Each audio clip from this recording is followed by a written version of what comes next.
A popular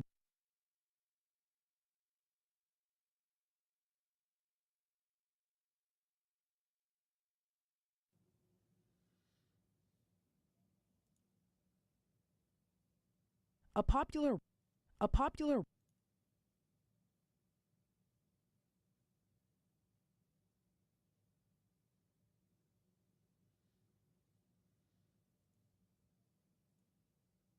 a popular All right, and we are live. What's up, popular- guys? Welcome popular to the to Fed Reacts. Everybody covering the Durk case, guys. Let's get into it, man.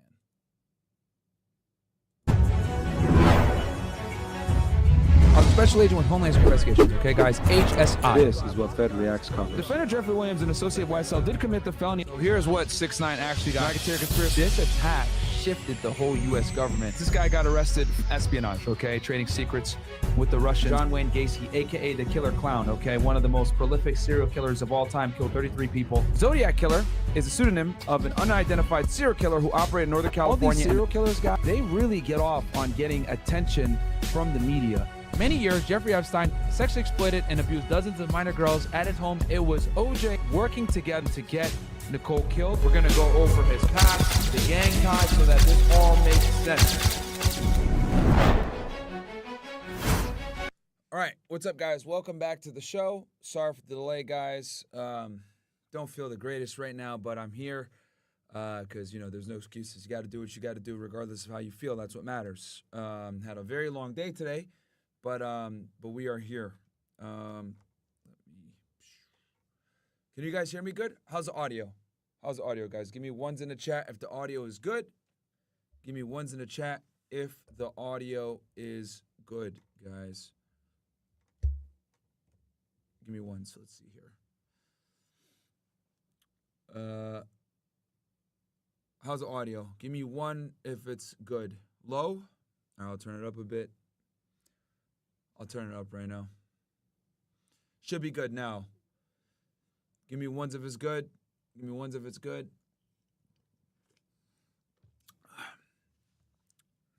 All right. Awesome, awesome. Cool. Someone is saying low. A little low. All right, hold on. Let me turn this up a bit. Turn this up a bit. Let me go in here.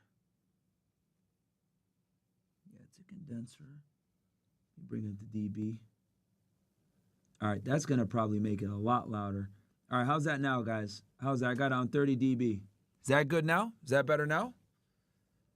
All right, I'll put it up to 30 dB. I'm using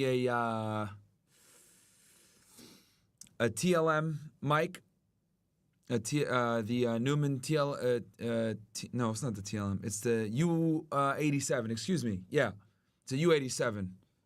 I got it at 30 dB right now, it should be way better. All right, cool. Yeah, because I don't have the mic right up on me like I usually do on the show, so I just turned it up, 30 dB. All right, good. I'll even bump it up a little bit more for you ninjas. 34 dB. Boom. There you go. 35. All right. Good. All right. Sweet. Okay. What's up, guys? Welcome to Fed Reacts, man. Today we're going to be covering the Durk case. I apologize for the delay, and I also apologize for the delay as well as the audio, but we're good now. We're fixed. People have been complaining about audio on this thing for a minute, so it should be good to go now. So shout out to all you guys. Happy to have you guys here. Obviously, we got a very big one today. For those that are unaware, obviously a huge hip-hop artist, Lil Durk, was arrested by the FBI late last week and right before the weekend, and now he is in federal custody. When this first popped off and the news came out, I was a little confused because I noticed that when I looked at the indictment, there were only 5 individuals on the indictment. If I'm not mistaken, is it 5? Hold on. Double check this thing. It was 1, 2, 3, 4. Yeah, 5 of them on the indictment. But they said that Durk was arrested, so I was like, this doesn't make sense. Durk's not in the indictment, but he's in custody. What the hell's going on here? So I thought they had a state charge on him or something like that. So, you know, I was trying to figure out what was happening. Then I found out that they actually went ahead and did a criminal complaint on him. So we're going to go ahead and explain this. I went into detail explaining some of this stuff on Durk's, on Akademiks stream last night, but I doubt that any of you guys were up that late to see that. It was up at like 3 or 4 o'clock in the morning. So I'll probably go back. I'll probably go back on his stream later tonight. I think he's live right now. Matter of fact, let's see here if he is. But I'm almost certain he's live right now, probably. Oh, okay. Put the stream up of me and him together. Yeah, he's up right now. Yeah, so he is live right now. So I'll go ahead and jump on it after. So let's go ahead and cover this case, guys, for those of you that are unaware. All right, we're going to do this nice and smooth and move line by line, all right? So, boom, let's look at the first thing. What do I always teach you guys when a big case breaks? Always read the Department of Justice press release. That's where it's going to always be at. That's where the best information is always going to be at. And you'll also be able to find the court documents as well a lot of the time, right? So, hold on one second. Let me, boom. Okay, let me just make sure. All right, cool. All right, so I'll move my face out the way so we can read this together. All right, boom. So, and let me make sure this is clear for you guys. Hold on one sec. All right, cool. You guys can see the font good, right? Okay. All right. So, Los Angeles, a Grammy Award-winning Chicago rapper has been arrested on a federal criminal complaint alleging that he conspired with others to murder a rival rapper, resulting in a shooting and murder that took place at a gas station near the Beverly Center shopping mall in Los Angeles in August 2022, an attack that resulted in a family member of the rival being shot and killed, the Justice Department announced today. Durk Banks, 32, a.k.a. Lil Durk, was arrested near Miami International Airport late Thursday on a complaint charging him with conspiracy to use interstate facilities to commit murder for hire, resulting in death. Now, some of you guys are probably wondering, Myron, what the hell? Interstate facilities to commit murder for hire, resulting in death. So, guys, when they say interstate facilities, this can literally mean anything. We're talking about cell phones, credit cards, messaging services, anything, okay? Bank accounts, wiring money back and forth. All of this counts as using interstate facilities, okay? Because you're affecting interstate commerce, right? When you go ahead and use these means to facilitate the crime, all right? So it gives the feds federal nexus, because as you guys know, the murder was done in Los Angeles, but there was coordination done between Miami, Chicago, etc. He made his initial appearance this afternoon in the United States District Court for the Southern District of Florida and remains in federal custody. His arraignment is expected to occur in Los Angeles federal court in the coming weeks. Now, you guys are probably wondering, what the hell? Southern District of Florida, Los Angeles, what's going on here, Myron? Well, guys, what's going on here is he got arrested in Miami while trying to escape. And we're going to talk about that a little bit later, okay? But the arrest warrant came from the Central District of California, okay? Because he was indicted out of Los Angeles. So a Los Angeles grand jury, he wasn't indicted, but a Los Angeles FBI agent wrote the criminal complaint and got the arrest warrant through the judge, and then he was wanted in Los Angeles in the Central District of California, okay? But he was arrested in Miami. So since he was arrested in Miami and it's federal, he gets arrested, he gets brought in front of the judge within 24 to 72 hours. After he sees the judge for his initial appearance, he is then moved, right, transported by the U.S. Marshals over to California. Mr. Banks is charged with orchestrating cold-blooded murder that resulted in the death of a rival family member, said United States Attorney Martin Estrada. Not only that, the shooting occurred in the open at a gas station at a busy intersection, endangering many others in the area. Violent gun crime of this sort is devastating to our community, and we will have zero tolerance for those who perpetrate such callous acts of violence. Also, the reason why I want you guys to read the press release is because you can figure out who ran the case. Okay, chat, let's see who the real G's are here. Type below how you know who led the case. Type below in the chat right now. I'm looking. CastleClub, Rumble, YouTube. Tell me right now how you guys know who ran the case from reading the press release. Let's see who really knows.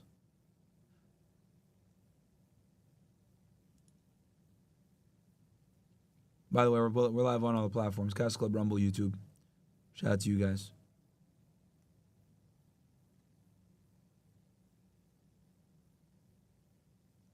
The first 3 digits on top.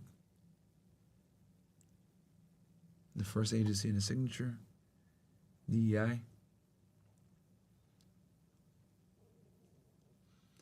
No, guys, it's the first agency that makes the announcement, right? So right here, the apprehension of Mr. Banks as he attempts to leave the United States is once again proof that the FBI, so boom, then I knew right then and there. Gotcha, bitch. Is this an FBI-led case? FBI did this, right? Because murder for hire, just so you guys know, many different agencies can do it. HSI could do it, my old agency. ATF can do it, FBI can do it, DEA can do it, etc. So in this case, it was FBI. And our extraordinary partners at the Los Angeles Police Department have a long reach, said Akil Davis, Assistant Director in charge of the FBI Los Angeles Field Office. Boom, right? So since this is a big office, they got an Assistant Director over there. Holy shit, okay. No excuse can justify the violent act, and let me be clear, while you're going about your life thinking you got away with it, the FBI is piecing together the facts that will serve as your undoing. Cases like this span multiple states and jurisdictions are complicated and can oftentimes only be resolved through the collaboration of multiple departments, said Los Angeles Police Chief Dominic Choi.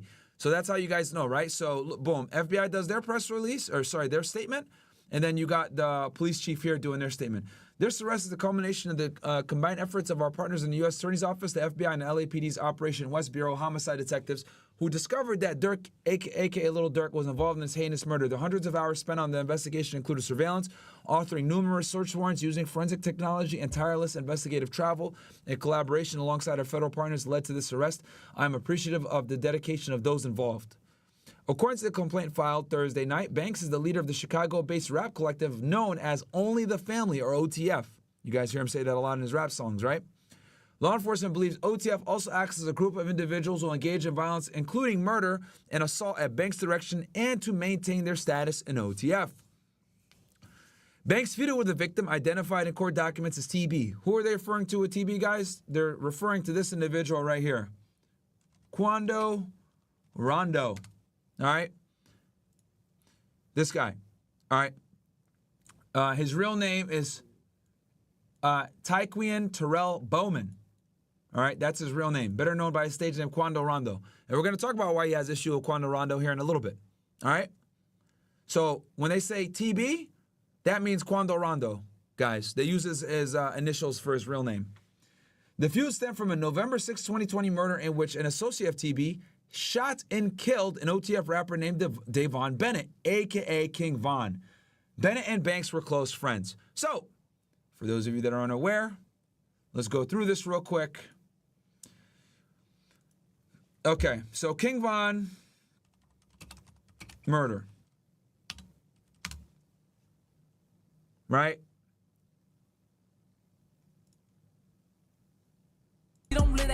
Say she left a person named Chirp. You know, wanna play. A 22-year-old man named Timothy Leaks is reportedly facing felony murder charges in connection with the That's Lil Tim. That is one of Quando Rondo's good friends. death of King Von. Police say the rapper was shot after an argument broke out between two groups of men in the parking lot of a lounge in Atlanta, and the argument escalated into gunfire between the groups. The Georgia Bureau of Investigation says 2 off-duty Atlanta police officers were working a second security job nearby and responded to the shooting along with 1 APD officer who was on duty. Okay, let me see if I get the King Von murder CCTV. Okay guys, so check this out. King Von's murder continues to make headlines as the pieces of the puzzle fall into place. The Chicago-born rapper was shot and killed outside of Atlanta's Monaco Hookah Lounge on November 6th following a reported brawl with Quando Rando and his crew. In newly surfaced surveillance video, a large group of people are gathered outside of the hookah bar when Von, dressed in all white, saunters up to another man who Here he is right here. Here's King Von.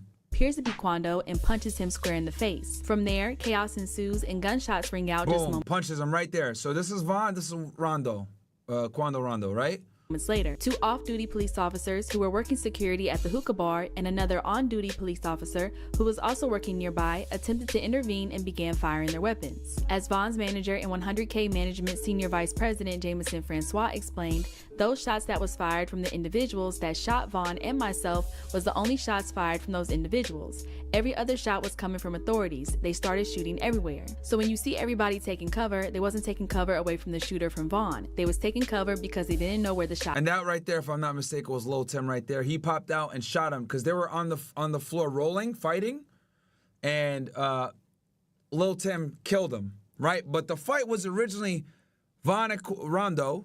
He punched him. Tim got involved and shot Vaughn and killed him. All right? So obviously, that really pissed off Durk, right? And that's why they always say in all these songs, right? Oh, you slide for Vaughn. Oh, all this shit, right? So that's where this all originated. All right? So now that you guys kind of understand what led to this. In response to Bennett's murder, Banks allegedly put a bounty on TB's life.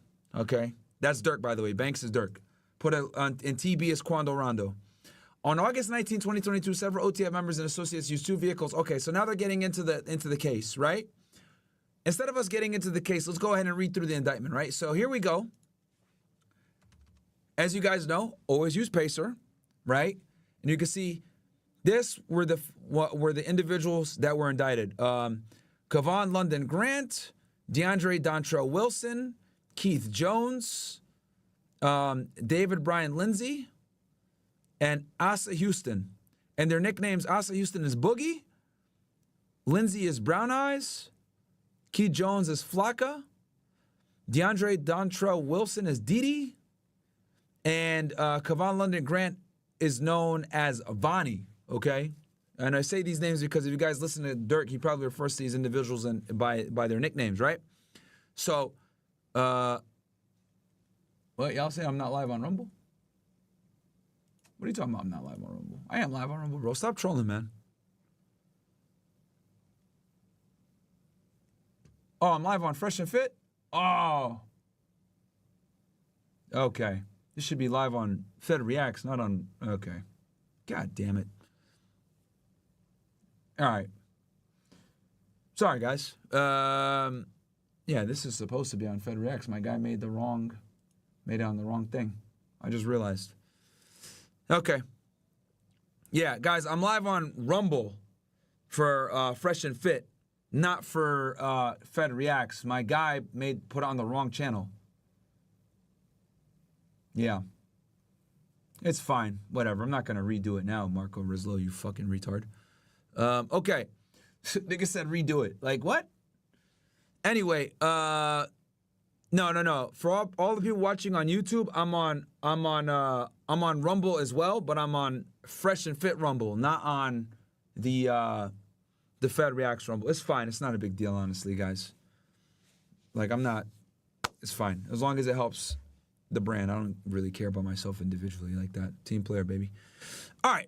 So you guys can see here the charges, right? Conspiracy to use interstate facilities, conspiracy to use interstate facilities to commit murder for hire resulting in death. And it looks like there's 2 counts of it. And then use, carry, and discharge of firearms and a machine gun and possession of such firearms in furtherance of a crime of violence resulting in death. God damn. So this is no bueno. And all 5 of them got hit with the same charge. All right? And they got indicted on October 17th. Okay, now you guys are probably wondering, hold on, Myron. Hold on one sec, bro. Yo, back up, hold on. Where's Durk? Why isn't Durk here? Well, we're going to get into why Durk wasn't in here in a little bit. But here's the indictment, right? So, let's see here. You know what, chat? We're going to go ahead and read the indictment, all right? We're going to read the indictment, chat. It's not that long. We're going to bring it back to old school Fed Reacts days. Let's go. We're going to read the whole thing. All right, chat? Because as you guys can see, I'm already giving you all a lot of sauce and a lot of, extra info on here. Before I get into this indictment, let me go ahead and make sure I didn't miss any super chats. Yo, Myron, when can we get Dom back but a show about talking about occult hidden knowledge? Soon enough. He's going to be back more often, don't worry. Why Ninja saying F Sneeko? Yeah, because they're haters. Ali bands, don't worry. We're going to fix this whole situation, don't worry. Let's see here. Okay. And let's see. And then at CastleClub, we go, are you doing a stream to cover the election on election day? Absolutely, Jabriel. Boys, King Von looking up at Durk right now like, damn. I see what you did there. All right. Okay. So the grand jury charges, introductory charges, at times relevant to this indictment, defendants Kevon London Grant, also known as Cuz, a.k.a. Vonnie, DeAndre Dontrell Wilson, and we know what their names are, right? So basically, and this is important, co-conspirators 1 through 5. Okay? This is very important. We're going to talk about this later on as we get through, as we continue on with this. Were members or associates of an organization called Only the Family, or OTF, which among other things produced and sold hip-hop music from artists primarily from the Chicago, Illinois area. Defendants Keith Jones, a.k.a. Flocka, and David Brian Lindsay, a.k.a. Brown Eyes, were members of other gangs in Chicago, Illinois. Now, for some of you guys that are unaware, okay, Lil Durk is a member of the Black Disciples, okay, BDs, okay, but, and I know this from talking with people that know him personally, he's also friends with a lot of GDs, gangster disciples. Now, I'm not going to go ahead and get into the whole lore of Chicago wars between the BDs and GDs. If you want to watch that, feel free to go ahead and check out Akademiks' old Chirac stuff. Also, Trap Lore Ross does a really fantastic job of talking about the back and forth and tit-for-tat violence that's been going on between these two factions. What you need to know is this. Lil Durk identifies as a Black disciple. His father, who converted to Islam and is doing a very long federal prison sentence, he might have got out by now actually, was a gangster disciple. And King Von was also a Black disciple, and so was Keith Kozer, a.k.a. Little Chief Keef, right? But they have issues with gangster disciples, or GDs, which would be FBG Duck, who's the other guys? FBG Duck and all the guys in the FBG gang, Flyboy gang. All those guys are pretty much GDs, okay? Now, with that said, Durk did have associates that were also GDs, that they didn't, that there were some sets that the BDs were cool with. Okay.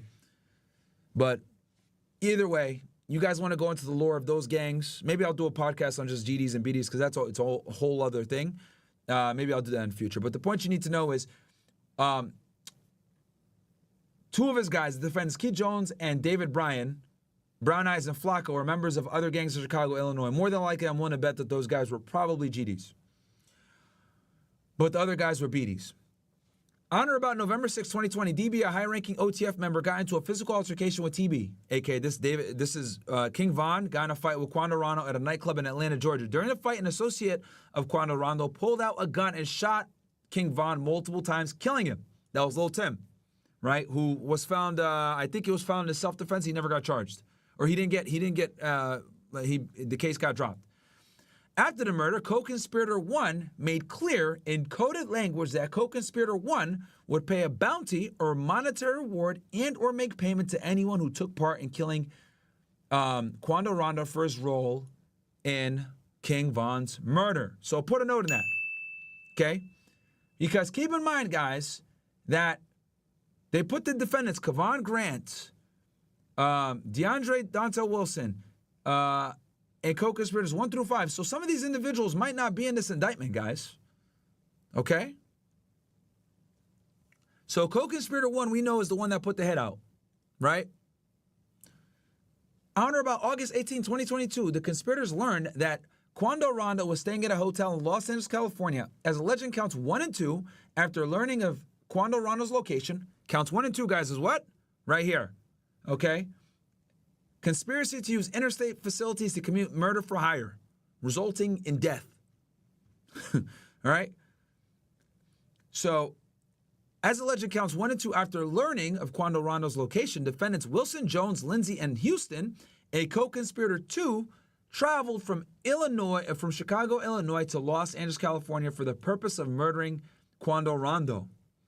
On that same day, August 18, 2022, defendant Grant also traveled by private jet to Los Angeles, California. Now, chat, I'm just reading this. I don't know yet, but as we continue to read, we're going to start to figure out who co-conspirator 1 and co-conspirator 2 and all this other shit might be. All right? So let's see here. Jones and co-conspirator 2 traveled from Chicago, Illinois to Los Angeles, California for the purpose of murdering TB on that same day, August 18, 2022. Defendant Grant also traveled by private jet to Los Angeles, California. Now remember, guys, Grant is the number one guy here, it looks like, in this indictment. Now keep in mind, guys, that Durk is not in this indictment, all right? It's very important. Durk is not in this indictment. So he's one of the 5 conspirators. We're going to figure out which one he is from reading this indictment, all right? But remember, when they wrote this indictment, okay, they didn't anticipate that they would have to write a criminal complaint for Durk right after. We're going to talk about why they had to do that in a little bit, okay? We'll get there. But just keep in mind that Durk is not in this indictment that we're reading. We're going to go ahead and read the criminal complaint for Durk after this, and it's going to bring everything together for you guys. All right? So, okay. So yeah, this after he got killed, right? I think more than likely this is probably, co-conspirator 1 is more than likely Durk. But we're going to keep reading and see, right? I'm just making an assumption. So on or about August 18th, the co-conspirator, boom, boom, boom. Okay, so defendants Wilson, Jones, Lindsay, and Houston and co-conspirator 2 traveled from Chicago, Illinois to Los Angeles, California for the purpose of murdering Quando Rando. On that same day, August 18, 2022, defendant Grant also traveled by private jet to Los Angeles, California. As alleged counts 1 and 2 on August 19, 2022, defendants Grant, Wilson, Jones, Lindsay, and Houston and co-conspirator 2 used 2 vehicles to track, stalk, and attempt to kill Quando Rando by gunfire, including with a fully automatic firearm, resulting in the death of SR. Well, the death of SR, who is this individual? Right? Quando Rando, I think it was his cousin killed. Records say a friend of Rondo's pulled the gun and shot. No. What's his name? Actually, you know what? Here. So we're going to go Quando.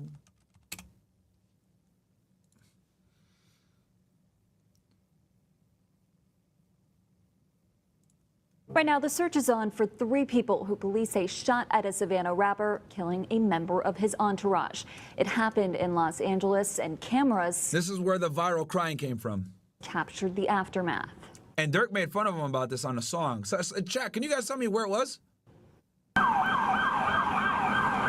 Okay, Savannah Robinson, thank you very much. Lil Pab, yep. Shots fired, a fight taken to the streets, and this chaotic scene, the ending of a shooting that started in Los Angeles, California.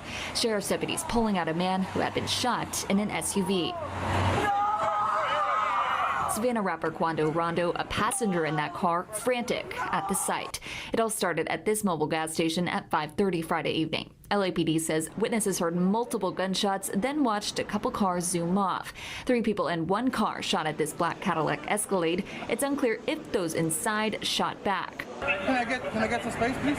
It ended at Santa Monica Boulevard. Deputies found it peppered with bullet holes and a shattered window. 1 man inside, a member of Rondo's entourage, had been shot.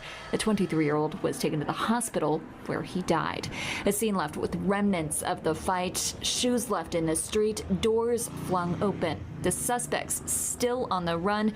We still don't know what spurred it all, but LAPD says it started at a gas pump. Victim vehicle, they pulled up, they were pumping gas, and it looks like they probably finished pumping gas, and the suspects approached from the alley, got out of the car. And look, they had them identified back then, chat. God damn. They knew who they were back then, bro. I'm telling y'all. They just were waiting because they probably figured out that the FBI was looking at these guys as well. started shooting at those victims. Investigators are still trying to piece together details, but they're looking for a white four-door sedan with suspects wearing dark clothing. Police helicopters overhead, so we knew something was up. People in the neighborhood shocked by the news. Disappointed. There have been a lot of incidents in the past couple of years. It does seem that things have been happening more often on Melrose, between Fairfax and Melrose and around here. So that's the murder. So just so you guys have like more, because here's the thing, guys. I know some of y'all in the chat are like, Myron, I already knew this. But guys, a lot of people aren't aware of hip hop and news and all this other stuff. So I'm showing this stuff so people have context what we're talking about in this indictment. So you guys, and some of you guys might have forgot. So it's a nice little refresher, right? Obviously a tragic situation, but a refresher so you guys understand. Anyway, okay. Now we're on count 1, right? Paragraph 1 through 4 of the introductory allegations of this indictment are re-alleged and incorporated here. Object of the conspiracy, beginning on a date unknown, but no later than on or around August 18, 2022, and continuing to on or about August 19, 2022 in the Los Angeles County within the Central District of California and elsewhere, defendants, and they put their names, and co-conspirators, known and unknown, conspired and agree with each other to knowingly use facilities of interstate and foreign commerce, namely airplanes, cars, cell phones, and the internet. So you guys, even the internet now can be used, right, to give interstate nexus, with intent that the murder of Quando Rando be committed in violation of the laws of any state, namely the state of California, as consideration for the receipts of and consideration for a promise and agreement to pay anything of pecuniary value, namely money and lucrative music opportunities, with OTF in violation of Title 18 United States Code Section 1958, which is the murder for hire statute, guys. The use of interstate facilities to commit murder that was the use of the conspiracy resulted in the death of SR, who is Quando Rando's, was it his cousin, guys, or his friend? I think it was his cousin, right? Chat, let me know.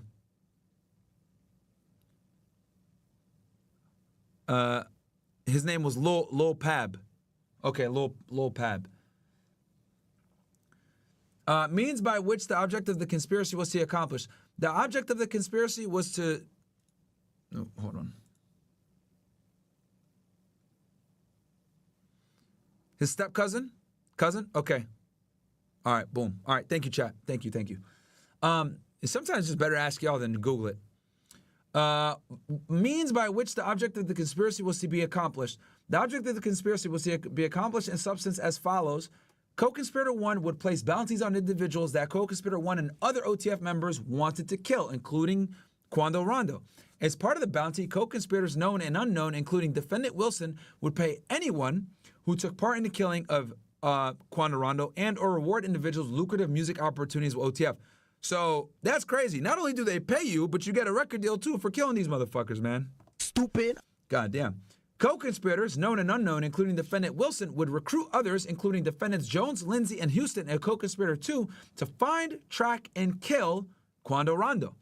Defendant Grant would procure cars, ski masks, and firearms that would be used by co-conspirators to find, track, and kill TB. Stupid. Now, why is this important?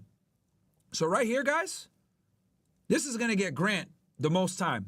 This is probably why he's the top guy on the indictment, because he is what's considered a leader, facilitator, and organizer in this situation. Obviously, Obviously, Durk is going to be the top guy, but Grant was the top guy in this indictment for a reason. When you guys look at the case, right here, it's called Grant versus all, right? USA versus Grant et al. So that means that Grant was the main file title, right? When they did this indictment, he was the top guy in this indictment. Obviously, they knew that Durk was on top of him, pause, but I'll tell you guys why I predict Durk didn't get indicted with them, okay?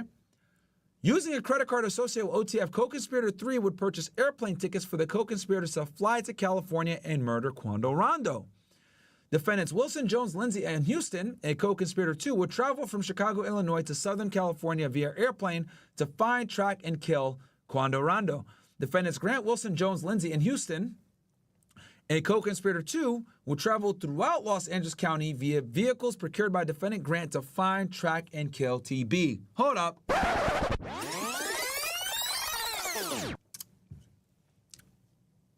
I just have a hunch here. Whoever co-conspirator 2 is, more than likely is cooperating. Which is very bad. Because that means he was there every step of the way as they planned and executed this murder. Now, with that said, when the murder was done, right? Like when they were committing the murder, he probably wasn't cooperating. I'll tell you this: like nobody is good. No agency's ever gonna let it fly that you went ahead and killed somebody, right? Got in a full-on shootout while being an informant. That would have never flew. But what I think is that he committed the murder. He got pinched on something else, and they were able to get him to cooperate. That's what I suspect. Or they just straight up went up to him because they thought that he might be the one to flip and said, look, we got you on XYZ. We know it's you. You need to come to the table and cooperate now. But whoever this co-conspirator 2 dude is, he's not in the indictment with them. So that makes me raise some questions. Defendants Grant, Wilson, Jones, Lindsay, and Houston, and co-conspirator 2, would communicate via cell phone to coordinate logistics to find, track, and kill Quando Rando. Defendants Jones and Lindsay, and co-conspirator 2, would fire multiple shots at TB, killing SR, who was a passenger in Quando Rando's vehicle. SR, once again, is Quando Rando's cousin. Little pub, right? Pab? Was it pab or pub, guys? Defendant Wilson would pay the bounty or monetary reward and or cause payment to be made for the killing of Quando Rando's cousin on behalf of co-conspirators, known and unknown, to the conspirators hired to kill Quando Rando. Okay. Overt acts. This is very important, guys, because whenever you have a conspiracy, you need an agreement between 2 or more individuals, and you need an overt act. Okay? So that overt act needs to be an act done in furtherance of said crime. On or about the following dates, in furtherance of the conspiracy and to accomplish its object, defendants Grant, Wilson, Jones, Lindsay, and Houston, a co-conspirator 1 through 5, and others, known and unknown, committed various overt acts in Los Angeles County, within the Central District of California and elsewhere, including but not limited to the following. So they got this shit fucking numbered. Holy. Not looking good, guys. Overt act number 1. Following the killing of King Von on or about November 6, 2020, co-conspirator 1, using coded language, told defendant Wilson, co-conspirators 2, 4, and 5, and others that co-conspirator 1 would pay a bounty or monetary reward to anyone who took part in the killing of Quando Rando. Overt Act 2. On August 18, 2022, 1 or more co-conspirators, including co-conspirator 4, learned that Quando Rando was visiting California and staying at a hotel in Los Angeles. Overt Act 3. On August 18, 2022, defendant Grant flew from Miami, Florida to Los Angeles, California on a private jet so that defendant Grant could help coordinate the murder of Quando Rando. Niggas taking private jets to do a drill. Holy. Overt Act number 4. On August 18, 2022, co-conspirators, including co-conspirator 5, asked co-conspirator 2 to travel to Southern California later that day. Overt Act number 5. That was 4, now we're on 5. On August 18, 2022, defendant Wilson recruited defendants Jones and Lindsay to travel to California for the purpose of murdering Quando Rando and help facilitate such travel by, among other things, texting co-conspirator 3 biographical information about defendants Jones and Lindsay so that co-conspirator 3 could book flights to Southern California, specifically defendant Jones' name, date of birth, and a picture of defendant Jones' ID card, and defendant Lindsay's name, date of birth, and a picture of defendant Lindsay's ID card. Overt Act 6. On August 18, 2022, co-conspirator 1 texted co-conspirator 3, "Don't book no flights under no names involved with me." Chat, we've just identified who co-conspirator 1 is. That, my friends, is Durk. Co-conspirator 1 is Durk, chat. All right?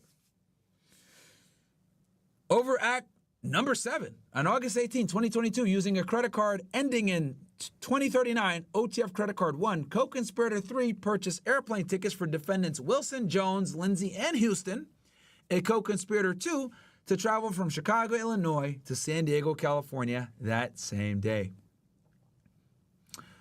Overt Act number 8. On August 18, 2022, co-conspirator 3 confirmed to defendant Wilson via text message that defendants Wilson, Jones, and Lindsay had the same airline ticket confirmation. Overt Act number 9. On August 18, 2022, defendant Wilson messaged a friend on Instagram, "On my way to LA." Overt Act number 10. On August 18, 2022, defendant Houston texted co-conspirator 3 on got clear on 15 minutes away from airport.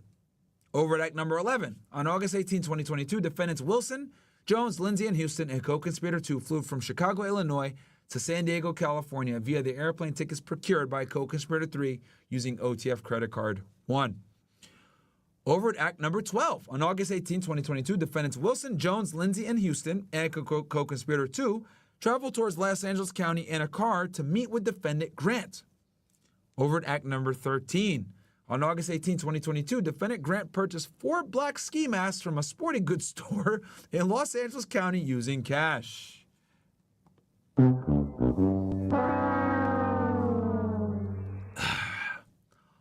Overt Act number 14. On August 18, 2022, using credit card ending in 1015, OTF credit card number 2, defendant Grant rented a hotel room for co-conspirators located in Los Angeles, California, the Universal City Hotel. Overt Act number 15. On August 18, 2022, in or around Los Angeles, California, defendant Grant met with the co-conspirators and provided defendants Jones and Lindsay and co-conspirator 2 with firearms, including a firearm that had been modified to operate as a fully automatic machine gun to kill Quando Rando. Overt Act number 16. On August 18, 2022, defendant Grant provided 2 cars for defendants Grant, Wilson, Jones, Lindsay, and Houston, a co-conspirator 2, to use to find, track, and kill Quando Rando. A white BMW sedan, the BMW, from a rental company in Los Angeles County, and a white Infiniti sedan with a fake license plate. Bruh. What is this? Is this like a fucking luxury drill?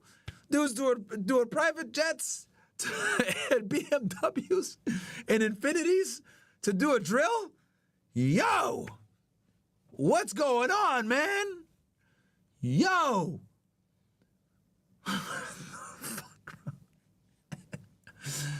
Oh, man. Okay. Overt Act number 17. On August 18, 2022, defendants Grant, Wilson, Jones, Lindsay, and Houston and co-conspirator 2 traveled in the BMW and the Infiniti to a hotel in downtown Los Angeles, California, where TB, Quando Rando, was staying in the downtown LA hotel to find, track, and kill Quando Rando. Overt Act number 18. On August 19, 2022, using the BMW Infiniti defendants Grant, Wilson, Jones, Lindsay, and Houston and co-conspirator 2 traveled to the downtown LA hotel where Quando Rando was staying to find, track, and kill him. Overt Act number 19. On August 19, 2022, using the BMW and Infiniti defendants Grant, Wilson, Jones, Lindsay, and Houston, a co-conspirator 2 followed and tracked Quando Rando's black Escalade to a marijuana dispensary located on Flower Street in Los Angeles, California. Overt Act 20. We're up to 20, guys, overt acts. On August 19, 2022, using the BMW and Infiniti defendants Grant, Wilson, Jones, Lindsay, and Houston, a co-conspirator 2 followed and tracked Quando Rando's black Escalade to a clothing store located on Melrose Avenue in West Hollywood, California. Bro, these dudes did the drill in West Hollywood? Yo. The below image shows the BMW and Infiniti following the black Escalade in which Quando Rando and his cousin were passengers as the black Escalade traveled towards the clothing store. So here you can see the 2 vehicles. There's the Infiniti, and there's the BMW, and there's the Escalade. Wow. Got these niggas in 4K, bro.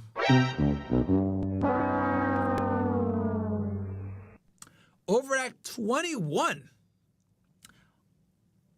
On August 19, 2022, using the BMW and Infiniti defendants Grant, Wilson, Jones, Lindsay, and Houston, and co-conspirator 2 tracked Quando Rando's black Escalade to a gas station located on Beverly Boulevard in Los Angeles, California, the Beverly gas station.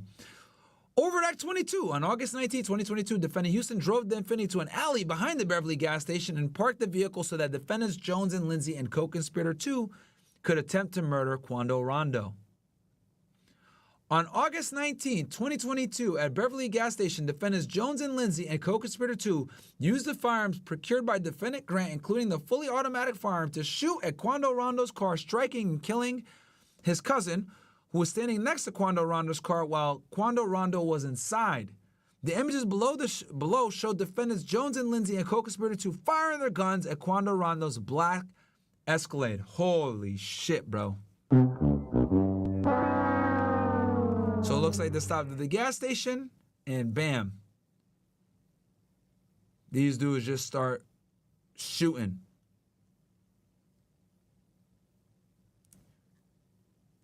With some Jordans on. Oh my God. All right. My man had some 11s on while committing the drill. I think those are the 11 grays, if I'm not mistaken. Chat. Bro, this shit crazy. And you know it's hot as hell. They got hoodies on and ski masks. You know they were sweating. Whoa. Yo. Okay. Chat, we're up to overt act number 24. Holy. Okay. Let me move my ugly mug out the way so you guys can see this shit. Okay. Guys, by the way, CastleClub.tv, man. Support the movement. We're demonetized on YouTube, as you guys know. So if you guys like fire content like this where I break shit down, do me a favor and support on CastleClub.tv. Also, guys, do me a solid. Can you guys like the video on YouTube? We only got 491 likes, but I got how many Yon Ninjas watching? We got 2,500 you guys watching right now. So, guys, do me a favor. Like the video, because you guys are getting the best breakdown of this right now on YouTube. All right, I'm actually reading the indictment with y'all. So, yeah. Guys, they probably got the guns. They probably bought them from some gang members out there. Okay, overt act number 24. On August 19, 2022, in the Infinity driven by defendant Houston, defendants Jones and Lindsay and co-conspirator 2 fled the alley behind the Beverly Hills gas station after conspirator shot and killed Quando's cousin. Overt act 25. Bro, we got 25 overt acts now. Quarter of 100. All right? On August 19, 2022, defendants Grant, Wilson, Jones, Lindsay, and Houston and co-conspirator 2 traveled to a hamburger restaurant in Los Angeles, California, where the co-conspirators discussed, among other things, payments to defendants Jones and Lindsay for the shooting earlier that day. This went to a burger spot. Okay. Overt Act 26. On August 19, 2022, using OTF credit card number 1, co-conspirator 3 purchased airline tickets from San Diego, California to Chicago, Illinois for the defendants Wilson, Jones, Lindsay, and Houston, and co-conspirator 2. Overt Act number 27. On August 19, 2022, defendants Wilson, Jones, Lindsay, and Houston, and co-conspirator 2 flew back to Chicago, Illinois from San Diego, California. Overt Act number 28. Following SR's murder, a.k.a. Quando's cousin, defendant Wilson paid defendants Jones and Lindsay on behalf of a co-conspirator for their role in the murder. Stupid. Whew. All right, count 2, and this is for all the defendants, right? Beginning on dates unknown but no later than on or about August 18, 2022 and continuing to on or about August 19, 2022 in Los Angeles County within the central... Okay, yeah. So this is basically some more language of them. Basically aiding and abetting each other, knowingly use facilities of interstate foreign commerce. Yeah. Basically committing murder, violations of murder according to state law, etc. Legal bullshit. All right, count 3. What does this one cover? Okay, this is them possess such firearms in furtherance of a crime of violence. So this is and resulting in a murder, resulting in murder, and the firearms were discharged, resulting in death. So this is the count 3, using the firearms resulting in death, and then count 4. This is for Jones. Defendant Key Jones, okay, Flocka knowingly possessed a machine gun as defined in Title 18. Okay, so he was the guy. So Flocka was the one that used the machine gun. It was a 10mm caliber firearm equipped with an auto-sear conversion device, which was designed and intended solely and exclusively for use in converting a weapon into a machine gun, which defendant Jones knew to be a machine gun. So they're hitting him with a machine gun charge. Okay, 18 U.S.C. 922-0. So, and guys, anytime you see 922, fun fact for you guys, okay, that means it's going to more than likely be a firearm charge. Okay? 18 U.S.C. 922 almost always means there's going to be a firearm charge. Okay? 922G is found in possession. 922-0, now we know is a machine gun. 922K is a scratched off serial number. That is what Trump's guy actually got charged with, is a 922K when it's the serial number scratched off. Right? Learn something new. And then these are forfeiture allegations, not that important, right? Yeah, okay, more forfeiture crap. All right, boom. And you can see here that they were indicted on, this is on the 17th. So, these individuals get indicted, right? And what happens? Well, Durk gets the fucking notification and he tries to flee. Right? So, I'm going to go ahead and get another energy drink. I want you guys, while I go get the energy drink, I got 747 likes right now. We need 2,000 fucking likes for me to go ahead and read the Durk complaint. Come on, guys. All right, we're midway through right now. I need y'all to like the video. I'm going to get another energy drink real quick. Frank is asleep over here. He's dead. Give me 1 sec, guys. I'm going to get another, I'm going to get a grill of mine here. Like the video. I'll be right back. 1 second.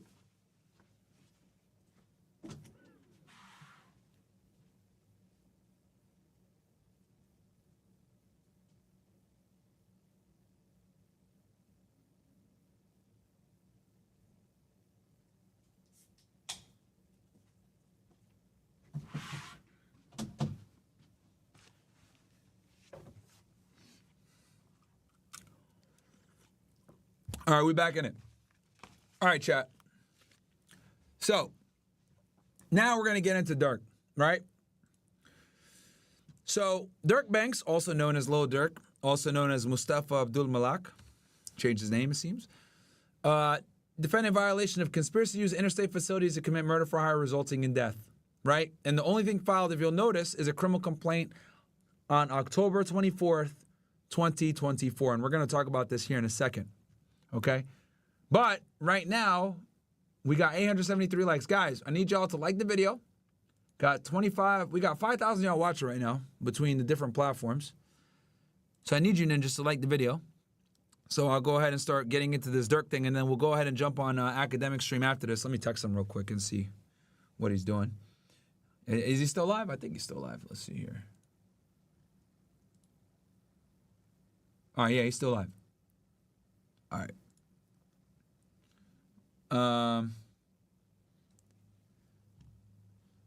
So let's see here. So what are the likes at? Guys, we are at 911. We need 1,500, and we're going to keep cooking on here. 1,500. My Rumble Ninjas, open up a tab on YouTube. Fed Reacts. Like the video. That's all I need. Not asking for $1. Just like the video, guys. Helps a lot with what we got going on here. Get pushing the algorithm. That's all we ask for. All right. CastleClub, guys, open up a tab as well.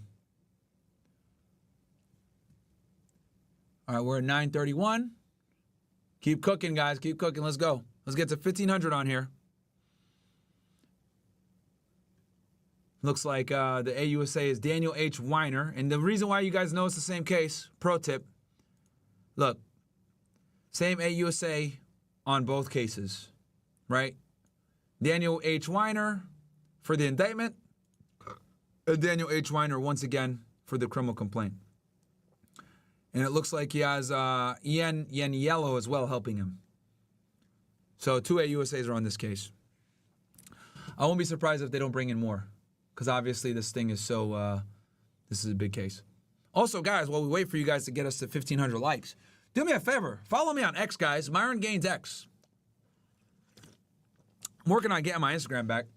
I got mass reported by haters. Figured out what happened, which was really fucking annoying. But follow my account on X, guys. Myron Gaines X is the account. Check me out over there. My other account, Unplugged FedEx, I don't use it anymore really because it's I can't live stream on it, which kind of sucks. And I can't go into space on it, which is really annoying. So, yeah. So what are we at? What are we at here? Somebody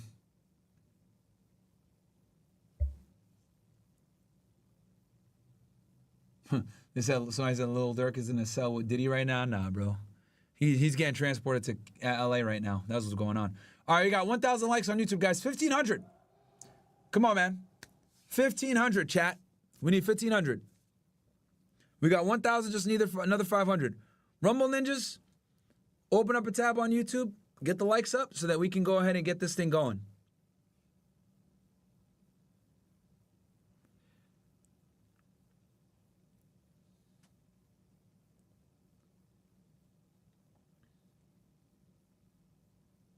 So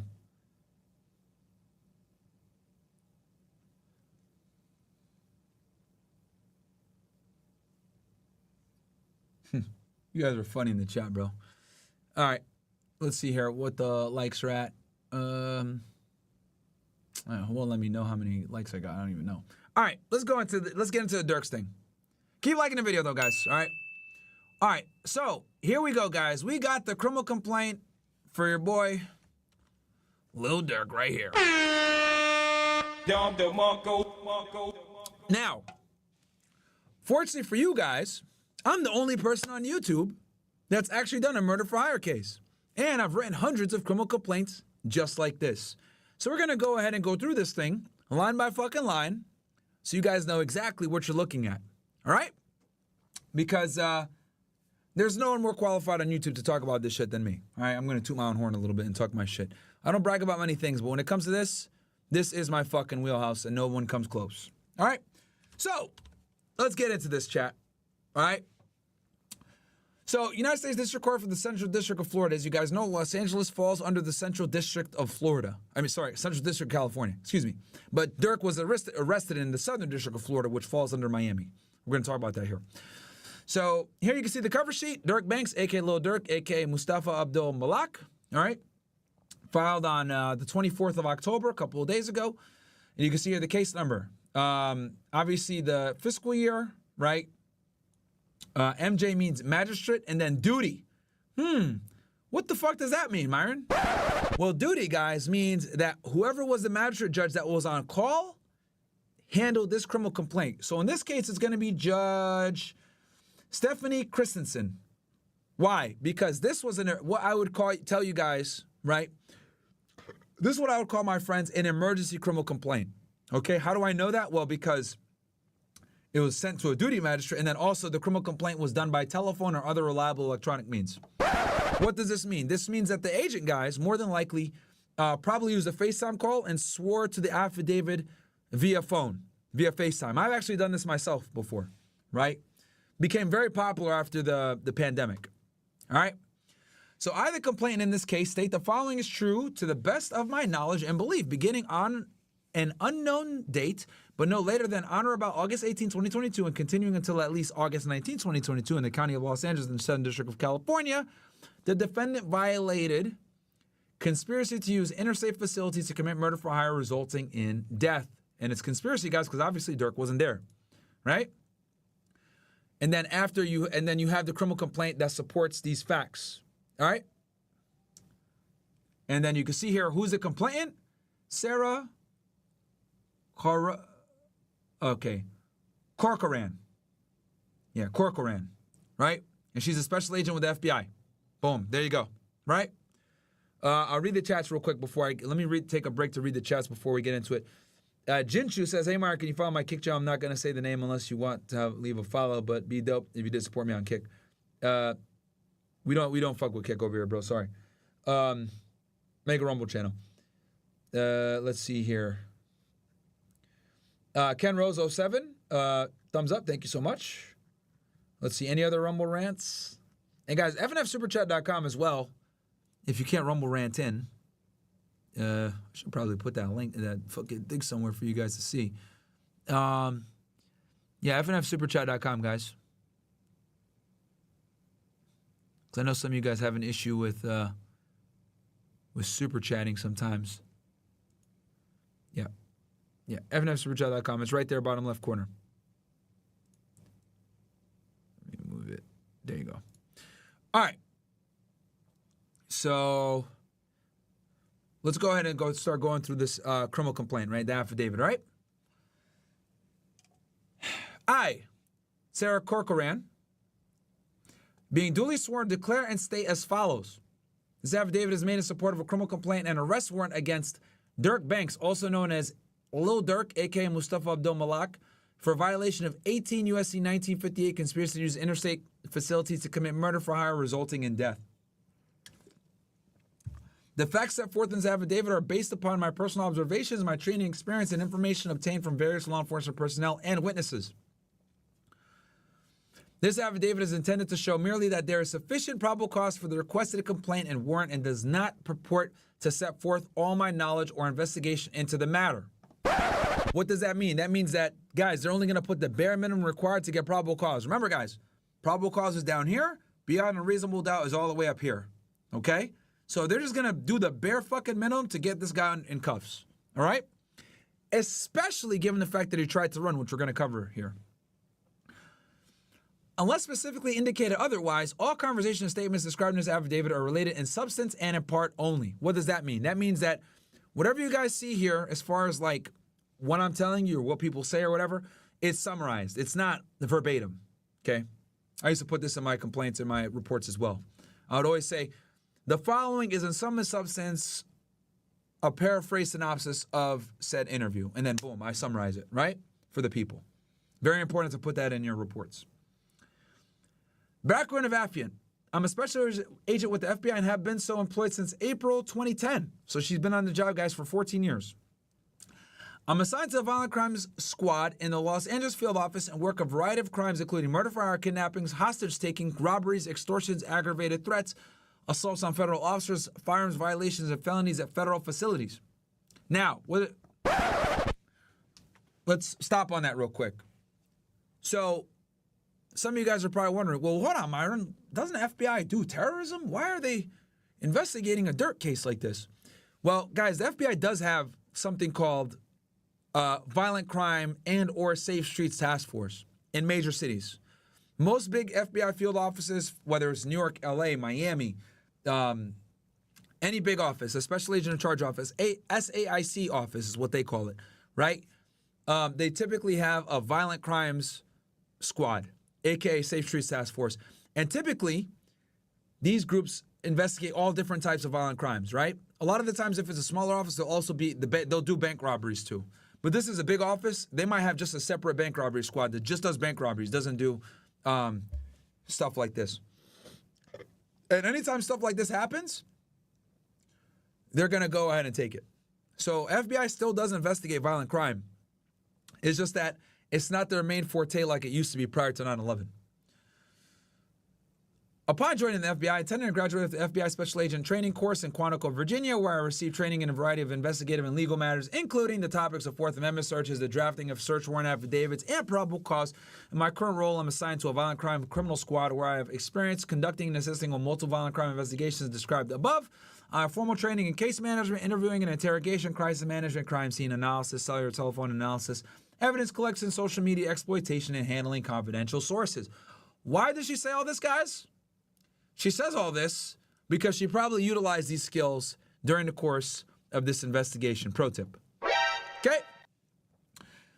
Summary of probable cause. Now we're going to get into the facts of the investigation. All right. And guys, by the way, we're 1.1K likes. Let's get 1,500. Smash that like button on YouTube, right? Let's get back up in the algo. Let's take over the true crime world. All right. Banks is the leader of a Chicago-based rap collective known as Only the Family, or OTF. Well, in this case, it's only the feds, but whatever. In addition to OTF status as a rap collective, I know based on investigation that OTF also acts as an association in fact of individuals who engage in violence, including murder and assault, at the direction of Banks, aka Durk. I'm not gonna refer to him as Banks, guys. I'm gonna refer to him as Durk so you guys know, and it's very easy. But yes, his real name is Banks. And to maintain their status in OTF. For example, based on evidence collected during the investigation, including the interview of witnesses, I know that Durk put a monetary bounty out for an individual with whom Banks was feuding named TB. Who is that? Quando Rando. And if you go back to the indictment, guys, Co-conspirator 1 we know is who? We know that is Durk. All right, from the beginning of the indictment here. Right? That Co-conspirator 1 put a bounty. Co-conspirator 1 placed bounties on individuals that Co-conspirator 1 and other OTF members wanted to kill, including Quando Rando. So what does this mean, guys? Look at that. Co-conspirator 1 would place bounties on individuals that Co-conspirator 1 and other OTF members wanted to kill. So guess what, guys? Quando Rando isn't the only one. They know about other murders that he might have paid for. All right? So they know for a fact that Durk put a monetary hit on Quando Rando. As detailed below, on August 19, 2022, multiple OTF members and associates used 2 vehicles and worked in tandem to track, stalk, and attempt to murder Quando Rando at a gas station located in Los Angeles, California.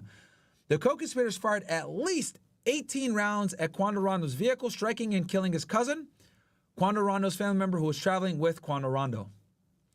Okay, here's a footnote here. Due to serious safety concerns, this affidavit does not provide the identity of these witnesses based on the FBI's investigation.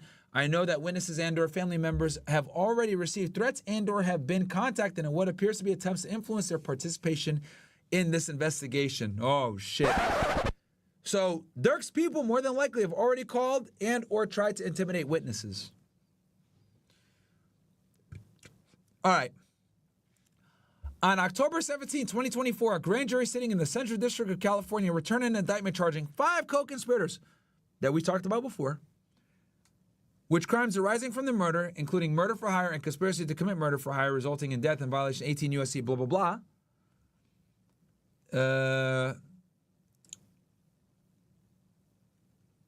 Whatever, yeah. So basically, there was a true bill of indictment against the 5 individuals I talked to you guys about before. Based on the investigation and as described below, evidence shows that Durk ordered Quando Rando's murder and that the hitmen used banks, aka Durk, and OTF-related finances to carry out the murder. For example, bank and flight records show that an OTF member and close associate of Durk, Co-conspirator 3, coordinated and paid for Jones, Lindsay, Wilson, Houston, and another OTF member, Co-conspirator 2, by the way, this is going to be the snitch, to travel from Chicago to California on the day before the murder, August 18, 2022. Co-conspirator 3 paid for the flights using a credit card linked to Durk and OTF. Around that time, Co-conspirator 3 purchased the co-conspirators' flights to California. iCloud records show that a phone number associated with Durk texted Co-conspirator 3, "Don't book no flights under no names involved with me."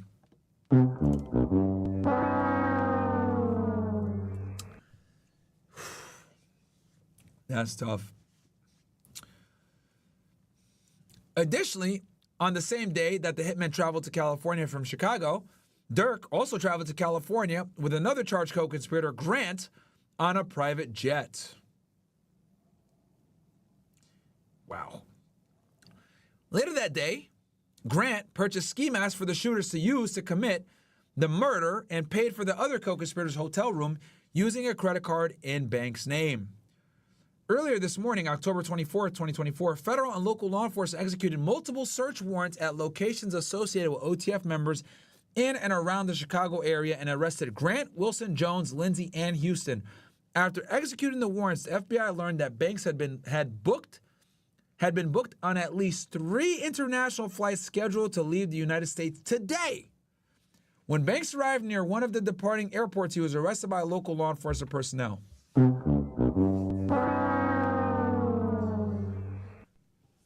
So not only, guys, did they arrest these guys, they did search warrants as well. Obviously, phone calls were made to Durk.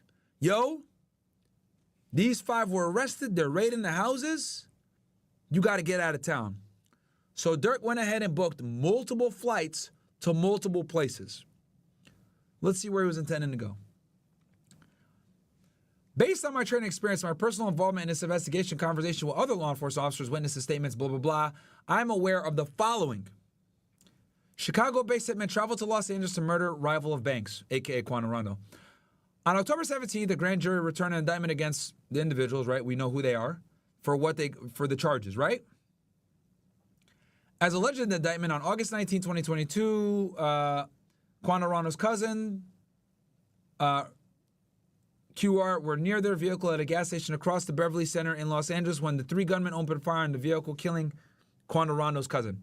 Law enforcement personnel subsequently recovered 18 shell casings from the murder scene. At the time of the murder, Quando Rando had a public feud with Durk. Durk is a Chicago-based gang member and leader of the rap collective OTF. The feud stemmed from a November 6th murder where an associate of Quando Rando, shot and killed, we know who that was, Lil Tim, killed OTF rapper King Von. According to open source reporting and witnesses, Banks, Durk, placed a monetary bounty on Quando Rando's life. Based on the investigation to date, including open source research, my training experience investigating gangs and violent crime and witness statements, OTF is a hybrid organization that functions as a Banks-led, aka Durk-led music collective and a gang. And it goes here, she puts this footnote. Based on open source research, I know that Durk has attempted to publicly distance himself from the suspected gang and or criminal activity. Lil Durk launches the Durk Banks Scholarship Fund at Howard University with Amazon Music available at blah, blah, blah, blah, blah. Rapper Lil Durk turned to therapy to cope with tragedies, available at blah, blah, blah, blah, blah. Lil Durk says he ain't a felon anymore after a criminal record is cleared. Everyone should get a second chances, available at blah, blah, blah, blah, blah. And then, as described above in footnote 1, due to significant concerns about witness safety, this affidavit does not provide the identity of these witnesses. Bruh! So, basically, the FBI went ahead and pulled all the articles out where he was talking about he's a changed man to show that it was cap. Bro. Holy. Bro, they put the scholarship up there. Yo! Wow. Wow. She really had to put this footnote there, man. This is fucked up, bro. This petty, I ain't gonna lie. This petty, man. This Sarah chick is petty, man. She had to put this shit up there, man. She couldn't even, like, let him have that little bit that he's trying to change. Bruh. Holy. Okay. So, yeah. So she put all this that shows that Durk was trying to distance himself from the criminal activity for obvious reasons, right? So, based on the investigation today, including conversation with other law enforcement agents and witness statements, Houston and Wilson are associated with OTF, and Lindsay and Jones are associated with other gangs in Chicago. So here we go. The hitmen travel using funds linked to Durk. I know the following based on a review of LAPD police reports, surveillance footage, bank and flight records, witness statements, and homicide detectives from the LAPD and federal investigators involved in this case. So there was a lot of people, all hands on deck. A, on August 18, 2022, the day before Quando Rando's cousin's murder, OTF members learned of the location of Quando Rando from a longtime OTF affiliate, Co-conspirator 4. After OTF members learned this, the following men took a one-way flight from Chicago to San Diego. Okay?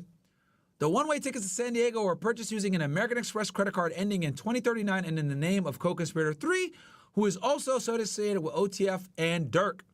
Based on records from Apple, I know that on that same day, a number ending in 9595, believed to be associated with Durk, sent a text message to Co-conspirator 3 stating, "Don't book no flights under no names involved with me." So Durk knew Co-conspirator 3 was going to do all the booking and told him and warned him, "Don't book none under my name." C, based on a review of hotel records, I know that Grant rented and paid for a room at the Sheraton Universal Hotel in Universal City, California on August 18th using an American Express card in Durk's name ending in 1015. Damn! Jones, Lindsay, Wilson, Houston, and Co-conspirator 2 stayed at the hotel the night before the Co-conspirator track stalked and attempted to kill Quando Rando. So she has a footnote here. Facts associating this number with Durk include Co-conspirator 3 and Grant saving this number with contact names associated with banks, and banks self-identifying using this number in a February 2022 text message to an individual in Florida unrelated to this investigation. God damn! So now they know that, so if Durk tries to say, "Oh no, that number's not me," not only do they have his boys with that number in their phone saved under Durk, they also have some random person from February that was contacting Durk on that number. So they know it's him. They know it's him. Wow. I got to give it to the FBI, man. They did their homework here. All right. Based on a review of bank records, I know that 2039 and 1015 credit cards were issued under an account belonging to OA and Astronaut Sounds LLC.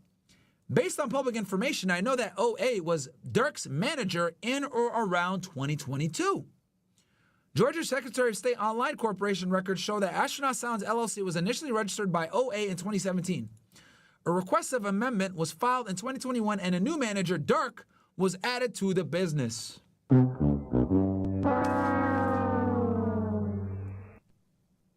You know what? Let's see here if we can find this shit. Georgia Secretary. Let's see if we can find this shit, chat. All right. Business name.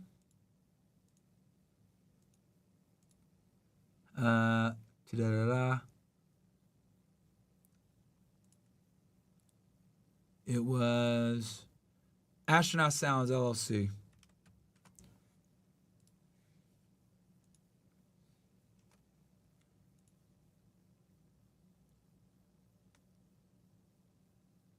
Astronaut Sounds.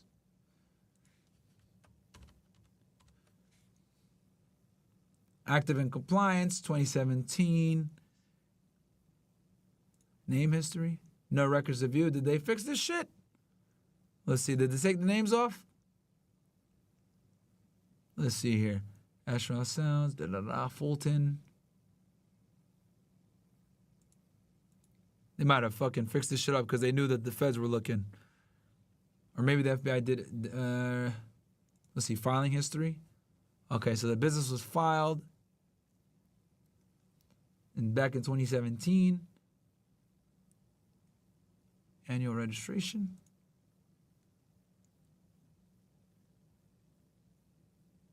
Is it? Boom. There you go. There you go, guys. Secretary of State. Boom. This is it. Durk Banks.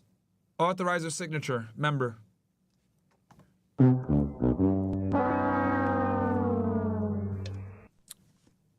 Damn. Damn, chat. All right. Let's go back to it. So they know that it was originally, and this is how she linked it, right? So she got the credit cards, right? Because they're business credit cards. So she figured out what the LLC was. Then she found out it came to Astronaut Sounds LLC, and then based on public information, she knew that OA was Durk's manager back in 2022. And then she looked, and it's updated, and basically Durk is there now. That's how she got him, and she was able to link the credit cards. And then she found the bank records also showed that the Astronaut Sounds American Express account had 4 credit cards issued to 4 individuals: Durk, Co-conspirator 3, Durk's father, and OA. So, bam, they got him, right? So there you go. Holy. Because as you guys know, when you have business credit cards, you have to have an LLC, a valid LLC to get a business credit card. And then she went ahead and got the credit card, and then she searched the LLC, and she saw that she effectively linked them to it. Right? Okay.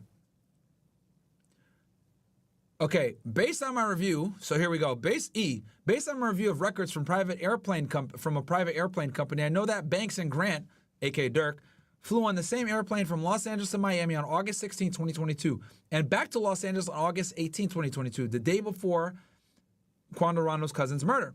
Records from rental property show that Banks' manager, OA, rented a house in Encino, California from July 1st, 2022 to October 1st, 2022. Based on investigators' review of photographs of the interior of the Encino rental, I know that video footage from an August 18, 2022 podcast shows the host of the podcast with Banks, Durk, wherein Banks appears to be inside the Encino house. Chat, which podcast was that? Was it this one? It's gotta be this one right here. Hold on. Was it $1 Million a Game, chat?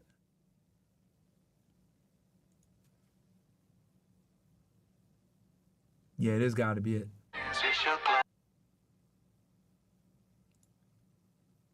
March 10, 2022? Nah, this was way before. Chat, it was Akademiks? Nah. Let me look.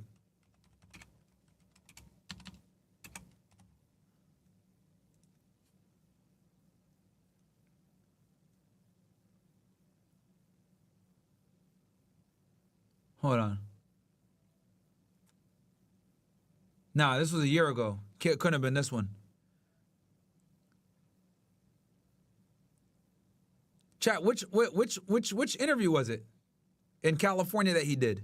No Jumper? Was it No Jumper? Hold on. I didn't even know that Durk did No Jumper.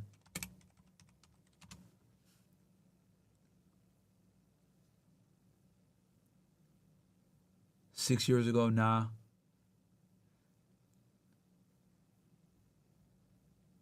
Are y'all sure, bro?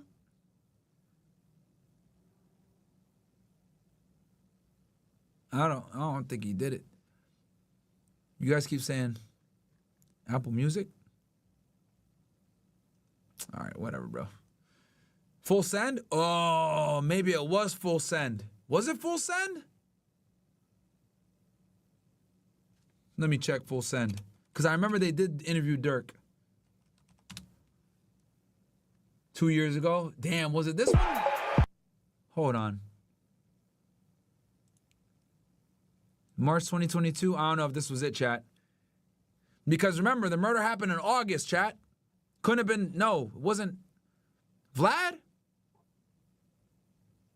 Bro, y'all keep taking L's, man. Let me try.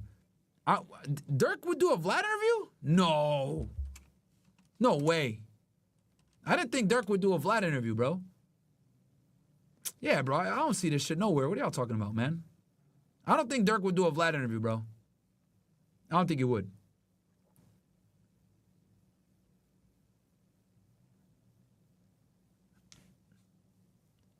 All right. Anyway. Where we at here? Let's go back to the thing.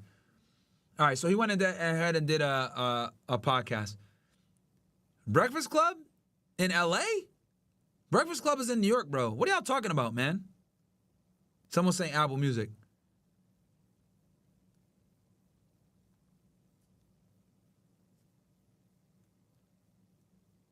Couldn't have been Breakfast Club because it was in California, chat. Yeah, nah, you guys all failed. You guys all failed me. I thought y'all would know. Anyway, let's keep going. On the day of the murder, August 19, 2022, surveillance shows Quando Rando and others leave their hotel in Los Angeles and enter a black Cadillac Escalade. Surveillance video taken from numerous locations throughout Los Angeles, including Quando's hotel and the gas station where the murder occurred, show that two vehicles followed the Escalade for hours leading up to the shooting. Damn, niggas followed them for hours. One vehicle is a white BMW, murder vehicle 1, and the other was a white Infiniti, murder vehicle 2. These do luxury drilling, huh? Among other things, surveillance video from the murder scene shows a murder vehicle 2 parked in an alley behind the gas station where 3 shooters wearing black masks exit the vehicle, later identified as Jones, Lindsay, a co-conspirator 2, walk up to the gas station and then open fire on the Escalade. The shooters then ran back to the murder vehicle 2 and drove away. Murder vehicle 1 drove away from the area just minutes before the shooting. Approximately 50 minutes after the shooting, surveillance video from an In-N-Out restaurant in Los Angeles shows Grant, Jones, and Wilson arrive in murder vehicle 1. The video also shows Lindsay, a co-conspirator 2, arrive at the In-N-Out in a black SUV. Based on the comparison of surveillance video showing the murder to video from In-N-Out restaurant, law enforcement identified the Lindsay, Jones, and co-conspirator 2 were the individuals who opened fire and killed SR. God damn. Niggas just wanted to go to a fucking In-N-Out burger and have a debrief and ended up getting identified by the fucking FBI, man. That's a big fucking L. Footnote here, based on investigation, Grant was the primary driver of murder vehicle 1. As discussed above, in addition to driving the vehicle, Grant took steps to help facilitate the murder, including booking the hotel room for the hitman. Additionally, GPS data associated with murder vehicle 1 shows that the vehicle was parked outside of a sporting goods store at the approximate time that 4 black ski masks matching the appearance of those used by the shooters were purchased. Oh my God. Yo, these niggas are cooked, bro. These niggas are cooked. Bro, they went and got the fucking BMW, got the GPS data, and just wanted to get more evidence to be like, yeah, bro, the car was actually parked while you were buying the fucking ski mask. It's not enough that we know that you bought the ski mask and we got the fucking receipts and everything. We got your rental car there. It shows in the GPS that you were there. You were there buying fucking ski masks. Dude thought he was safe buying it in cash. You guys remember? In the thing he bought, that's the only thing that he didn't use OTF card for was buying the fucking ski mask in cash thinking he was safe. Bruh. Yo, this guy Grant, all he did was grant the fucking feds an easy-ass case, man. Fucking dummy. Stupid. I guarantee you them FBI agents was watching that fucking surveillance footage like, just fucking rubbing their hands together like one of them boys, if you know what I'm saying, after they give a high-interest loan. Bro, this is a fucking L. Worst hitman ever. God damn. Anyway, okay. A few hours after the shooting, Jones, Lindsay, Wilson, Houston, and Co-conspirator 2 boarded a flight from San Diego to Chicago. Once again, the credit card in the name of the Co-conspirator 3 was used to pay for the one-way tickets. Banks books multiple international flights after law enforcement arrested multiple co-conspirators and executed search warrants at locations associated with OTF members. I know the following based on my conversation with other law enforcement agents involved in the investigation and my personal involvement in the investigation. So guys, this is what led to them filing a criminal complaint when they didn't anticipate it. In the early hours of October 24, 2024, law enforcement arrested Grant, Jones, Lindsay, Wilson in Houston and executed multiple search warrants in the Chicago area, including a warrant to search the home of Co-conspirator 3. Co-conspirator 3, if you guys remember, is the one that booked all the shit, that had access to the credit card. So just so you guys know, when the feds do search warrants, it's almost always at 6 o'clock in the morning, okay? Shortly after making these arrests and executing the search warrants on October 24th, the FBI received notifications from U.S. Customs and Border Protection, CBP, showing that Banks had been booked as a passenger on 2 international flights. A one-way flight from Miami to Dubai, United Arab Emirates, connecting through Doha, Qatar, scheduled to depart the evening of October 24th. 2, a one-way flight from Fort Lauderdale to Switzerland, connecting via New Jersey, also scheduled to depart on the evening of October 24. Banks did not board either flight. At approximately 6:40 p.m. Eastern Standard Time, the FBI received an additional CBP notification that Banks had been booked as a passenger on a private plane departing Miami and destined for Italy, scheduled to depart at approximately 9 p.m. Eastern Standard Time. At approximately 8 p.m., Banks was arrested by law enforcement in the vicinity of the departing airport. I think they picked him up in Opelika, right? Big L.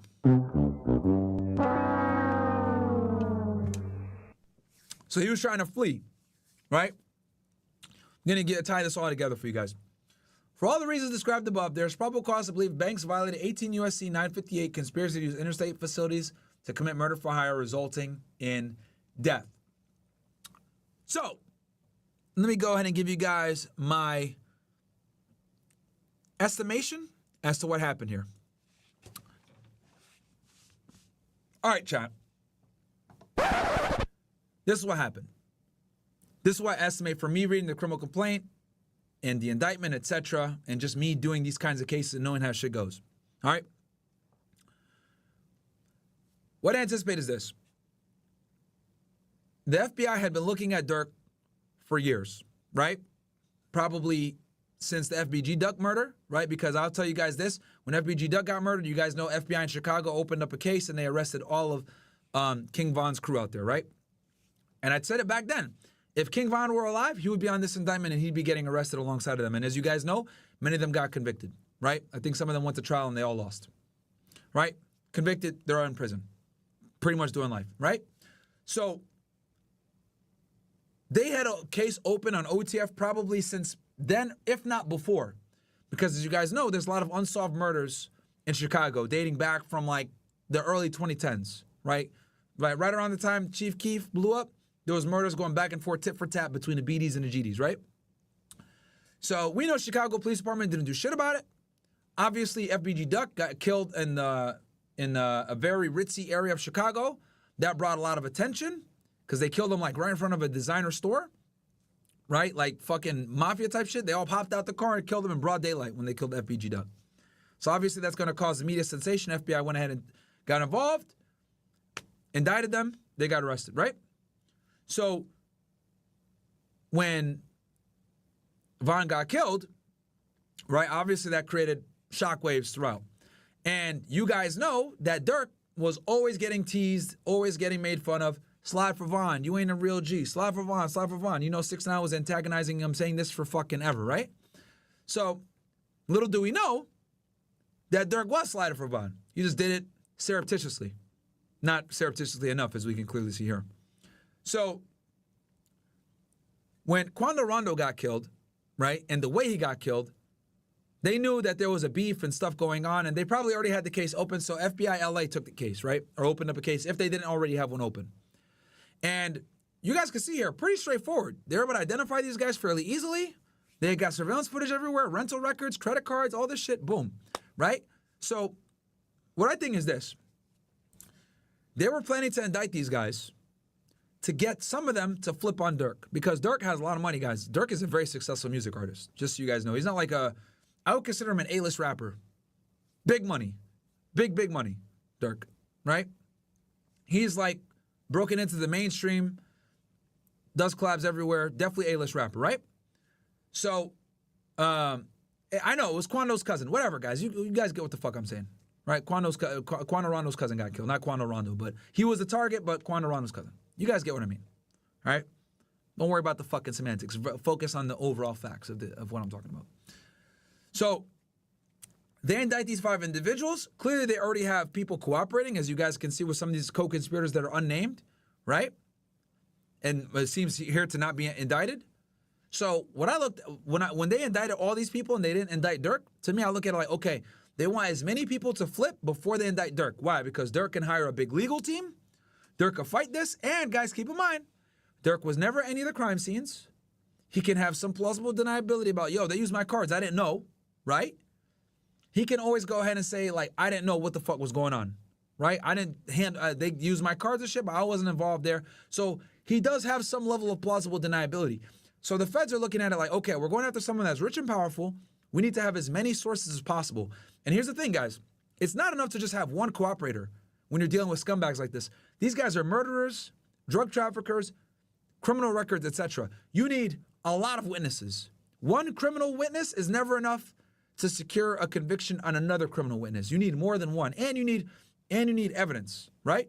So they have the circumstantial evidence with the credit cards and the iCloud and all this other shit, but they need the witnesses too. So what their strategy probably was to indict these guys, do the search warrants, because anytime you're doing search warrants and an arrest warrant, that tells me that you're still trying to build a case. So they were gonna get all this information, but obviously, monkey wrench in the fucking wheel, they didn't anticipate that Durk was gonna run away same day, right? Typically, celebrities, guys that have money like this, they don't flee because, dude, they're too famous to run. Too famous. Where are you gonna go, right? So when they saw that he booked all these flights, which, by the way, they had a CBP hit on him, because when you're a U.S. citizen, you're trying to flee the country, and they have you a record locator on you, anytime you book a flight to leave the country, boom, they immediately got notified, right? Through Customs and Border Protection, the guys with the blue uniform, right at the airport. When I was at HSI, I used to have records on people all the time. They leave or come into the country, I'd be right there at the airport waiting for them, right? So FBI has to utilize CBP to do that, right? CBP or HSI, because we got the Customs and Immigration Authority. So when they said CBP, I knew right away they probably have a CBP or an HSI guy involved in this investigation. More than likely, probably HSI. Because HSI agents typically are in these Safe Streets task forces that this woman is involved in with FBI. That's going too much in detail, but you guys get the point. So when they saw that he had these flights booked, the agent said, oh shit, it's either we get him now via criminal complaint, or he flees, and now we got to do something called the MLAT, right? I think it stands for Mutual Lateral Agreement Treaty, right? Which is a pain in the ass. I've done an MLAT before, guys, right? Because if someone goes foreign and you have an American arrest warrant for him, you need to coordinate with that foreign government to get that guy back. But obviously, now you're playing the political game. It depends on, who's our president, who's their president, do they have good relations? Is the Department of Justice willing to move forward, right? Is there conflicts in the region? What's the diplomatic process like? Does our Secretary of State get along with their foreign dignitaries? It's a fucking pain in the ass, bro. Big pain in the ass. And it's heavily reliant upon geopolitical relations, right? Some countries will give you the guy immediately. Some countries won't. Give you guys a perfect example. Assange, right? If that wasn't Julian Assange and he wasn't an Australian citizen, we would have had him here within a few months with the Brits. But since he was a journalist and an Australian, right, the Australian government fought the British government and the U.S. government to not extradite him to the United States because they knew more than likely he would come here and die in prison. And to Australia, that's a bad look for them, right? So some countries, depending on the crime, depending on who the individual is, depending on the notoriety of the case, etc., it all plays a factor, right? So MLATs can be, doing an MLAT can really be a big L for you, and you might not get your suspect depending on what's going on, right? Or worse yet, let's say Durk makes it to one of these countries, then he runs to a country that doesn't do extradition, like a Russia or something like that, like Snowden did, right? Because he can, once he gets to one of these foreign countries, it's going to be way harder to track him. He can easily, travel somewhere where there isn't an extradition agreement with the United States. So I say all that to say this, guys, because a lot of people said, oh, why didn't they just let him leave? Like, it's not a big deal. Just get him later. Nah. Once they go international, guys, it's way harder to get them, especially if they're not in a friendly country. And even if they are in a friendly country, depending on what the crime is and the notoriety of the case, that could cause complications for you with bringing them here. With the Julian Assange case, one of the best examples of this, right? Normally, extraditing someone from the United Kingdom isn't a problem. But since he was Australian, the Australian government lobbied to not have him extradited, and he was considered a journalist, so they looked at it like this isn't fair, etc. So that's why they never turned him over. And that's why the U.S. actually, and I covered the Julian Assange case, that is why the United States ended up kind of like letting it go and giving him time served, because they knew they were probably never going to get him over to the United States.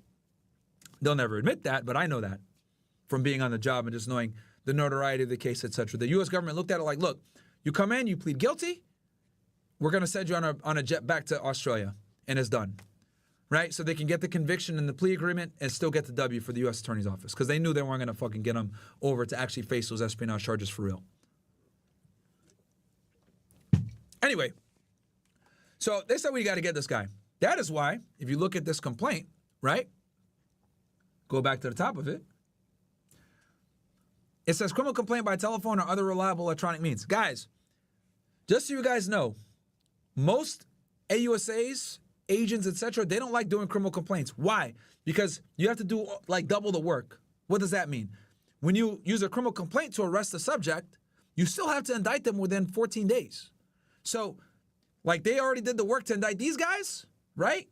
Now they're gonna have to do a superseding indictment and add Durk to this, right? And now they kind of gotta indict him sooner than they wanted, because like I told you before, the strategy guaranteed here was indict these individuals, get them to flip, and then do a superseding indictment and pick up Durk later. But since he tried to flee, they had to do a criminal complaint, right, to get him in custody quickly. They got him in custody, obviously through some rigmarole, but now the cards are out. He's going to know who the informants are, etc. That's another reason, too, why they probably didn't want to pick him up right away. Given they wanted to give their sources maybe some time to get out of town, put them in witness protection, something. So guys, that is kind of the summary of what I think happened. All right? Let me see here. Let me see. Is Axe still on?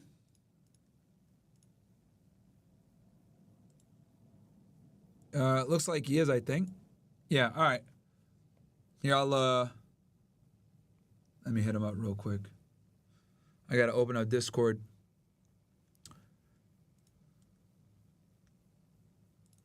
Chat, give me ones if that all made sense for you. Give me ones if that all made sense for you guys. Let me look here.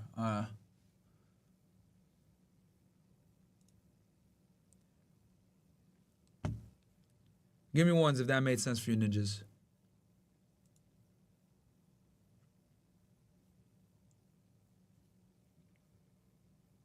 Awesome. All right, cool. All right, let me try. I don't even know how to do a fucking phone call on this shit. Bro, I hate Discord, man. I don't know what I'm doing. I gotta click voice call? Did I do it? Shit, maybe I am doing it. I don't know if I'm doing this right, though.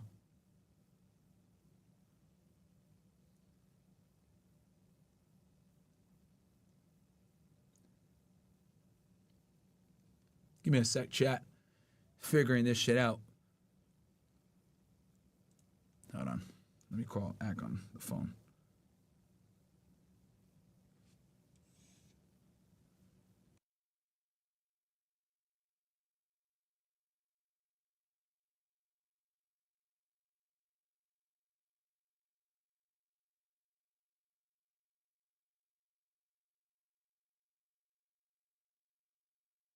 I'm trying to get you in the chat because because we're about to have I would love for you to be here for this. So Sure. We're about to have this guy. His name is Trenches News. So he was actually one of the people who testified in the Duck case.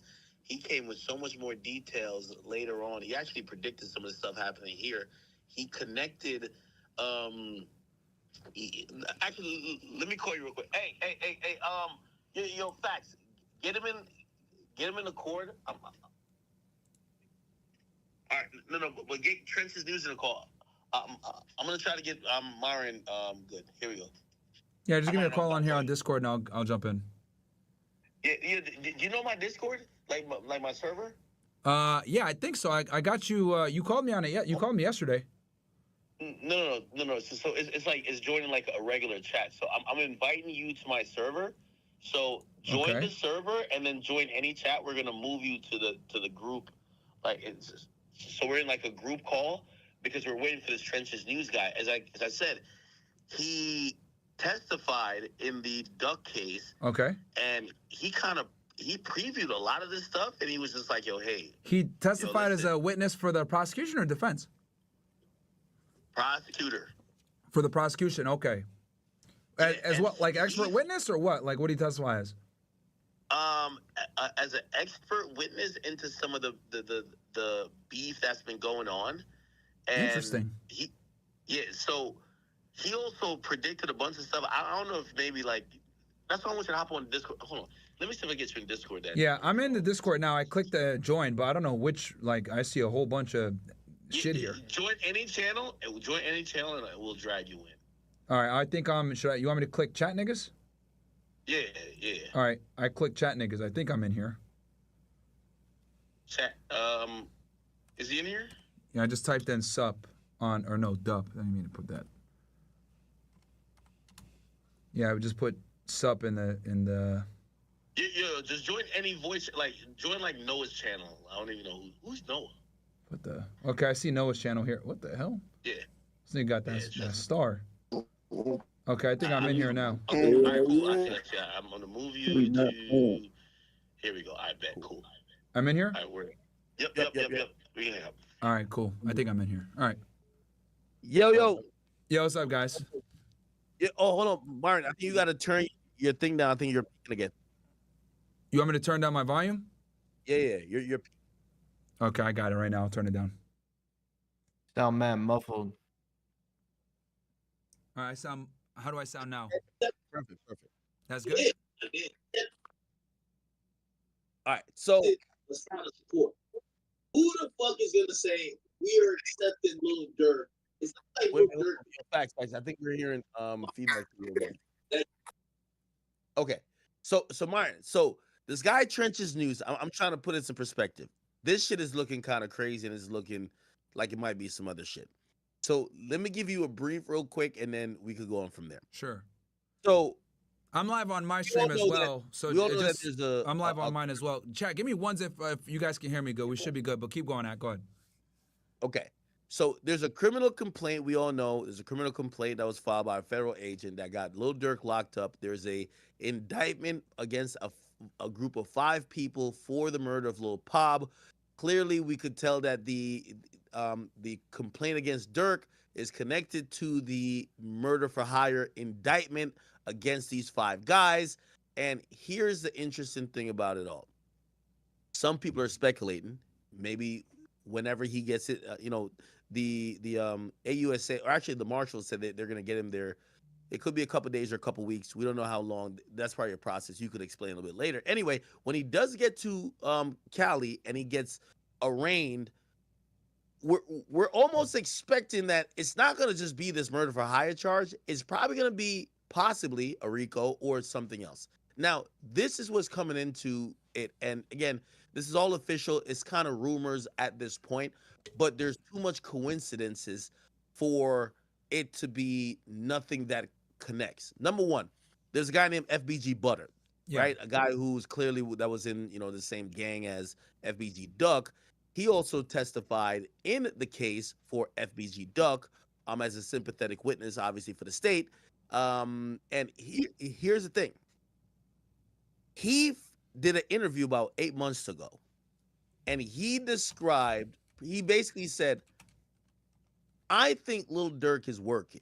And when he means working, he thinks Lil Durk is cooperating. This is why he said it. He said, because there are a few situations, but he named one specifically, and it's not the one that Durk is actually charged for. He said, why did Durk not get charged for murder for hire? Now, this is a stupid nigga. The mere fact that he even knows that statute and that charge 7 months before, granted, he's been vetted by the feds, this and third.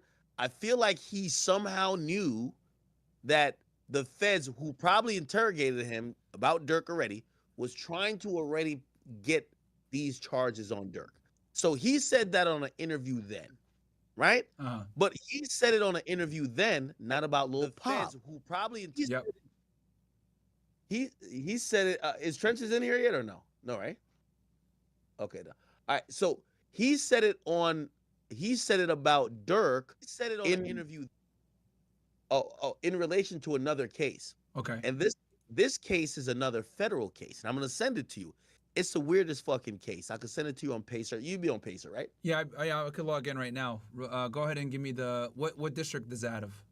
I mean, you're not gonna see anything because there's mad actions, like probably 20 actions. Everything is sealed. Everything is sealed. It's the thinnest indictment, 6 pages, and it's two guys that's murder for hire. When you get to find out what case they're murder for hire for, and this is the weird part. It's also a murder for hire case that got filed in 2023. Okay. But it doesn't mention who's the person paying. So it only shows the people who are the hirees. Interesting. Was that out of LA or where was it out of? Illinois. Okay. It was out of Illinois, but it's kind of filed pretty similar. So the person who's the victim is a person who was accused of killing Lil Durk's brother, D-Thing. Okay. Gotcha. Yep. Now, that entire case, not redacted, it's entirely sealed. You can't see anything, right? Okay. I mean, if you're on Pacer and you want to look it up yourself. Let me. It's probably Northern District of Illinois, I'm assuming. Yeah. I'll give you one of the defendants' name that you can look up. His name is Powell. Hold on, I got it somewhere here. Chat. Okay. And by the way, chat. Where is it?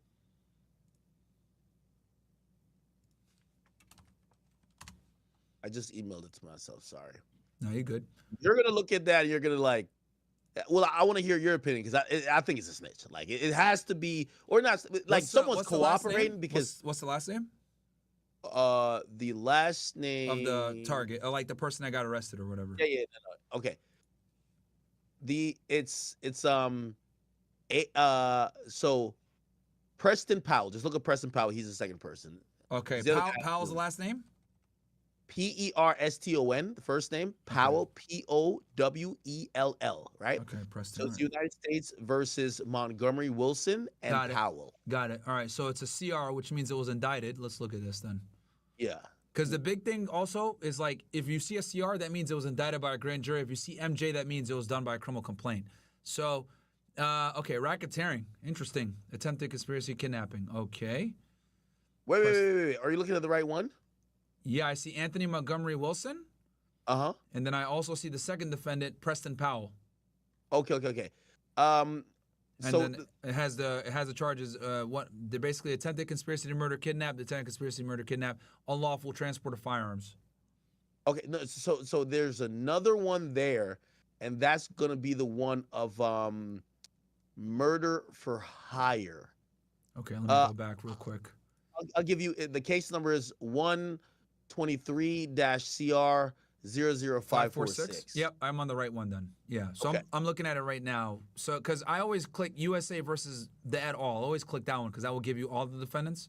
Yeah, So okay. I'm looking at it here. I see the indictment as to Anthony Montgomery. Boom. So just so I understand this correctly, so you're assuming that, or you have information that leads you to believe that these individuals were involved in the murder of someone that might have killed someone close to Durk. Yeah, yes. So, no. Okay. So these guys, okay? Yep. By the way, the guy named Mike City AJ was in the video with Durk, a song called Aha, where he's dissing primarily Youngboy. I remember that one. There's a part in that song where he says, ever since my brother died, and he says, anybody, like he basically said, I got the get back for that, right? Yep. Now, what Reddit found out a year ago, they said, yo, they didn't even know about the indictment. Well, actually, they heard about the arrest. They said the guy who's indicted, and Anthony Montgomery Wilson, he's in that video. So he's in that video, and they're saying that supposedly these two guys that are charged killed the person who was supposedly responsible for Durk's brother D-Thing death, which was a guy named Sheldon Mack, I believe. Am I saying that name right, chat? Sheldon Mack, right? Now, he's actually listed as victim A in the indictment. Now, here's the thing, and I want you can look at the indictment. It's kind of odd because the indictment, and I've looked at a lot of these joints where they have, it shows you, okay, there's an order here, there's a motion here. The majority of the actionable items are all sealed, or motion for sealed, or it being sealed, which almost tells me that there's something of the not of the ordinary happening here, which is, I believe, these guys, or one of them, have flipped and probably will identify the person who is the hiree in the murder for hire. Yeah. And they were working that case for a while. Also, FBG Butta spelled it out to the T. And by the way, I'm saying this because this is a stupid nigga. If he's seen his name on a cake, he wouldn't know what it is. He would just eat it. Yeah. So you're just amazed by his ability to accurately assess this while being an idiot and a moron. So exactly. And then I look at the case and it's completely sealed up. And then not only we see a murder for hire pop up in Illinois, we see another murder for hire pop up in California. And now I'm under the assumption to say, we're gonna go see a RICO get in. We're gonna go see a RICO get unsealed. Well, let me tell you this. It says very clearly in the indictment and on the criminal complaint, the FBI agent puts it in there that co-conspirator 1, who we know for a fact is absolutely Durk, has ordered hits on people that he dislikes or wants gone, and she said it in the plural. So. Quando Rando was just one target. It made it sound as if he is the one that initiates and pays for hits. So I wouldn't be surprised if there weren't many people, because we know a lot of people that were close to Durk got killed. So if he's going to go ahead and go after someone like a Quando Rando who didn't even really kill Vaughn, I wouldn't be surprised if he went ahead and went after people that he knew directly killed members of his family and or close friends of his. Because, people forget that it was Lil Tim that actually killed Quando Rando. It wasn't that killed, King Von. So, but he obviously wanted to get back on Quando Rando, even though he wasn't even the shooter. Hey, again, I'm giving a wild theory, and I think this theory, I am very open to be wrong. But there's a theory of mine, and this is where the Trenches News also comes in, because, he has also on the ground level intelligence and kind of knowing that there's these other cases that the feds have pretty much stalled out on, or not, well, local authorities have stalled out on solving because they needed to cooperate, but they do have these things now with the help of the feds. So here's the thing. There's four acts that it appears that might be on the horizon. First and foremost, remember that case where... Question for you, At what timestamp is this dude, Anthony Montgomery Wilson guy or Preston Power? You said they're in the AHA music video. I'm going through right now. What timestamp are they in? Do you know by chance? So I tried to look for it. I couldn't find it, but on the Reddit, I posted a year ago, right? Someone sent me the link. I could send you that link. If you know how to read, like your side messages on Discord, I can just send it to you. Yeah, send it there, and I'll look at it, and I'll try to pull it up because he's in. I'm watching the video right now, and everyone's wearing fucking masks and shit. Well, a bunch of them are wearing masks. No, exactly. So, what it is that he's. I couldn't find him in the video, but I guess someone posted on his story like a behind the scenes thing, and the guy is there. And then they slide over and you see the mugshot of the guy later, and you're like, oh shit, that's him. Yeah. Yes. Well, I'll tell you this. I wouldn't be surprised because two of the guys that went to go do the hit in LA weren't even BDs. So it seems like he kind of put Grant in charge of coordinating everything and just let him run it. And then the other guy, Co-conspirator 3, who I think is like a manager or something who had access to his credit cards, he was also involved with like kind of booking the flights and shit like that. But Grant, it seems like, was the one that kind of like orchestrated the actual hit. And Durk just relegated all the duty to him. So it seemed like Grant brought in two guys, because two of the guys that did the killing aren't even BDs. And they mentioned that in the complaint that they're gang members from another gang, which, you know, I've heard from multiple people that, I don't want to say who, but from multiple people that Durk does hang out with some GDs that are cool with him, that are in different sets that are friendly with the BD set that he's with. But, and obviously his father's a GD too, so obviously there's a lot of close links there. But yeah, these two individuals probably weren't even like that tight with him for certain reasons of protecting Durk and putting a layer of removal. So yeah. So if you're thinking about, so going on this theory, if you even hear what Trench's News is saying, there's a point where Durk starts to hang in a particular area called Tay-Town, or like he starts being, so I don't know what they kind of claim, but they basically say this is why you see some of these guys start being around him and start also being involved in whatever BS he might be into. But anyway, here's 4 acts. I'm gonna give you 4 acts that people feel that once the superseding indictments comes up, it might contain. The first one is, I think, going to be the most attractive one for the feds. Now, and you could do your research on this while I'm telling you. So in 2019, King Von and also Lil Durk caught a case where they supposedly robbed a guy for some jewelry, took some money from him, and when the guy was like still like, you know, like what the fuck, whatever, they said that allegedly, at least in the preliminary hearing, they said that Durk reached his hand outside the car with a gun and shot the dude a couple times. The dude went to the hospital, whatever. They got indicted. They were both locked up, right? Subsequently in 2020, so this is 2019, right? They were locked up for a while. They get out. In 2020, November, you get Vaughn, who died, right? Now, the preliminary hearing had said that there was enough evidence that this could go to trial. Right, this is all you could find. This video of the judge saying, "Hey, this is a probable cause hearing because it's a preliminary hearing where he could go to trial." Cool. Now, Vaughn dies the year after in 2020. However, in 2020, I think it's 2022. 2022 October, 2 months after Lil Pop gets killed, Fonnie Willis, who's number one already, everybody knows an overzealous DA. You see that she's going after Trump, wife and Lucci. We see she's going after Jeffrey Williams. She's all about headlines. All about headlines, her. Say again? I said she's all about headlines. She can't really prove a case. She just wants headlines. She wants clout. That's all she does. Because like she's gonna lose a lot of these cases she's prosecuting. Exactly. So apparently she comes out and says, "This is now. Keep in mind, this is 2 years after Vaughn has been dead." She says, "Hey, we're going to actually drop the charge against Durk." Why? The reason being is that we don't know if we could prove beyond a reasonable doubt that he did these things we allege. And to be honest, if Vaughn was alive, Vaughn would have been indicted, which is pretty interesting.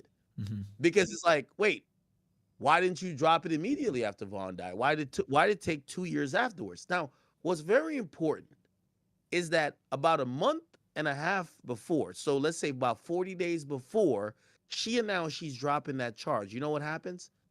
What happened? Lil Pob gets killed in LA.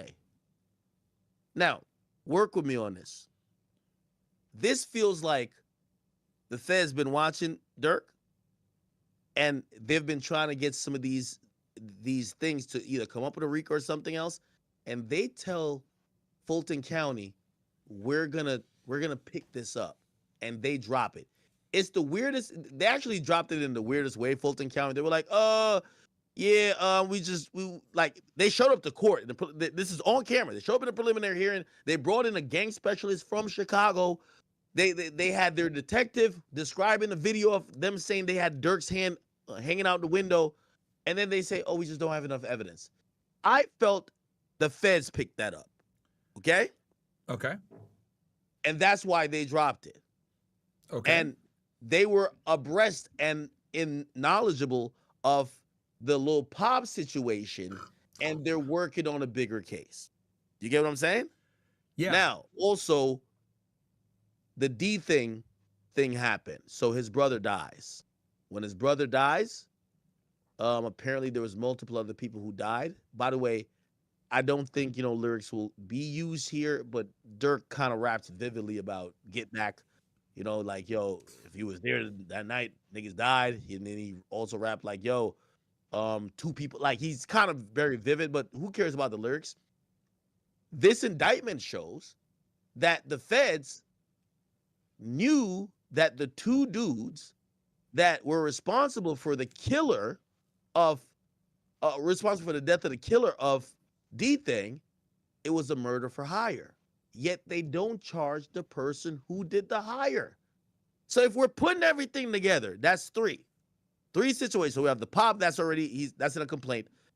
The Atlanta situation got magically dropped, which I think, but the timing is weird.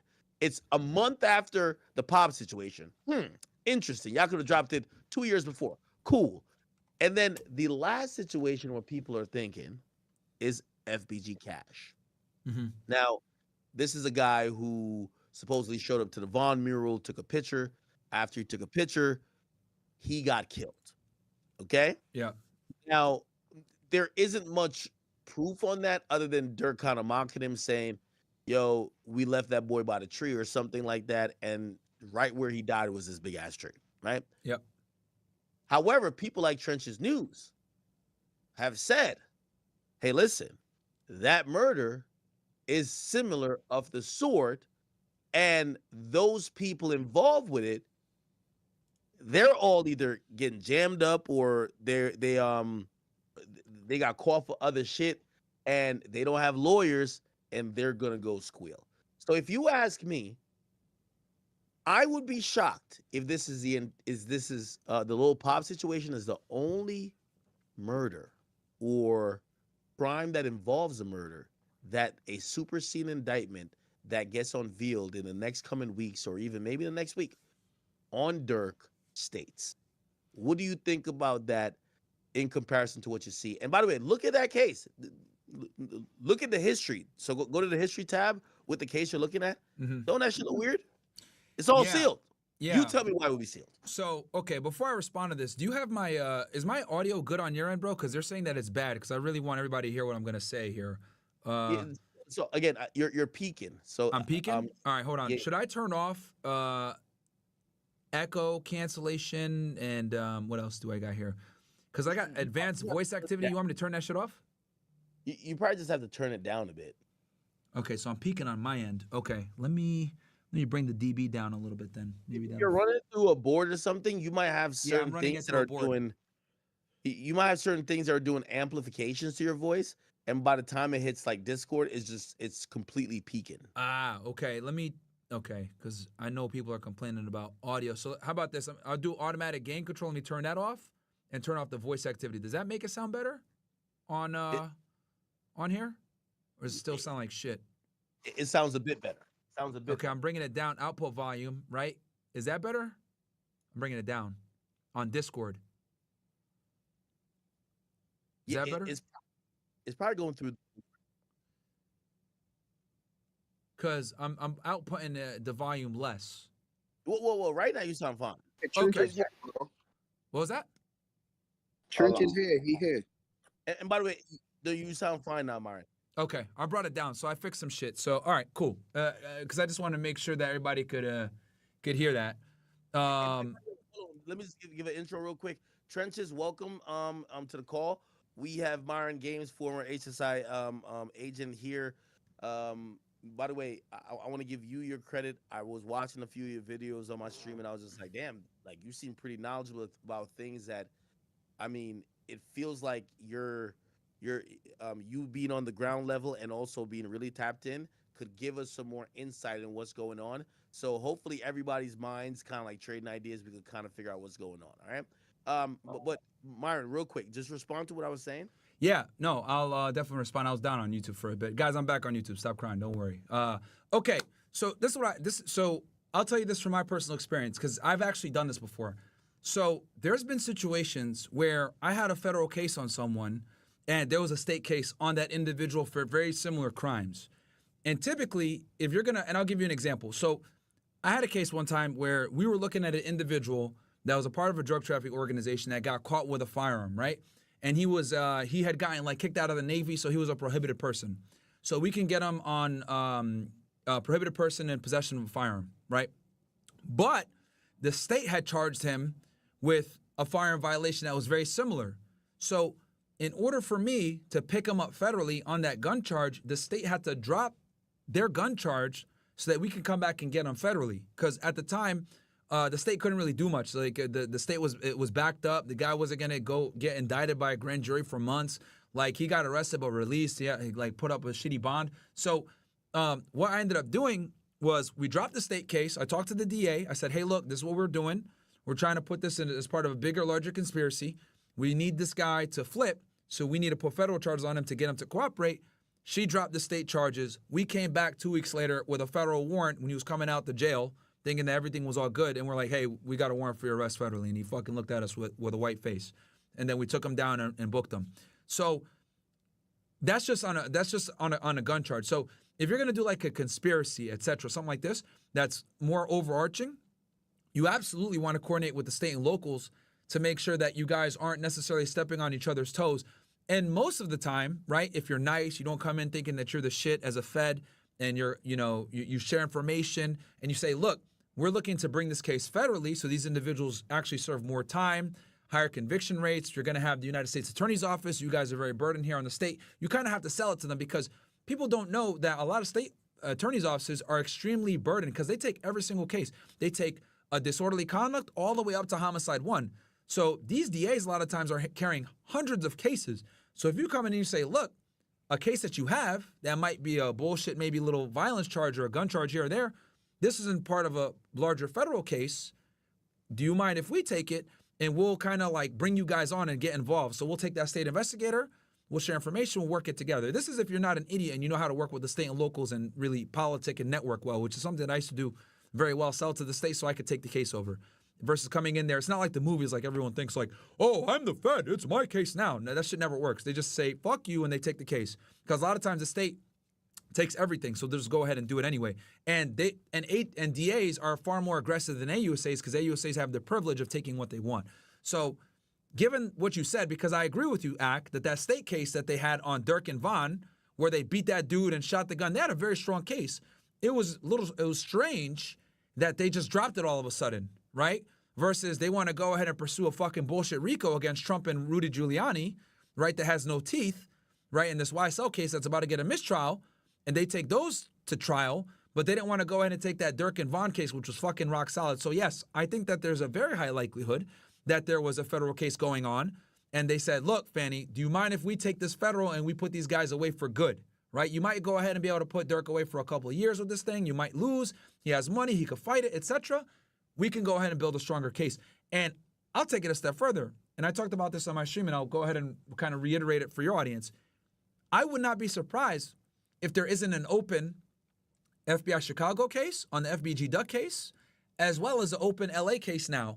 Because the FBG Duck murder, if anything, if they didn't already have a case open, absolutely put the Fed's eyes on OTF because the way that Von's crew went up there and killed killed Duck in the broad daylight in the design district in a very fancy, affluent area, right, and gunned them down in broad daylight in front of everybody, like that obviously got the feds' attention.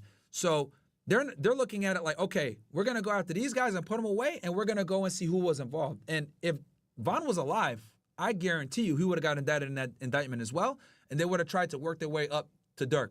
The problem is that since Von died, he was the highest level guy, and he was probably the only connection to Durk directly for that FBG Duck hit.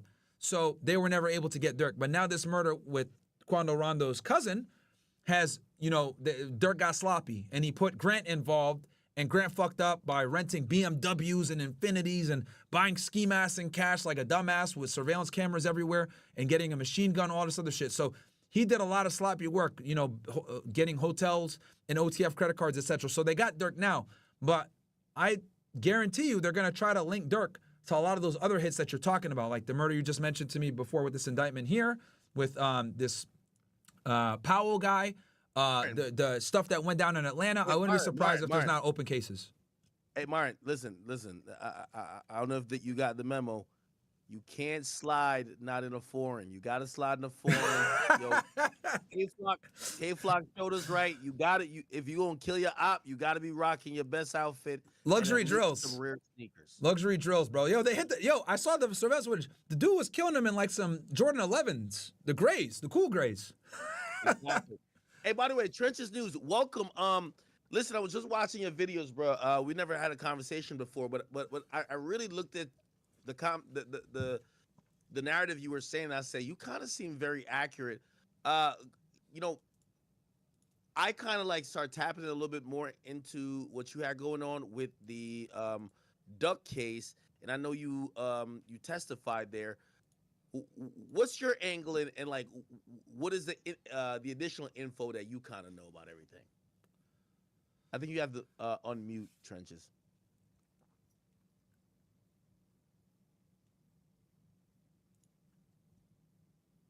He'll figure it out in a second. Yeah, I can't hear him if he's talking. But to finish up what I was saying, I wouldn't be surprised if there isn't a federal investigation between multiple FBI offices. I know Chicago absolutely has one open because of the FBG Duck case. And keep in mind, they executed search warrants as well, when they were up there in Chicago. They didn't just arrest these dudes. They did search warrants up there, bro. So that's very important to note as well. So we know there's an open FBI case in LA. We know there's absolutely one in Chicago. And we know that they had to open one in Miami as well to get Durk. Keep in mind, they had to send a case collateral down to FBI Miami to go pick him up at Opa-locka Airport. So that's 3 different field offices that have an open case. And then I wouldn't be surprised if Atlanta doesn't have one as well, because we know Durk lives in Atlanta. And the murder originally went down in Atlanta. So, by the way, yeah. Also, here's the thing, too. That whole thing about when they ran up in his crib and there was a shooting, that also mysteriously kind of disappeared. Anyway, I do want to ask you this one question before Trenches pops in. And Trenches, welcome. I see you finally figured out to unmute. But Myron, I wanted you to answer this question because me and my guy AJ, he was saying, yo, Durk should have just left the country a while ago and he could be chilling in Bali. If it was a situation that, say, Durk somehow knew ahead of time that this was going to come down and he's hanging out in Bali, outside the country, does the United States have any type of reach to go get him? Okay, when it comes to getting people internationally, there's a couple of things that come into play. And the reason why the FBI did the criminal complaint was because they didn't want to have to go get him internationally. Because I'll be very candid with you guys. Doing an MLAT, right, which is what you need to do through the United States Attorney's Office to go ahead and get someone internationally, is a big pain in the ass. And it's very contingent upon a bunch of different things that are often out of the U.S. Attorney's Office, the Department of Justice, and the federal agency's hands. Geopolitical situations, relations between countries, a bunch of political stuff. So these things can heavily influence your ability to get your guy in custody in the United States. I'll give a perfect example here. I gave it to my audience earlier. Look at someone like Julian Assange. They had him on espionage charges, right? Debt to rights. But he was in the UK. The Australian government lobbied to not let him get released. Shut up, Frank. Sit down. Sorry. It's my dog. He's crying like a little bitch. So, you know, the Australian government lobbied to not get him extradited. The British government wanted to kind of hand him over because they're an ally of ours, but they couldn't hand him over because the Australian government didn't want to want him extradited because he's technically a journalist in their eyes. So what did the U.S. Attorney's Office do? They ended up having to take the L, right? Move him over to one of the islands, one of these like territories, have him plead guilty, and then took him on a plane and let him go back to Australia because they knew they weren't going to be able to get him over to the United States to face prosecution. And that's for an espionage charge, which is very serious, right? So the point I'm trying to make is it depends on the charge, the country that he goes to, the relations between that country and our country, how our Secretary of State does. There's a lot of geopolitical bullshit. So FBI said, fuck that. We don't want to deal with it. And they could take years sometimes depending on who it is, the charge, and where they are. So if you went to Bali, right, if there's an extradition treaty, it might be a little bit easier. If there's no extradition treaty, it might be a bit harder. So, okay, all right, maybe you should have dipped. Trenches, what up, bro? You here? Could you hear me? Yeah, hey, first of all, I want to say, man, shout out to my mod squad, man, and Long Live Duck. And then the second thing I want to say, man, the guy who up on your channel, bro, he disrespected me, bro. He don't even know me, bro. Like, I was in the streets, I've been shot, all type of shit. You don't know nothing about me, bro. Just to get up on here and just to be like, oh man, he did this, he did that. Long live Duck, and I'm standing on it.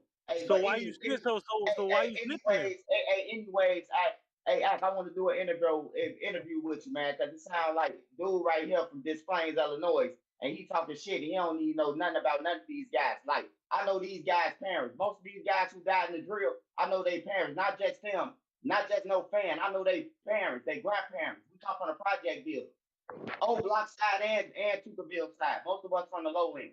You know what I'm saying? So, hey, as far as what you talking about, dude, like, you can mix me with that shit. Hey, but anyways, Lil Durk now, man, they done, bro. They done had they circus. They done ran around like mad dogs, bro. You know what I'm saying? They done beat all these motherfucking cases. And like the federal agent said, they ain't dropping nothing, man. These guys run around, oh, man, they dropped our case. We did it. Nah, man, drop your case. It's called state on leave, man. The state is on leave. They either ain't got no charges or they just gonna put it off. Or the feds told them to put it off. You know what I'm saying? They done ran around long enough, man. Durk should have been smarter than that, man. Durk is a top 10 rapper with a Grammy. So Trenches, and by the way, my man Myron's in here too, just to kind of get everybody up to speed. So Trenches News is someone, he's definitely sympathetic towards Duck.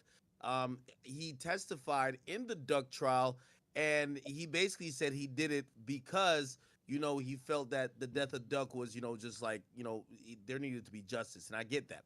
Now, I've been watching, or at least I watched even on stream of you talking about this.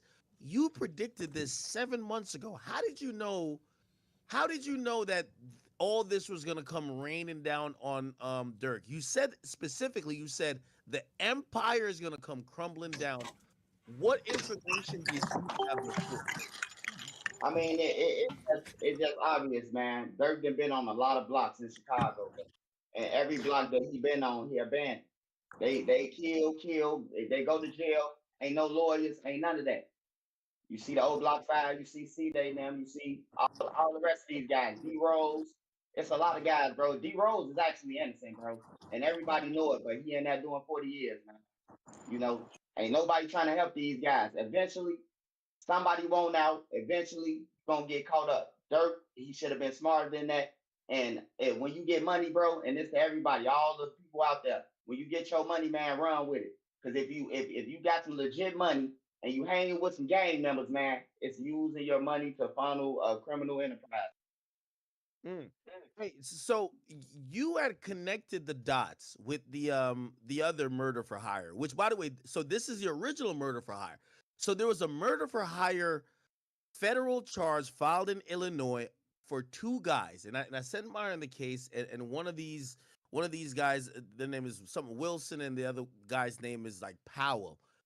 How did you know, and how did you connect this to, you know, OTF, or you connected this to Durk? Obviously, we know now. Apparently, the guy who got killed by these two guys they were accused, or actually that guy was accused of killing D-Thing. But how did you know? Nah, it's just the streets, just being from the streets. If you type in from the streets, like what the internet don't know, but if nobody knows something about it, bro, like the streets talk, bro. Like everybody in the streets know who murdered all these guys. Really? But You know what I'm saying? But ain't nobody talking. You know what I'm saying? Yeah, it's for real, bro. Like the streets know. Like somebody could get killed in the neighborhood. If nobody know, the streets know who got killed. So and that's how it's just been for the last 14 years. And then the police, when a person died, like Vaughn, they just pile them up with bodies. You know, they just pile them up. He did this to close the case. And by the way, so let me ask you this question too, because you were so accurate. So I watched this video 7 months ago, and you said literally, you said, "Hey, around August, we're going to find out who paid for this murder." How the hell did you know it was gonna come out around this time? How do you know?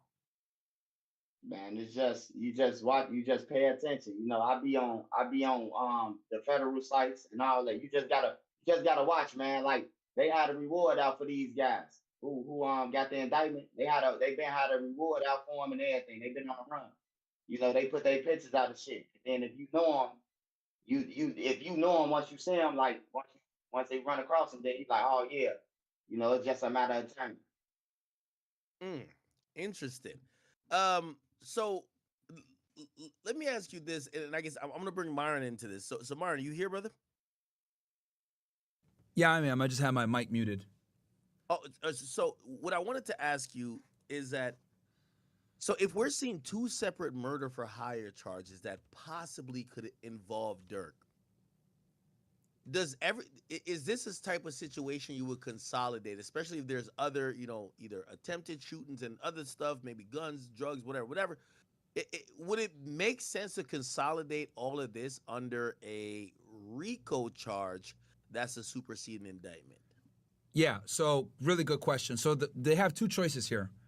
They can either consolidate it and do this all under RICO, right? But I want to be very clear about this. RICO cases are not easy to prosecute because you have to get a Department of Justice approval from headquarters, right? And you got to push it through your chain of command. So it's not necessary. I don't think that they're going to have time, because keep in mind they arrested Durk on a criminal complaint, which gives them roughly 10 to 14 days to indict him, because a criminal complaint never suffices as a formal charge. They need to indict him at some point. So I don't know if they'll have the indictment ready with racketeering statutes in time for that, but I absolutely think that the door is open for them to do a RICO charge in the future, because obviously this organization meets elements that are required under RICO, racketeering activity, which we already have a murder for hire, which would suffice. Now, if I'm not mistaken, a RICO might need 2 or 3 different crimes to suffice, but they can easily probably establish how these guys are involved in maybe drug trafficking, shootings, any of this other stuff. They could probably tie the FBG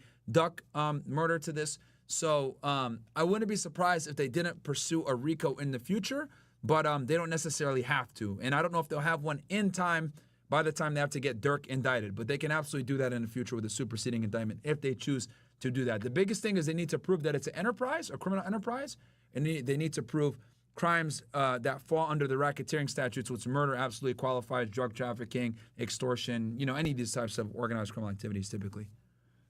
So I want to ask a question, and we could have Trenches answer this, and then you could answer it afterwards, Myron. There's the rumor that's going around that there's an individual that goes by the name of OTF Jam, and they're saying that he wore a wire. Now, I'm thinking we're in motherfucking 2024. Why wear a wire? You could just put your phone on the table and record the whole motherfucking call. A wire seems mad old school. But what do you think? And you know, by the way, Trenches, I heard you speak about Jam. I didn't know. I thought Jam was just some guy. You said he's kind of known as a killer. We're not saying he killed nobody, but you're saying that's his reputation. What do you think the likelihood is that he's cooperating? And what do you think the likelihood that maybe he recorded Durk and other people while they were discussing crimes? Well, the likelihood of him doing it, man, he whether it's Quando Rando incident or another incident, he told some, you know, because all the members said it that he told. You know, all the real OTF members, 300 members, they say he told.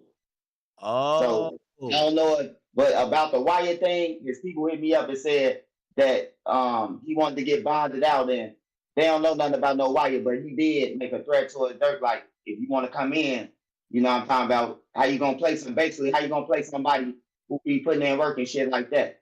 You know what I'm saying? And they took it as a threat and that he told us him. I don't know. I don't know how he got mixed in with the Quando Rando, but yeah, they say he told. Wait, so are you saying that he made a threat towards Durk? Like, yeah, he's saying, yo, I've been holding you down, because I heard you say something about like his baby mama called Durk for a lawyer, and Durk may have like brushed it off, and they're like, yo, you're not supposed to brush off my call when I need something. Like, I'm the guy who does the dirt for you. That's facts. And them type of situations, you gotta look at it like you can't play everybody like no little kid. Everybody ain't C-Thang them. Everybody ain't the old block 6. You hear me? Like, you got some real demons out there like, nigga, you finna find me out. You hear me? No matter what I did. Or you gonna come in with me.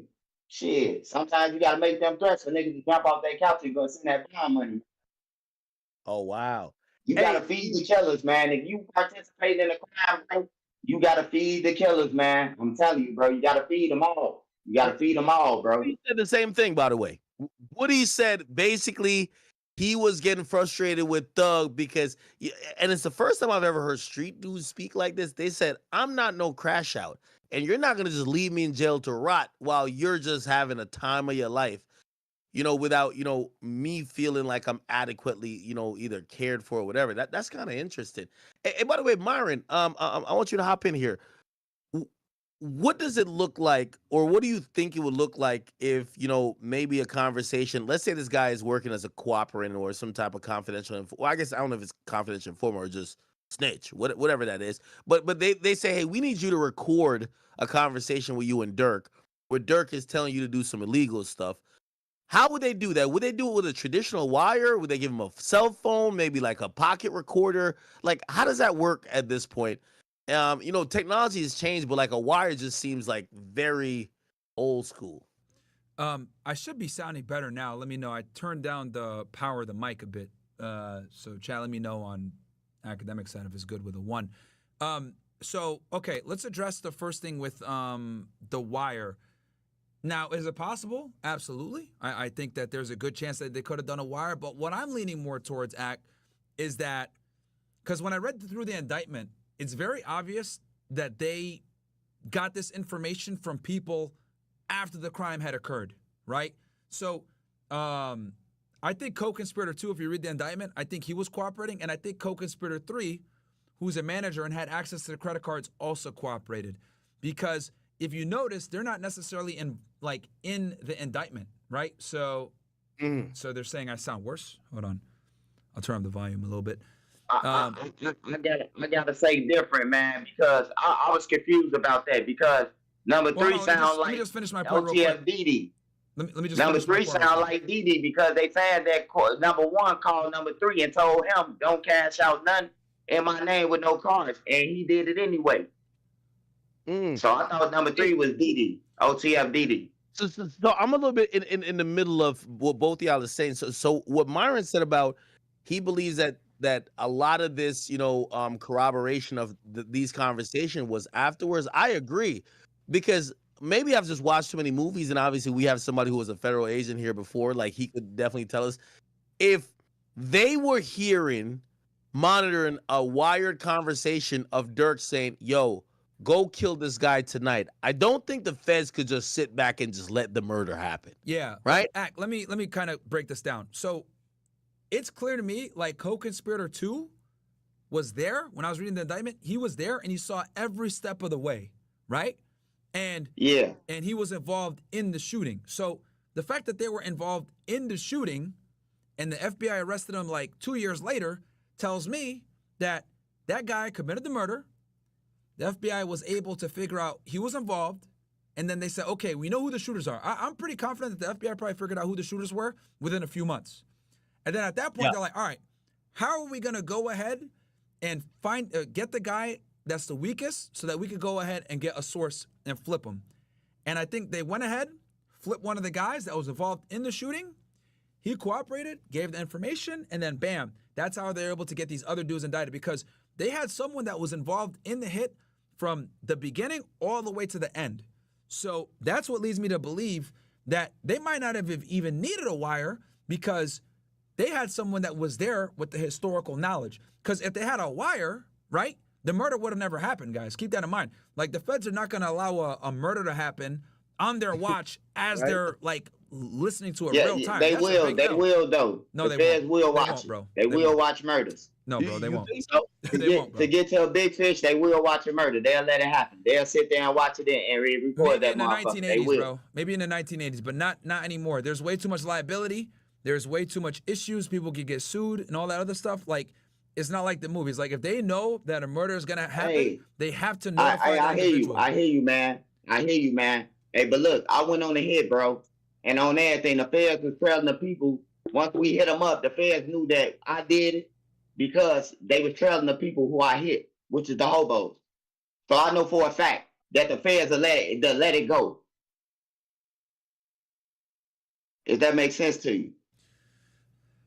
Wait. Do you think the feds knew you were gonna go do that, or they were just like? Man, they ain't know I was gonna go and do it. They was watching dude though. They was watching his every move. Everywhere he went, they had a team trailing him. Hold on. All right, so that's a little bit different, right? So it appears that you're saying they were just doing surveillance, and then you did some dumb shit, right? Now Yeah. this is different. Where according to the affidavit, there was a conversation saying, "Yo, y'all are going to kill this guy at this time," which means there's a plan. And if they heard the plan, like I remember even when they locked up 6ix9ine, they couldn't let 6ix9ine go to that casino because they had heard on the wiretap that they were going to shoot him. So they had to act at that point. Otherwise, they were going to let 6ix9ine stay out a little bit longer. But as soon as they heard there was going to be gunshots fired, they had to act because there was a plan. Now, if they're surveilling you and you do some dumb shit, I don't know if they have a duty to kind of like jump in necessarily. Yeah, they do. But if they're they're planning it on the surveillance phone and they're they monitoring know- the phone, if they're on surveillance and they know violence is imminent, bro, they're gonna absolutely jump in. And like the whole 6ix9ine thing that I told you about, like that, yeah, man, like they heard Mel Murda and Jim Jones on the phone talking about we're gonna violate him, and they went to 6ix9ine and compromised their investigation to tell him, look, there's a hit on your life. You know, the worst thing you could do is go up to like a target of the investigation and tell them, hey, we just got information that we got a hit on your life, because that compromises you doing a T3. It takes a lot of work to get a Title 3 up. So for you to sit there and kind of reveal your cards sucks. So trust me, like they don't want to have to reveal that they got this information. But the thing is this, the blowback, if they find out that you knew that this guy was marked for dead and he dies, bro, it's going to be a wrap on that agency, on the agents that were involved, all the way up to the director, man. Like the ATF Fast and the Furious got in trouble for this with letting guns walk into Mexico that ended up killing people. The ATF almost got disbanded for that shit, and that's just for letting guns walk that ended up killing people later on. So if you're on a wiretap and you hear people and people are going to die, like, bro, and they let it happen, it's a L. You know, maybe in the 1970s or 80s, they kind of like, you know, do that cowboy shit, but nowadays, can't do it, man. Stuff is too documented. So I kind of agree with you that they're hearing this stuff in post. However, it's the only way. Believe, there's no way. and There's no way they had someone wired up. There's absolutely no way they had someone wired up, and he did a hit, and they watched it, and then they arrested him 2 years later, bro, or interviewed him 2 years later. Like what I think happened was they did the hit. The FBI found he got hit with another charge, or he had some kind of pressure on him. FBI came to him and said, look, you're looking at XYZ on this charge. We know you're involved in this murder. Come and work with us now. Come to the table, because the person that comes to the table first gets the best offer. And that's what happened. And that's why that one individual, co-conspirator 2, if I'm not mistaken, in the indictment, is there from every single step of the way. Also, keep in mind that they raided co-conspirator 3's house. I guarantee y'all, when they raided that house, he gave a statement as well. Listen, I think co-conspirator 3 is an assistant or somebody who doesn't necessarily come from the streets or. I agree. That's why they had the credit card. That's why they had the credit card. It was some kind of person that again, yeah, like that does like maybe accounting or maybe an assistant, a manager, some bullshit like that. That's like more on the music business side, not on the street shit. I agree. Okay, Trench's news. So I seen you kind of cut. You said there's another murder, which is FBG Cash's murder. You said those guys ain't get locked up, but they better be looking up and better get on the run. And now they better run, man, like the pumped up kicks. You better run, outrun the feds. They better run, bro. I'm telling you. I tried to tell Durk to run. He would have been overseas, man, if he would have listened to me a long time ago. When they brought up his name in Duck trial, I say, Durk, you better run, man. Move off them lawyer brought your name up. I wasn't playing. The lawyers brought his name up. Wait. Break that down. Because you did say he should run. And I think people were just thinking you were just talking shit. But now it makes, okay. How did his name come up? By the way, you were one of the people who were at the court. Matter of fact, you did a video where you walked into the federal courtroom. I don't know how you were alone, but I guess you were there, like probably prepping for the testimony you did, and you got somehow a time to record a video. How did you hear Durk's name? Break this down to me. Hey, no, actually, I'm filming.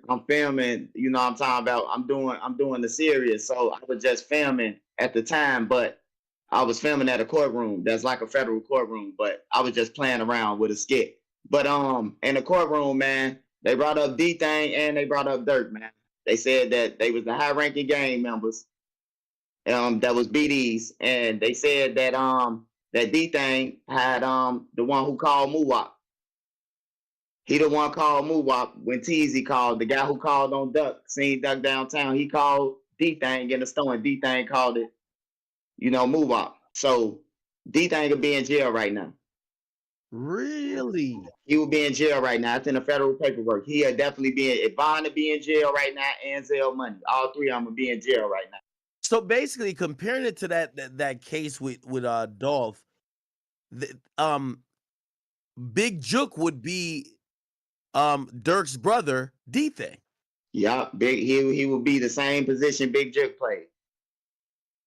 Wow. So you heard this in court? Yeah, it's in court. They asked about him in court. And Icebox got up there and told the OTF members came and picked up chains for King Von. Icebox testified. Wait, the Icebox? The Icebox testified. The Icebox jurors testified, man, that they came in there, Von dropped off 2,000, and another OTF member came and picked it up with 14K. I hope they got taxes. I hope they got taxes on that money, man. They coming, man. Y'all better run.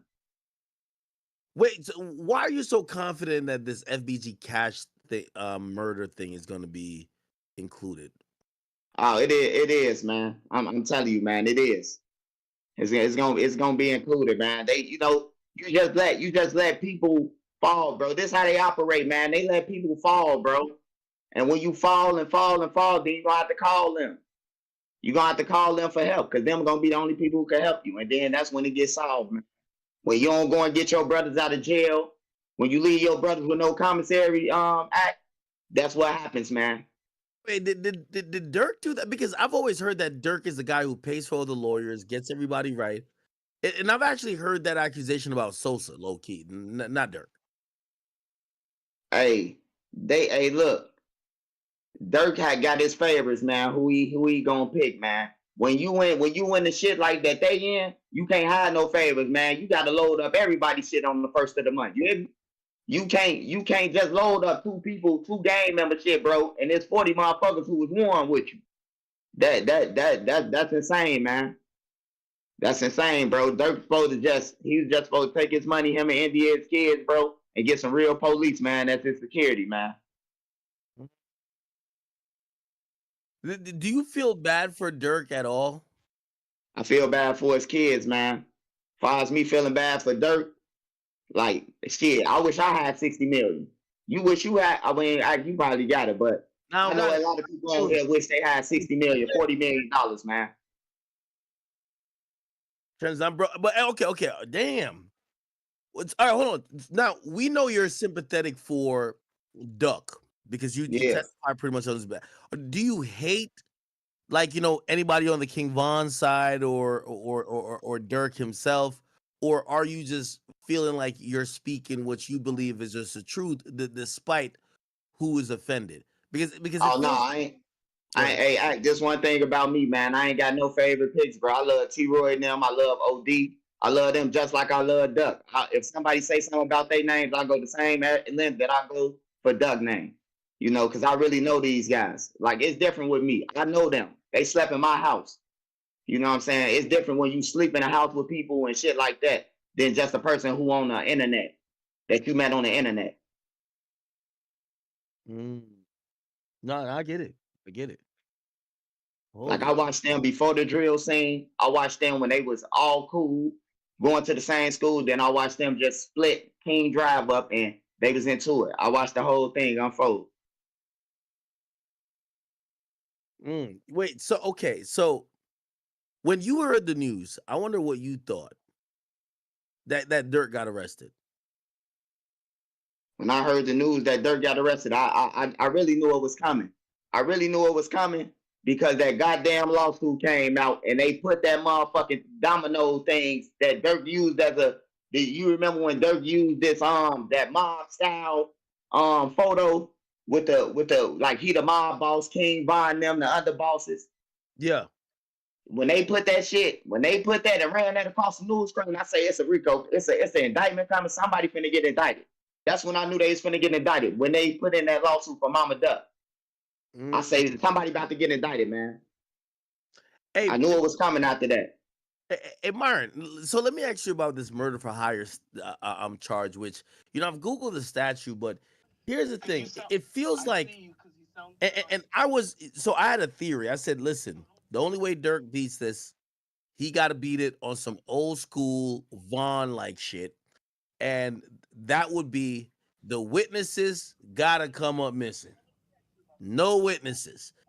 Because I don't think there's any, I don't think he's dumb enough to text somebody like, yo, pay him this for the murder. Of course. So there probably isn't any direct, like, putting him as the guy who paid for whatever happened, if that did happen.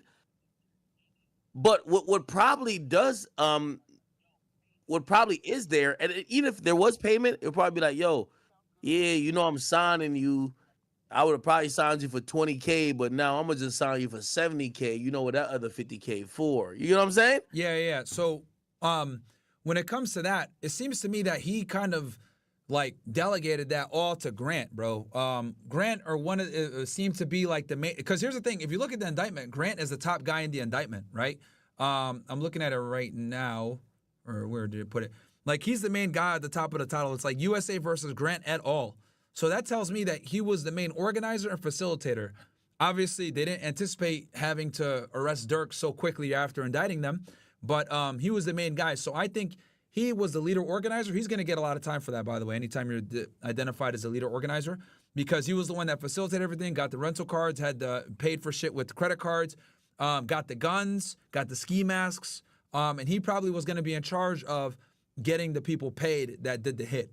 So, yeah, Durk obviously, did his best to distance himself from it, but he was a little too close for comfort. Let me ask you one more follow-up question. Sure. So last night, and Trenches, I don't know if you've seen this. So I had Brick Baby on last night. So Co-conspirator 4 is a person who gave up the location. We've seen this in the Julio case, that the person who was tracking and trailing and also sending locations, they kind of get the same murder charge. How is Co-conspirator 4, who gave up the location that really set all this stuff in motion, how come they're only listed as Co-conspirator 4? How are they not charged? How are they not indicted? Could it be a situation where they're like, yo, listen, I didn't know what was really going on, so I'm gonna just tell, and maybe the government gives them a break? What do you think's happening there? You want me to go first? Oh, well, I have Myron go first. Sorry. Sorry, Ak, I was talking with Mo, trying to fix my audio. The audio should be good now on your side, right? Should be good in your chat now. Chat, how does it sound? Give me ones. It should be good, hopefully. I think I fixed it. But, sorry. I ain't gonna lie, Myron. It's like you're talking through a potato. Through a potato? God damn. Well, my guy said it sounded good now. Honestly, he sounds fine to me. Pause. No, you know what it is that, so whatever outputs, I think you're going through the board that they have. Yeah, because on my stream it sounds good. It's so amplified that when it's hitting Discord, like no matter how much we turn you up or turn you down, it's peaked. So like the audio is damn near destroyed. That's what happens. All right. So it's like if you're talking within a normal range and it doesn't get destroyed, now people could turn you up and down, whatever. But like your voice just sounds like it's peaked, and when it's peaked, it cuts low end and high end just to keep it at the peak level. Yeah, I just powered it down a little bit just now. But sorry, your question was with the murder for hire. What was it one more time, Dak? I'm sorry. Wait, what did I ask? It was something about murder for hire with the statute, I think. Why is the co-conspirator 4 not in jail? Oh, yeah. Co-conspirator 4. What do you think? Because we all know, like, co-conspirator 3, we think they flipped. If I'm booking flights and I know that I'm booking flights for a murder, of course I'm telling, right? I'm the assistant. Yeah. Cool. Co-conspirator 2, I think they're probably going to tell, but they probably got caught. They're the trigger person. You know, their thing is, hey, listen, I know y'all got me with a trigger person. I'm probably going to go get 20 to 25. But listen, I was just carrying out a job. Yeah. Co-conspirator 4 gave the drop and basically was the reason why all of this happened. I think they're going to cooperate as well. But what do you think about them, and what deal could they strike?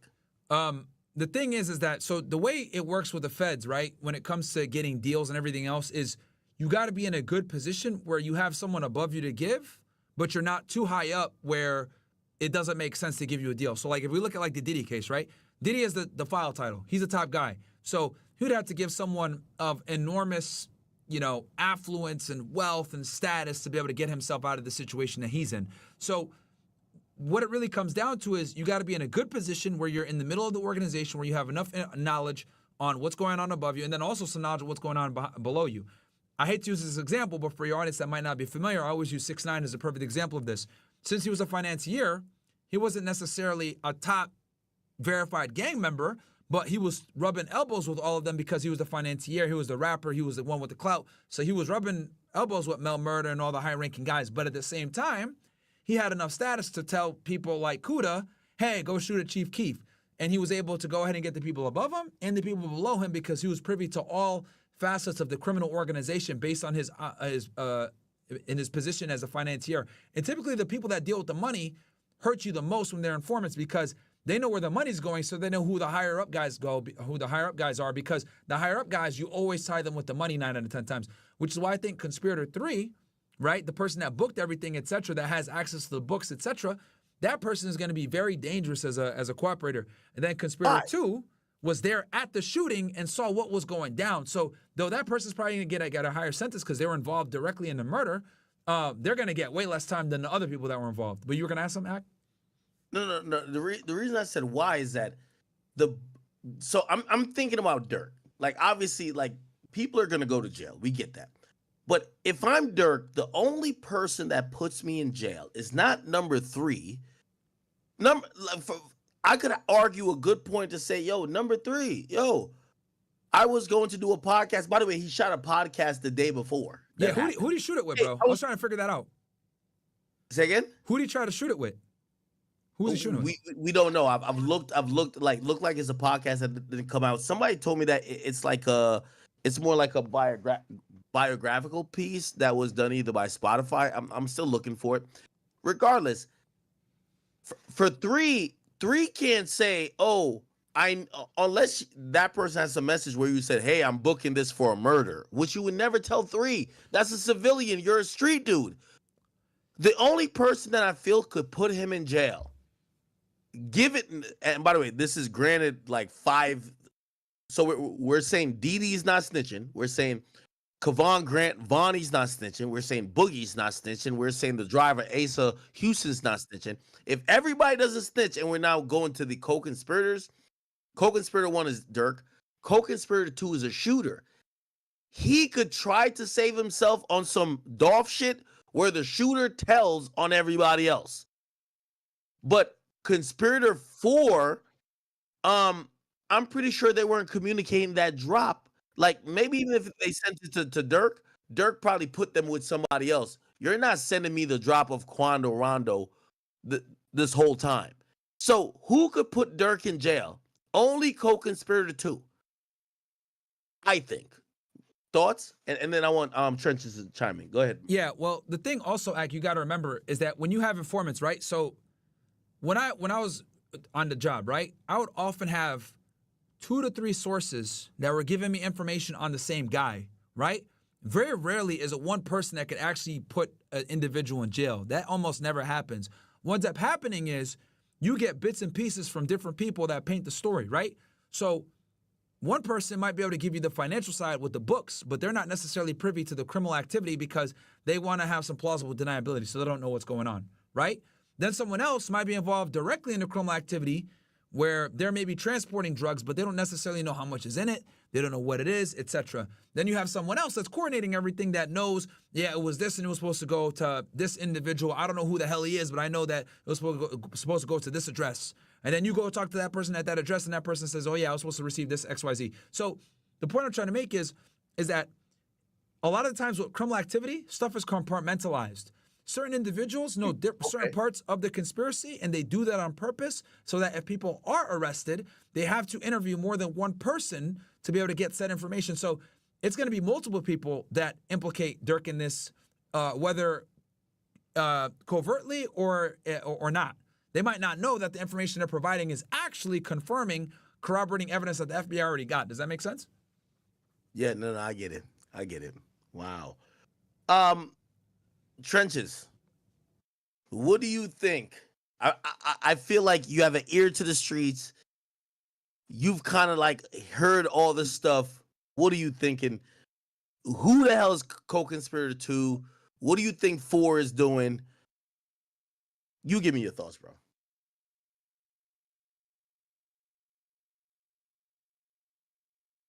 I know he's here somewhere. You're muted, Trenches. You're muted. My fault. You can hear me? Yep. All right, so we know 2 gonna be the one that sink the ship, but number 4 gonna sink. Number 4 gonna stick everybody in there. Number 4 gonna stick everybody else. The people who he called, he gonna stick whoever he called. He's sticking him.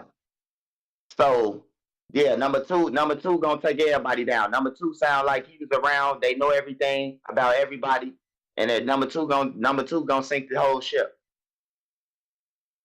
Now, here's the thing. We keep trying to figure out the other names. Like some people think, oh no, maybe 2 is OTF Jam. Some people are saying, nah, OTF Jam wasn't around then. Like, yeah, he cooperating on some other shit, but in this particular situation, remember, co-conspirator 2 is the shooter. So this got to be a shooter who the feds have spooked to the point to say, you're never getting out. If you ever want to see daylight again, you tell on everybody. And he did. But who the fuck could that be, though? See, we really don't know who they is, man, because like some people I talk to from the streets who used to be with Durk, you know, like they saying like he picked up some creative players, man. They just went out and hired some motherfuckers, man. Whoa, wait, explain. What do you mean? So you're saying that Durk just got a random assortment of people that there wasn't people he's locked in with from like day one that he trusts? Man, all them damn killers you be seeing in them videos, like you did the war in Chirac. You don't see none of them up in the video, up in the trial. You don't see none of them indicted. Yeah, but there's been a lot of people locked up, a lot of people who died. You can't expect. It's a lot of people who out though. Like don't nobody know half of the other dudes. The one dude we know, Bonnie, and we know Diddy. Besides that, we don't know none of them. Keep in mind that he hired 2 people that weren't even BDs, that weren't a part of his gang. Yeah, the other guys, 2 of them from out west, one from Indiana, Gary, Indiana. Like they just putting shit together, man, and got Durk wrapped up. And they probably did that on purpose to create some level of plausible deniability. Typically, if you're going to do a murder for hire, you don't want to even know who the people are that are doing it, and you don't want them to know who's hiring them, and you have an intermediary facilitate everything. Grant is an idiot because he didn't properly shield these transactions. They're using private jets. They're using luxury cars, doing drills in luxury. That's where they fucked up because the person you put in the middle to facilitate everything has got to do it in a way where it doesn't tie back to you. Hey, Myron. Yeah. this is gonna sound stupid, and here, let me like feedback. What's that? I think that's from you. Here's a question I do want to ask you. Yep. I'm never ever sitting here trying to give criminals a fucking cheat code on how to commit crime successfully. But these days we're in the time of realizing that in the Fulio case, there was a goddamn there was a goddamn Tesla that recorded the entire murder. It feels like it's almost impossible to do a crime at this point. Again, we're not trying to give nobody a tutorial, but as we kind of dissect this, is there a way that this could have happened that maybe Durk wouldn't have to be trying to board a private jet to Switzerland before he get picked up by the feds? I'm gonna try to fix my mic real quick, and then I'll definitely I can answer that. Trench, you can hop in while we're doing that. Yeah, it sound like you in 3D. Huh? Sound like your phone going down. Wait, no, say again. You said it sound like what? Trenches, I'm hearing you. Go ahead. You can hear me? Yeah. So what you were saying again? It was echoing. Oh, my bad. No, yeah. I think That's Myron. That's Myron Mac echoing. Yeah. No, it's not. I'm muted. I'm not echoing. I muted my shit. Fixes it. It's not me. So, what I was saying, Trenches, is that I feel like a lot of times we sit back and we criticize these dudes. We all understand that these guys are in the streets. And we'd be like, yo, you were trying to leave to this, blah, blah. Oh, you had him book shit on your business card. Do you think there was a way that this could happen? I'm not saying I want it to happen, that it's undetectable, but do you think there was a way that this could have happened where Durk is not caught up in this shit? Because everybody we're pointing out the dumb shit that was done, but is there a way that this could have been done where, because everyone's like, oh no, you even said it, you said, yo, he got the $2 guys around him. Even if he had the $1 million guys around him, do you think that this shit could have been undetectable? I mean, if Durk said this shit after Bond died that he wanted Quando killed, right? Durk should never had to say nothing else. He shouldn't have to text nobody. He shouldn't have to do nothing. Why is y'all even calling Durk to tell him that y'all spot Rondo or some shit like that? That's crazy, man. Oh, so you're saying that this shit was fucked up from the beginning because they were involving the big fish and letting him know the every move of what the get back is gonna be. Yup, and that's what the conspiracy kick in at. Durk fuck Akademiks. I ain't gonna lie, man. I listen to Lil Durk too. I listen to his music. Like, I ain't got nothing against him, man, besides he was in tour with Duck, and they was in tour with each other over bullshit, bro. Oh, some dirty ass hoes, and who got the best clothes, man. That's all I can see in the drill for. Oh my God, man. So, and I'm asking you sincerely, do you think that there is any? Do you think it's any? Hold on. Do you think it's any world where Durk comes out of this without like a life sentence or like significant time? Yeah, he probably could get 50 if he got to go in there and tell everything, his role, his part, everything. You say he could get 15? You think he could get 15 years? Yeah, 50 years. They're gonna offer them 50 years, just like they did O-Block. They're gonna offer them 50 years, the first offer, and then if they take that shit, gonna be up like 50 or 15? 50, 5-0. 5-0. Oh hell yes. Hell yeah. Y'all use airplanes. Man, I'm telling you, man, this shit ain't no joke. This shit ain't no 15 years, none of that, man. They gone. When Durk get out, man, if he do get out, he gonna be on the cane. Yo, my nigga, I'm waiting for the Voice 2.0. I'm waiting for the album. What are you talking about? Hey, you can wait on it, man. I'm telling you, that nigga gonna come out on the cane, man. They not playing. He try to run and that's some more shit. Like for real. And then you know how long they been wanting him?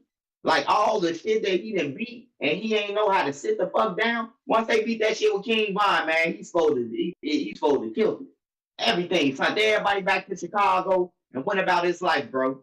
That was a red flag right there. Got into it with King Von now, and the state said, "Oh man, it's over with. We just throwing this out." Like, come on, man. Y'all think y'all fooling, man? The feds picked that shit up. The feds told the state, "Hey, don't worry about it. We're gonna pick that shit up. Go ahead." Think it's over with. I'm telling you, the feds picked that shit up, man. Yo, they boys out. I'm not jacking that they not trying to have the voice on the streets on the streets. The voice of the streets got to be on the streets. Like, the voice of the streets can't be in prison. Man, I hate to tell you to break it bad to you, man. The voice is some deep shit. And whoever 4 and 2 is, hey, it already sound like they won't know. Right? They won't out. And number 2 know who Durk is. Number 4 from California, so he probably know him, but number 2 sound like he been in the mix. He been in the mix for all the shit, so he know everybody. So he the crediblest one out of all of them. I know Diddy ain't snitching. Diddy just beat 2 bodies. He gonna sit in that motherfucker till the walls fall off. Oh, you think OTF Diddy is gonna be solid? He gonna be solid. He gonna sit in that motherfucker till the walls fall off. I'm telling you. Watch it play out. You gonna be like, if everybody fold, he ain't. What about Kevon Grant? That's OTF Vonnie. I think he's solid too. See, I really don't know him. I seen him around Vaughn now. You know what I'm talking about? Going to high spots and shit. Like, I really don't know about him, but he got to be somebody to have a damn OTF card.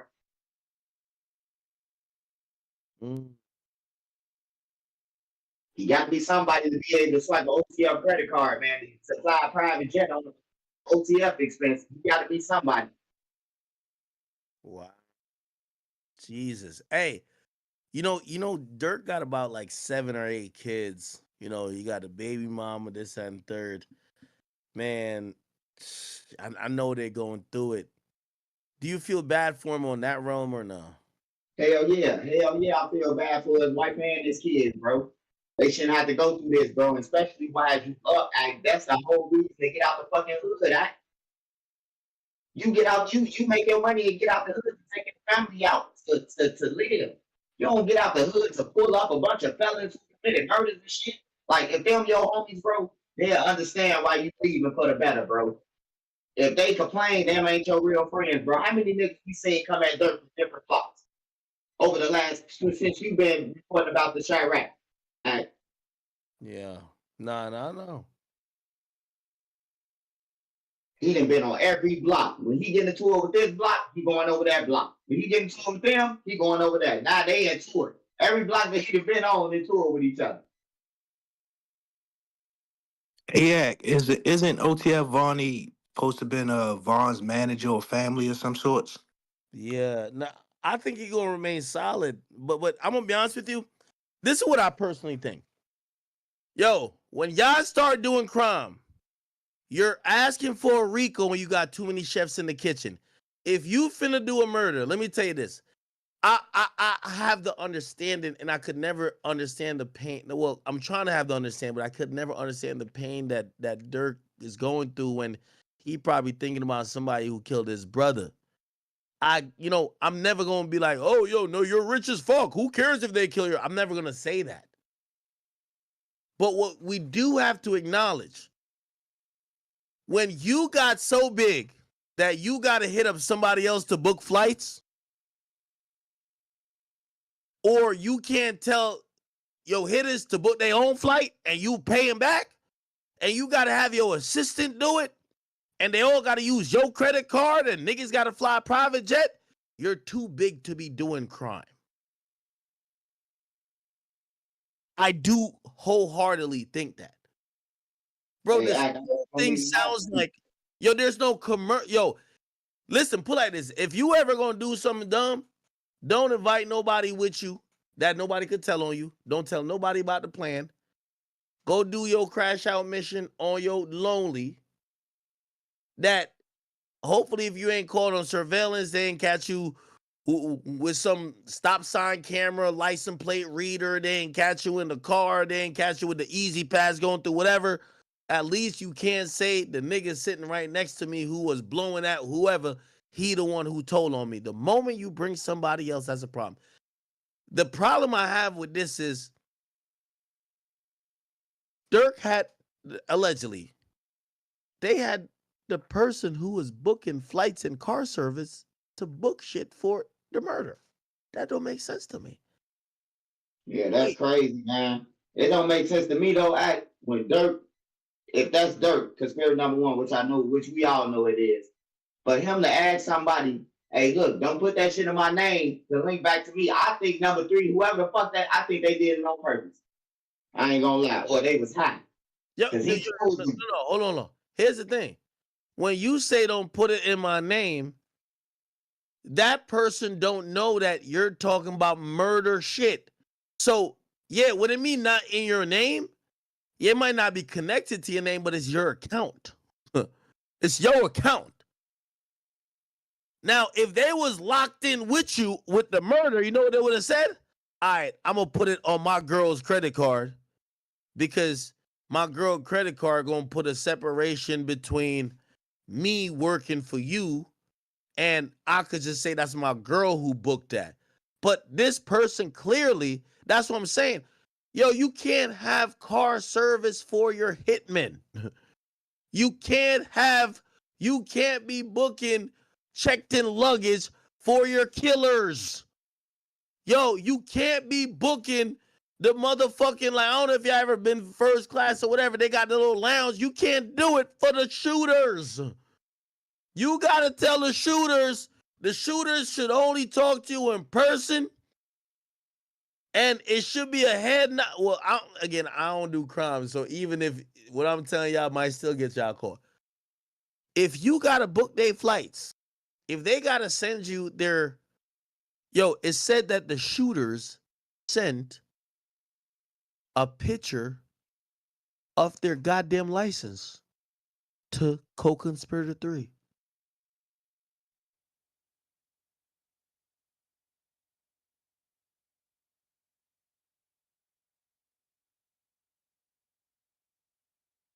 Because this whole time, I got my baby mama who I gave 4 kids to. She's going to say I never left. I'm going to be with her. I'm going to at least have an alibi. You're going to just have me show up when, I don't know, man. This shit. Why not just drive? Nigga, I would have rather drive from New Jersey to California. All right, yo, is Quando going to be there in 3 days? Because it's going to take me 3 days to get there. I'm not getting on the plane. Matter of fact, I'm also changing cars at different places, different license plates. I'm not booking. And only using cash. Yeah, and I'm not booking a rental car either. By the way, I'm not using no car that is past 2010 because, especially if it's a rental car, they're tracking the GPS in case some fuck nigga tries to steal it. We're not doing that. Matter of fact, I might have to take public transportation. I got a hat on the whole time. I'm shiested up, and I got to figure out how to get to LA through buses, trains, and goddamn cabs. Yo, Act, can you hear me? Don't that make sense? I mean, like, bro, they said they caught Durk after they found out Durk booked a private jet out the country. Nigga, you know how them Mexicans be sneaking into the United States? Nigga, I would be in your engine block like this when I'm trying to get out. I'm not booking a private jet. Luxury. If I think I'm in Lil Durk position, you're going to catch me in the engine block. You're going to catch me like, nigga, I might be in a door panel like this. You're going to catch me in the trunk beneath the shit where the spare tire should be. What I won't be is motherfucking got my feet crossed talking about where's the caviar and where's the air hostess and when are we taking off because I'm on the private jet. Hell no to the no. Hell no. Yo, Act, can you hear me? You should be able to hear me now. This didn't feel like there was no other options. Unfortunately, I think Durk got too rich and too powerful to do it. If you gotta hit your assistant up to book a flight for a hit, you shouldn't be doing hits. Can I get a witness? Does anybody say that sounds good? If you got a hit up, if you got, by the way, Myron's, Myron, Myron, there's a huge, it's, can somebody help Myron out? Because every time we talk, it's like echoing out of his mic. That's why he's server muted. Yo, y'all can't hear me? But once again, chat, if did someone fix it? Oh, it didn't fix it.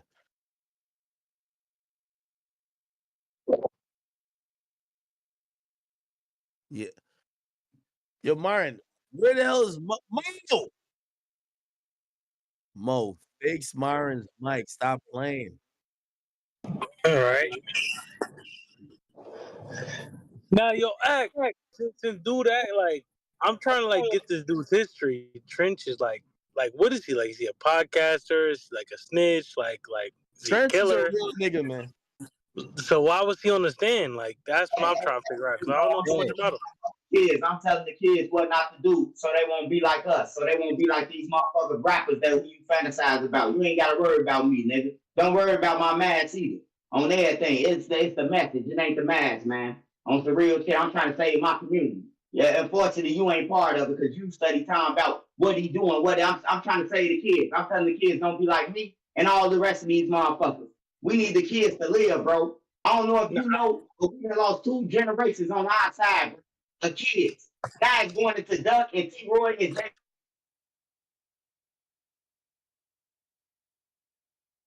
Test, 1, 2, 3. Test.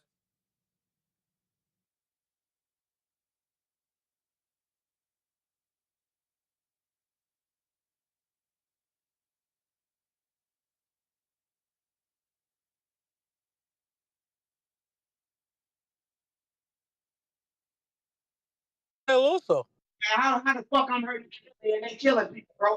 What side are you on? Did you just listen to what the fuck you just said? I'm hurting the community by putting people who killing people in jail. They terrorizing the fucking community. Do you get what you just said? That's what I'm saying. So anybody, but Akademiks. So you don't think everybody deserves a chance? Hold on. No. So Trenches, this is my man Big H right here. Decorated street legend. Hold on. I think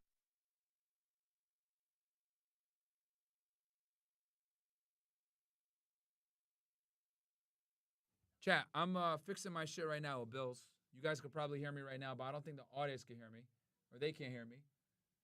So, Fed Reacts Ninjas, I'll be back. How do I sound, chat, to you guys? How do I sound to y'all?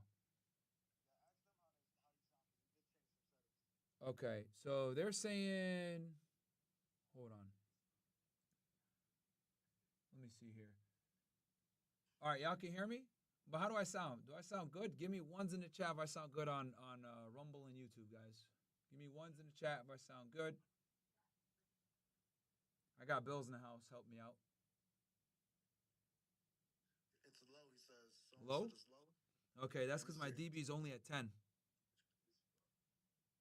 See, here's the funny part. When I move my DB to 25, hold on, watch. If I move my DB to 25, all right, chat, how do I sound now? I'm on DB 25, middle of the thing. Chat, how do I sound now? Give me ones if I sound good now. And show me your OBS too. Yeah, I'll show you my OBS right now. I want to see the audio mixer. All right. Chat, give me ones if I am good now. It's still low? If it's low, tell me it's low, guys. I'll crank it up to 30 then. You can put it back to 30. All right, I cranked it up to 30. So give me ones if it's good now, guys.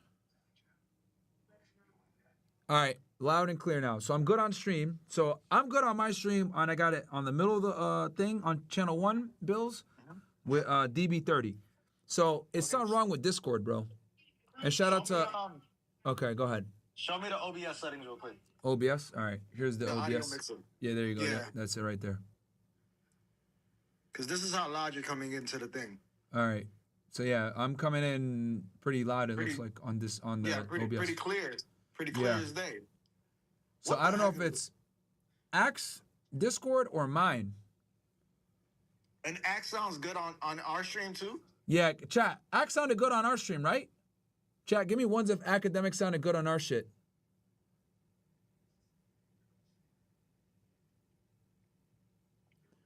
Do you have a stream open? Do I have a stream open? Are you like watching Axe stream anywhere? I wasn't watching it, but I had it muted the whole time. Yeah, just make sure any tabs are muted. I'm trying to think. He said he had an echo. I'm trying to think what it was. Yeah, so they're telling me in the chat that he sounded good. What the heck? Yeah, so like on my stream, everything sounded good. On his shit, it sounded bad. I don't know what the fuck it is, bro. I'm trying to think. His Discord settings might be fucked up. Yeah, I'm trying to think, or like, cause I'm trying to really think. If you're good, and he's good, and y'all are in Discord, he should be hearing. Maybe I'm trying to think. It makes no sense. This is all right. Go to the audio mixer in OBS for me. The audio mixer. Okay, I'm here. Click the 3 dots. Yep. It should be like properties. Yep. Click I'm properties here. for me. Yep. That's the one that your mic should be on. Rollcaster Pro 2 chat. I think you just put it on there. Oh, okay. So do that on Discord? Remember? Yeah, so I think you should be good on Discord because that's what is on there. No. Leave it like that. Oh, we put it to main. No. Don't leave it. Don't change it. Don't leave it. I mean, leave it the way it is. Don't change nothing. Get out of that. Okay. Yeah, get out of that. So leave it to Pro 2 chat then. Yeah, that's fine. Yeah. All right. So now when I'm on Discord, I got to do that probably. Yeah, you have to put it Pro 2 chat on Discord. All Which right, I think we just changed, but you were server muted. Yeah, let me look here. What do I go? And Devices. then, your output should be main. All right, so now I gotta go. Oh, this is it right here. Pro 2 chat. Yeah. Yeah. We changed it, but we already server muted. You ain't get to try it out. Okay. So try it out now. All right, chat. We're gonna fix this right now. Okay. You want me to turn? Okay. You want me to check it now since we're here? Yeah, you can put the input volume to 100. Okay. Test 1 2 3. It's given. Yeah. See how it's going yellow? Put your input volume up to 100. Okay.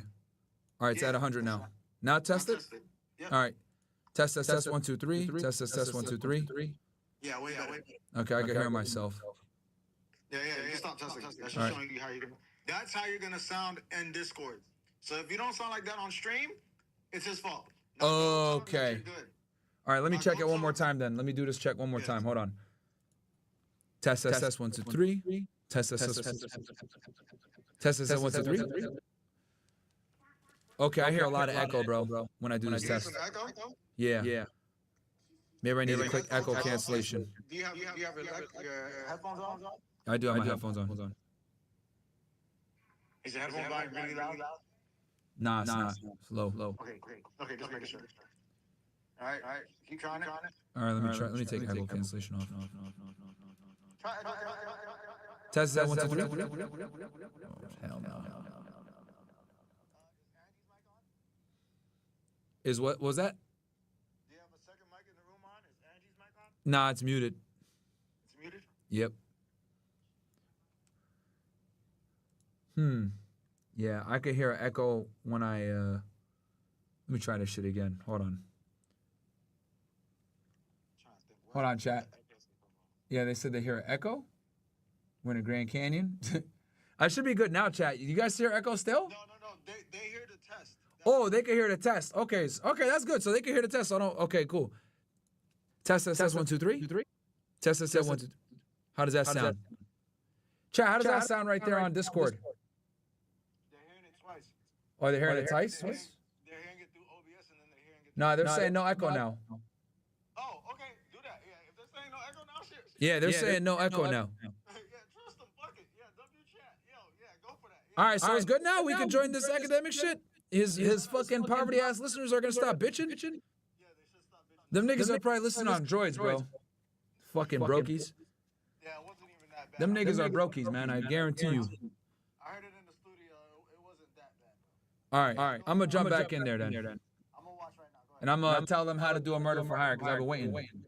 Now they're saying slight echo. slight echo. Now they're saying there's a slight echo. What other mic? Mute everything except one. Mute everything, you said? No, not everything, but mute like 1, 2, 5. Yeah, no, they're good. You're already good. They're already muted. What the fuck? I don't know what the issue is. Like, where? Yeah, everything is muted. Here, let me turn your volume down real quick. Hold on. Test, 1, 2, 3. I don't think there's any echoes, chat, right? Yeah, I think I'm good now. Chat, give me ones in the chat if we're good, because you guys can actually hear my, this is my Discord test. Echo? Yeah, there is an echo. You're right. I can hear it. Hold on, let me see here if I get the. I got the echo cancellation. Test, 1, 2, 3. Oh yeah, no, I got it even worse. Okay. Test. Test, 1, 2, 3. Still echo.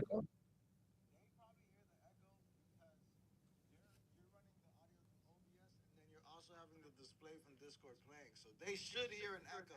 They should hear echo. Yeah, but if you hear an echo, that's a problem. Yeah, I can hear echo too. That's interesting. But it might be because of the same thing, because the way the I'm trying to think, is it because of the way the damn roadcaster is routed?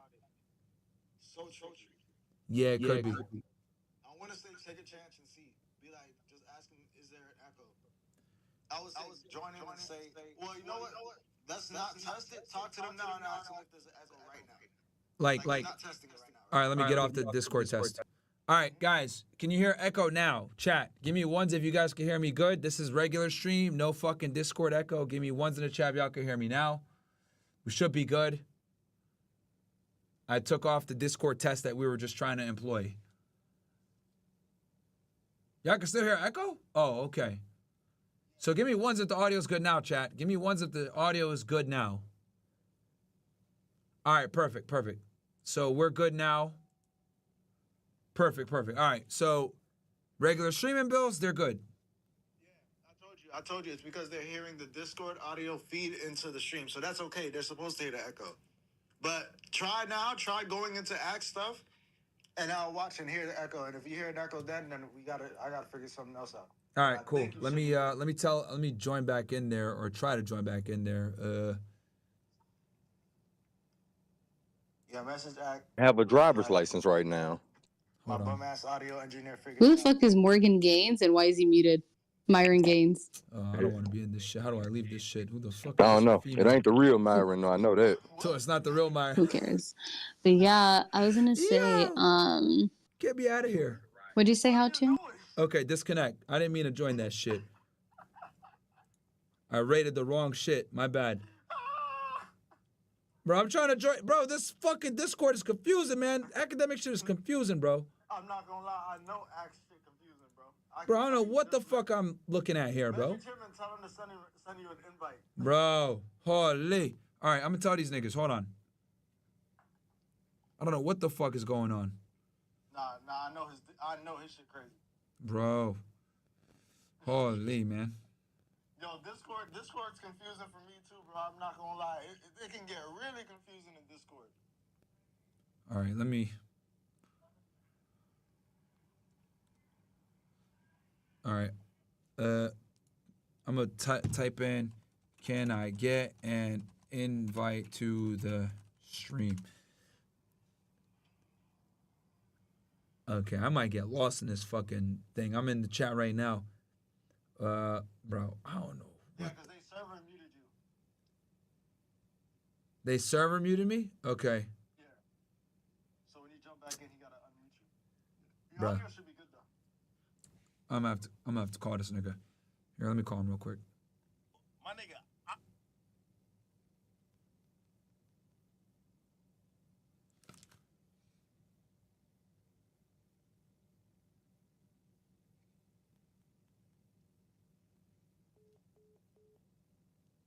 Hold on, chat.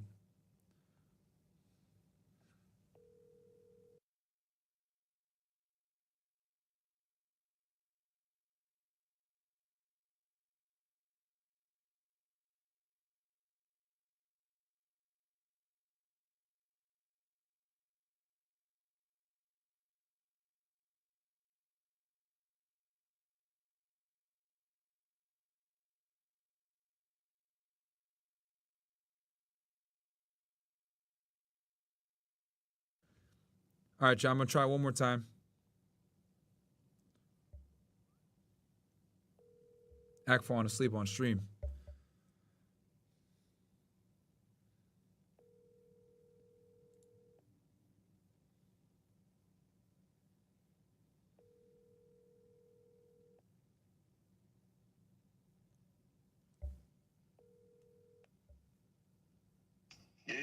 Yo, I'm good now. I think I fixed my Discord shit. If you could send me an invite.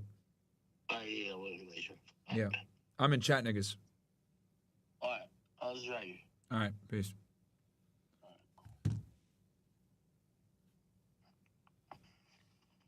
When Duck was alive, she was trolling Durk and all them niggas though. Oh, yeah, because they were making fun of Craig. Yeah, I just typed in it. All right, chat. I think we could hopefully get back in here. Let's see what happens. Yo, Myron, just join any channel, and I'll drag you. Who is it? I only see Noah's channel is what I see. I know this for sure. You know what I'm talking about? But they ain't get them. Which one you want me to do? Their own name, so who's gonna protect it? The person who has it. That's how I look at it, bro. I ain't disrespecting nobody's parents. Wait, which chat? Yo, Act, which chat did you say? You saw? Which chat? I don't see. Just join like Noah's channel, and then I'll drag you to. Noah's? Okay, I'll jump in there right now. You said what? I think I'm in here. Myron. Yeah, but I understand what everybody's saying though. But you know, anybody could sue, bro. I think I'm if in anybody here. feel like they want to sue one of these rappers who killed one of their people, all you gotta do is file a lawsuit. But to the gang members, that's called snitching. I think they moved you. All right, bet. All right, cool, bro. Cool, you're in here. Should be good here now. But I appreciate y'all, man. Hey, like I said, shout out to you though, AJ, bro. Like you just gotta like know me, bro. Like know me. It don't bother me that nobody called me that shit. It don't bother me. All right. Like, as long as nobody, my brothers, my man, told me, bro, as long as no nigga don't cross their gun line, bro, like, they, you entitled. This is America. This is a free country. You can say whatever you want to, you know, but I didn't even know that mission, bro. I'm trying to save everybody's kids, man. I'm trying to keep on saying, well, I ain't get, whether I got to preach it on my channel 24/7, talk about the people who died, bring exposure to it, bro. I'm going to keep on, bro, until the shit end up, like, calm it down, bro.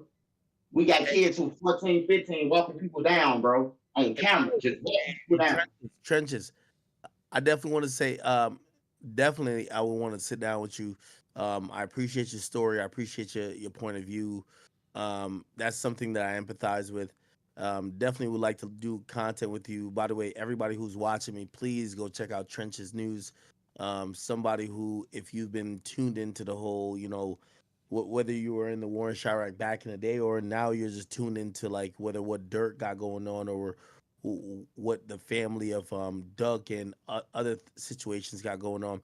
Trenches News is one of the most reliable people who he's on the ground with it. You know, I would make a comparison, but I don't want to do it just because, you know, God rest his soul, in terms of even like Zach TV, because like I always like people gave me a lot of credit for like the war in Chirac and shit like that. Bro, Zach TV was like a million times me. Like, you know what I mean? Like I wouldn't even like Zach TV knew what was going on. Like I didn't know what was going on a lot of times because I wasn't there. And I know Trenches definitely knows what's going on the ground floor. And you know, obviously, you know, he's in an interesting situation. You know what I mean? Like we're not in those situations. We don't know these people, and this is why I have so much empathy for it. So yeah, please go check out Trenches, please. Yo, Act, thank you for the 30K, you are. Did we get to 30K? Oh, you know that. Yes, sir, Ski. Hold on, let me see real quick. By the way, Myron is back in the building. He got his audio issue fixed. It should be. Trenches. Does it still sound bad?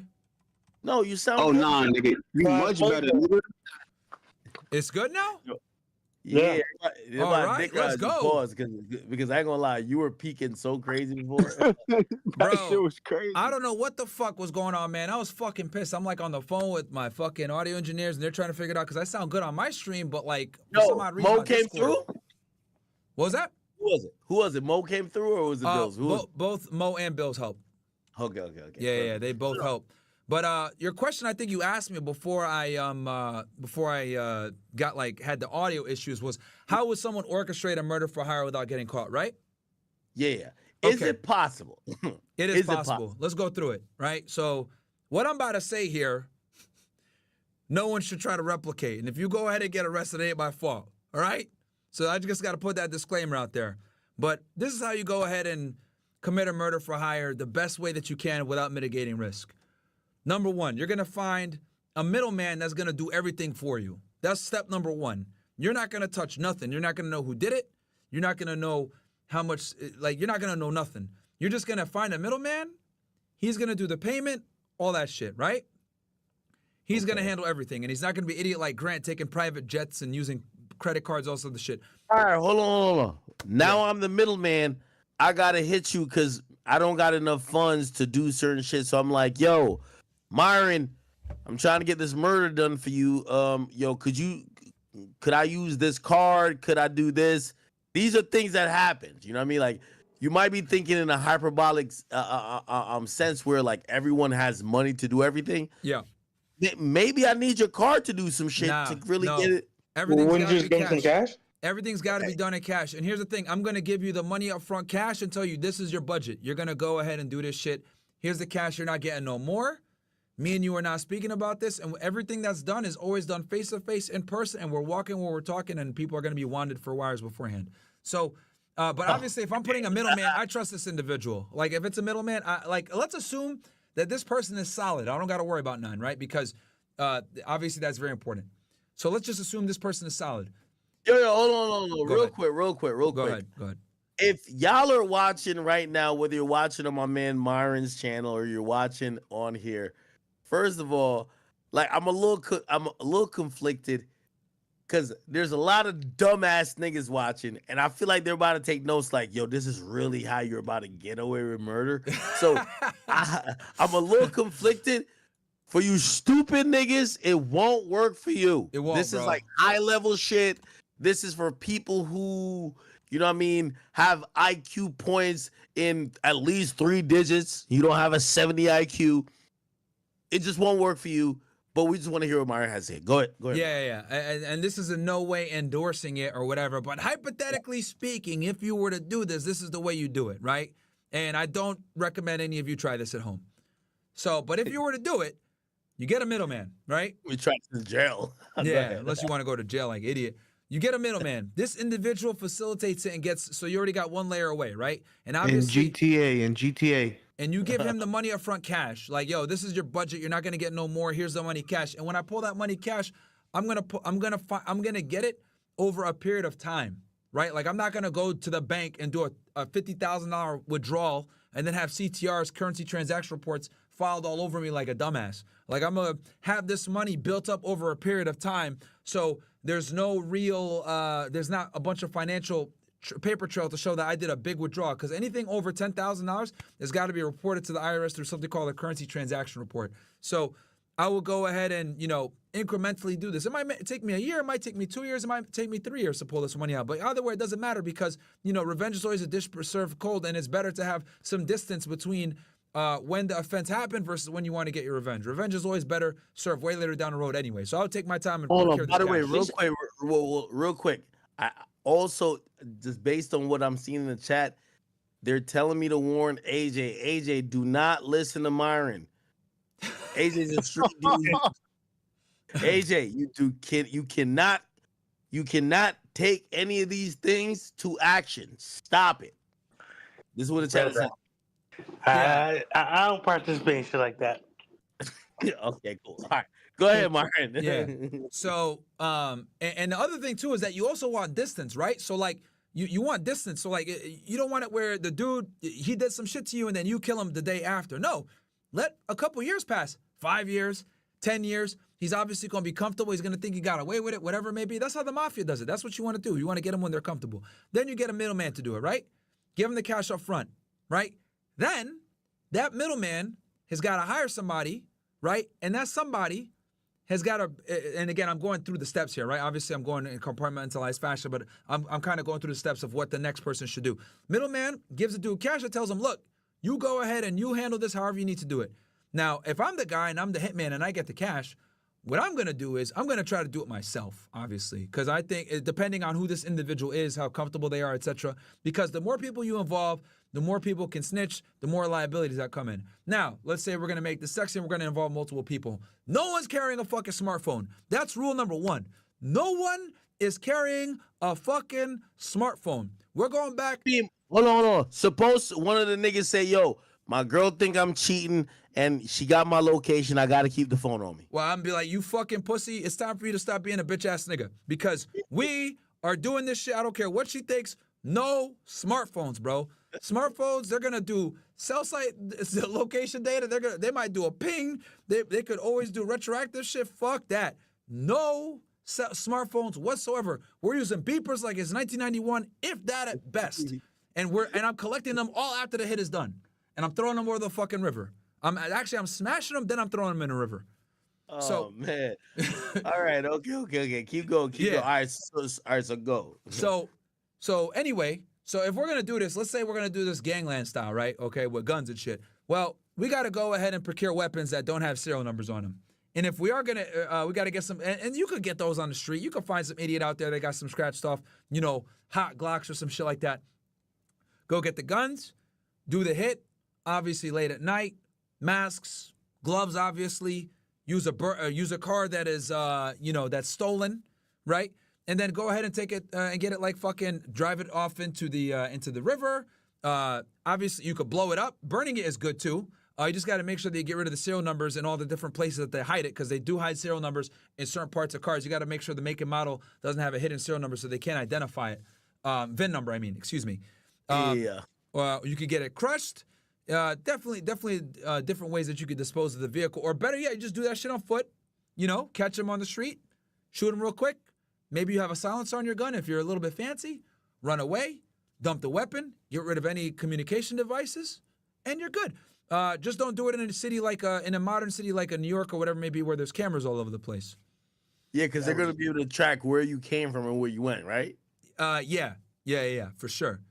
I was just about to ask that. Do location matter? Because I think that's the biggest thing that destroyed them. Yeah, location is bad. I would if the dude. And here's the other thing too. You got to figure out what the guy does. Like, let's say this guy likes bitches, right? Let's say he has a problem with bitches.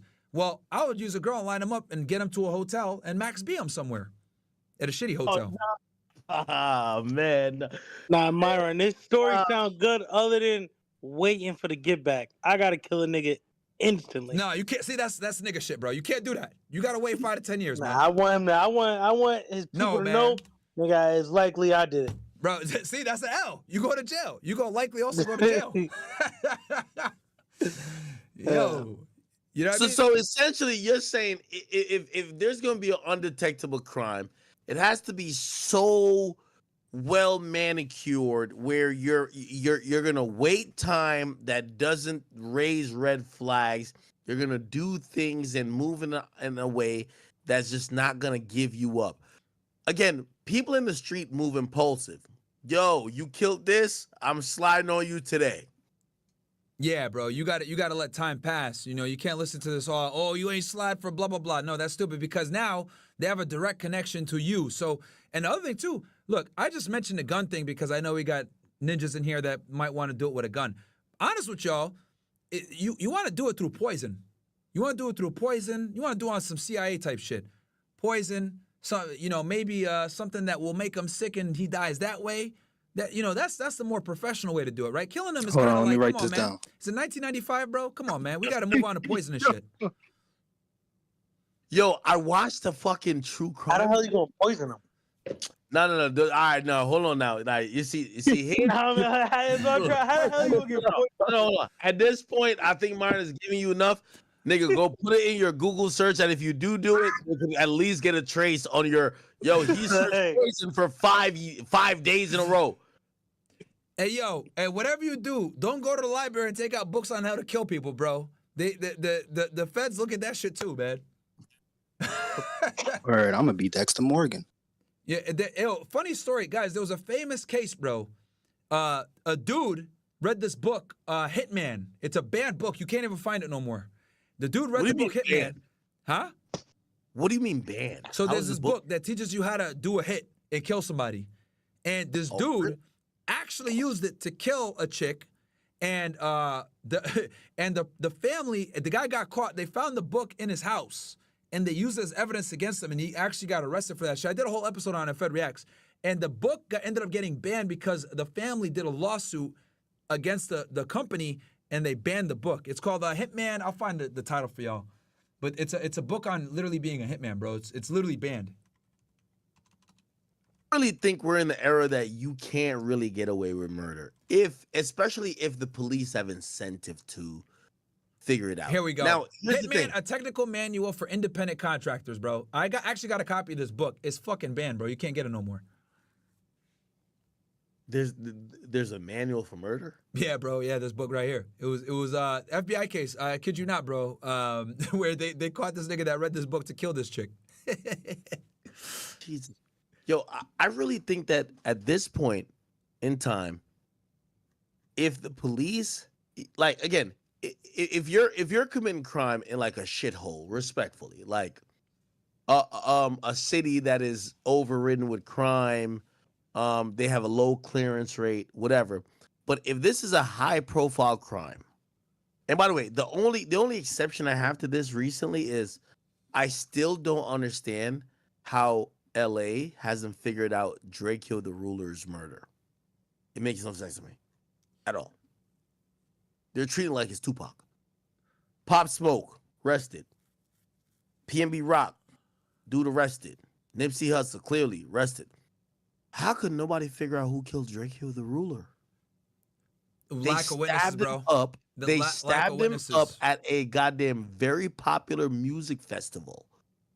How does nobody know what happened? Bro, nobody. When you got a case like that obviously was an easy to solve case, that means witnesses don't want to come forward.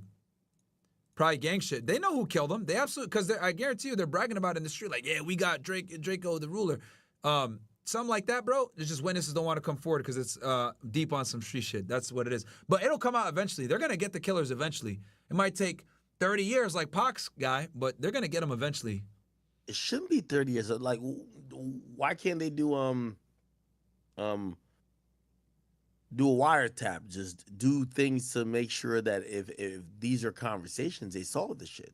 Wiretaps are too hard to do. Like, the person's got to be actively involved in criminal activity where they're like, he's killing people all the time for them to justify a wire. And even then, like, it's not, because as soon as you get any information that a murder's going to go down, you got to take the wire down. So wiretaps are only really effective in drug trafficking investigations. I'm going to keep it 1,000 with you. Very rarely are you able to go up on a wiretap on like a gang or a violent crime case and stay up all the time, because you're going to be hearing shit about violence where your wire is going to be compromised all the time. So they really work the best with drug trafficking cases. Can they be done in gang cases and RICOs? Of course, but they're a pain in the ass to do because there's always violence going on. You have to go out to surveillance every single time because of the danger of violence. It's a nightmare, bro.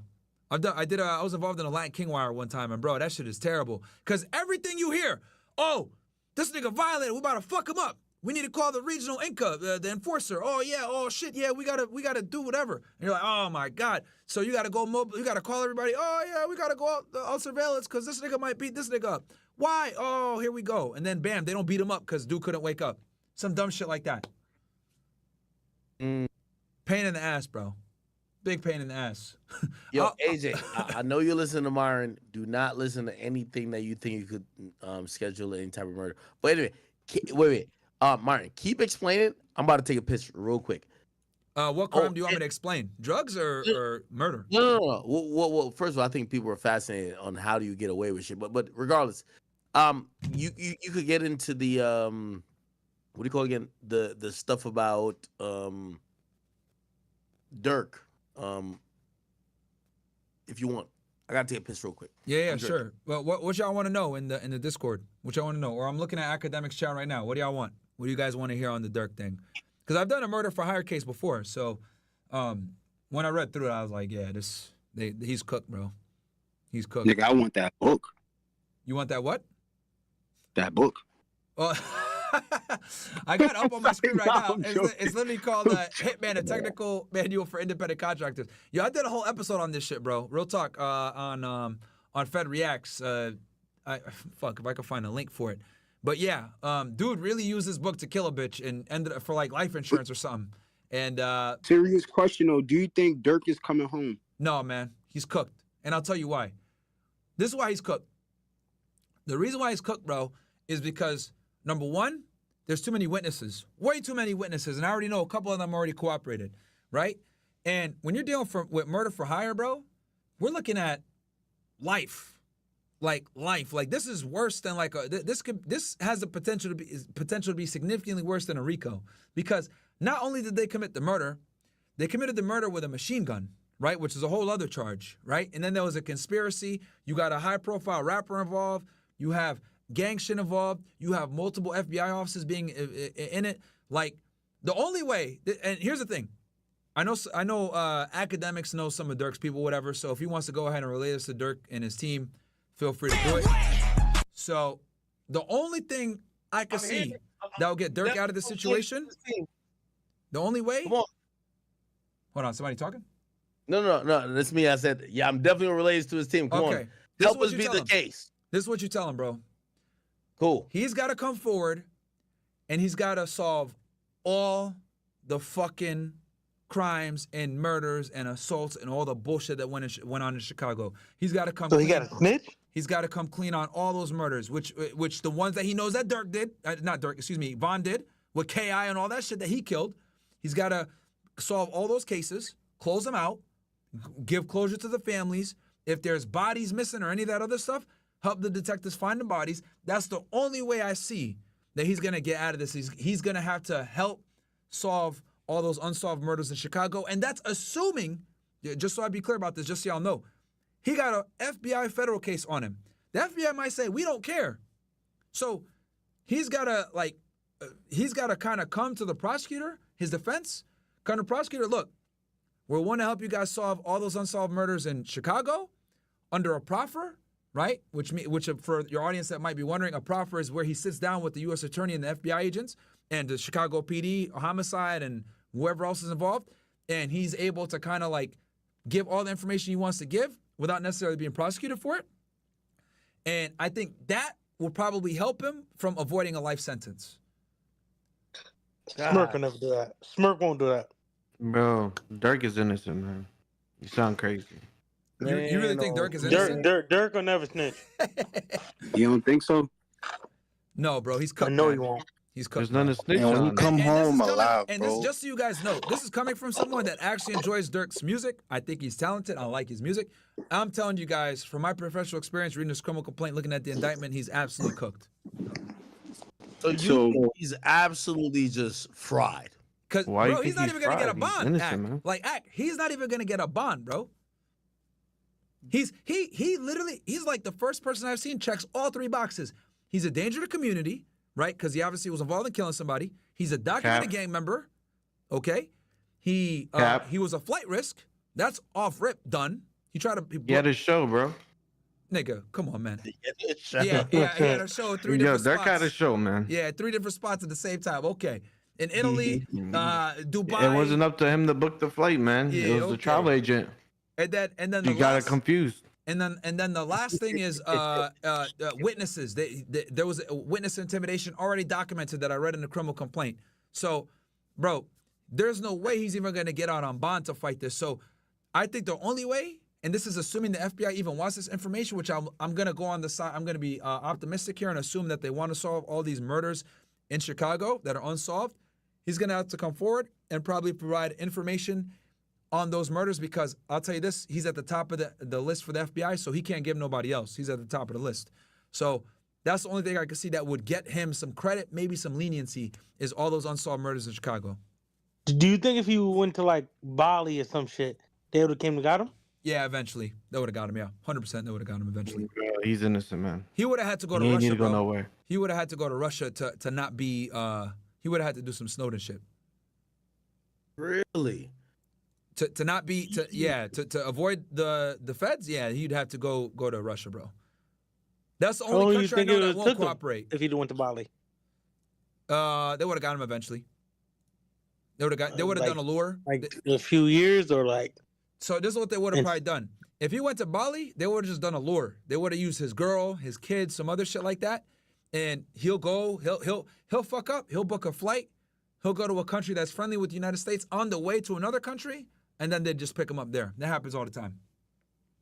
Wait. Explain. You said a lure? That's what it's called? Okay, so I'll explain this. So a lure is like when you it could be one of two things. Either A, you have an arrest warrant for an individual and you wanna get him, or B, you're doing an operation, right?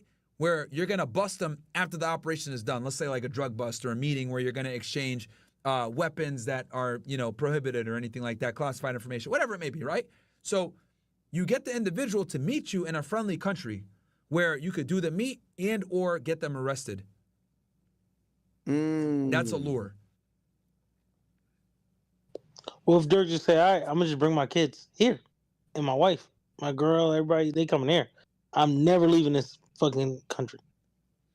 I mean, they could do that. I mean, but here's the thing.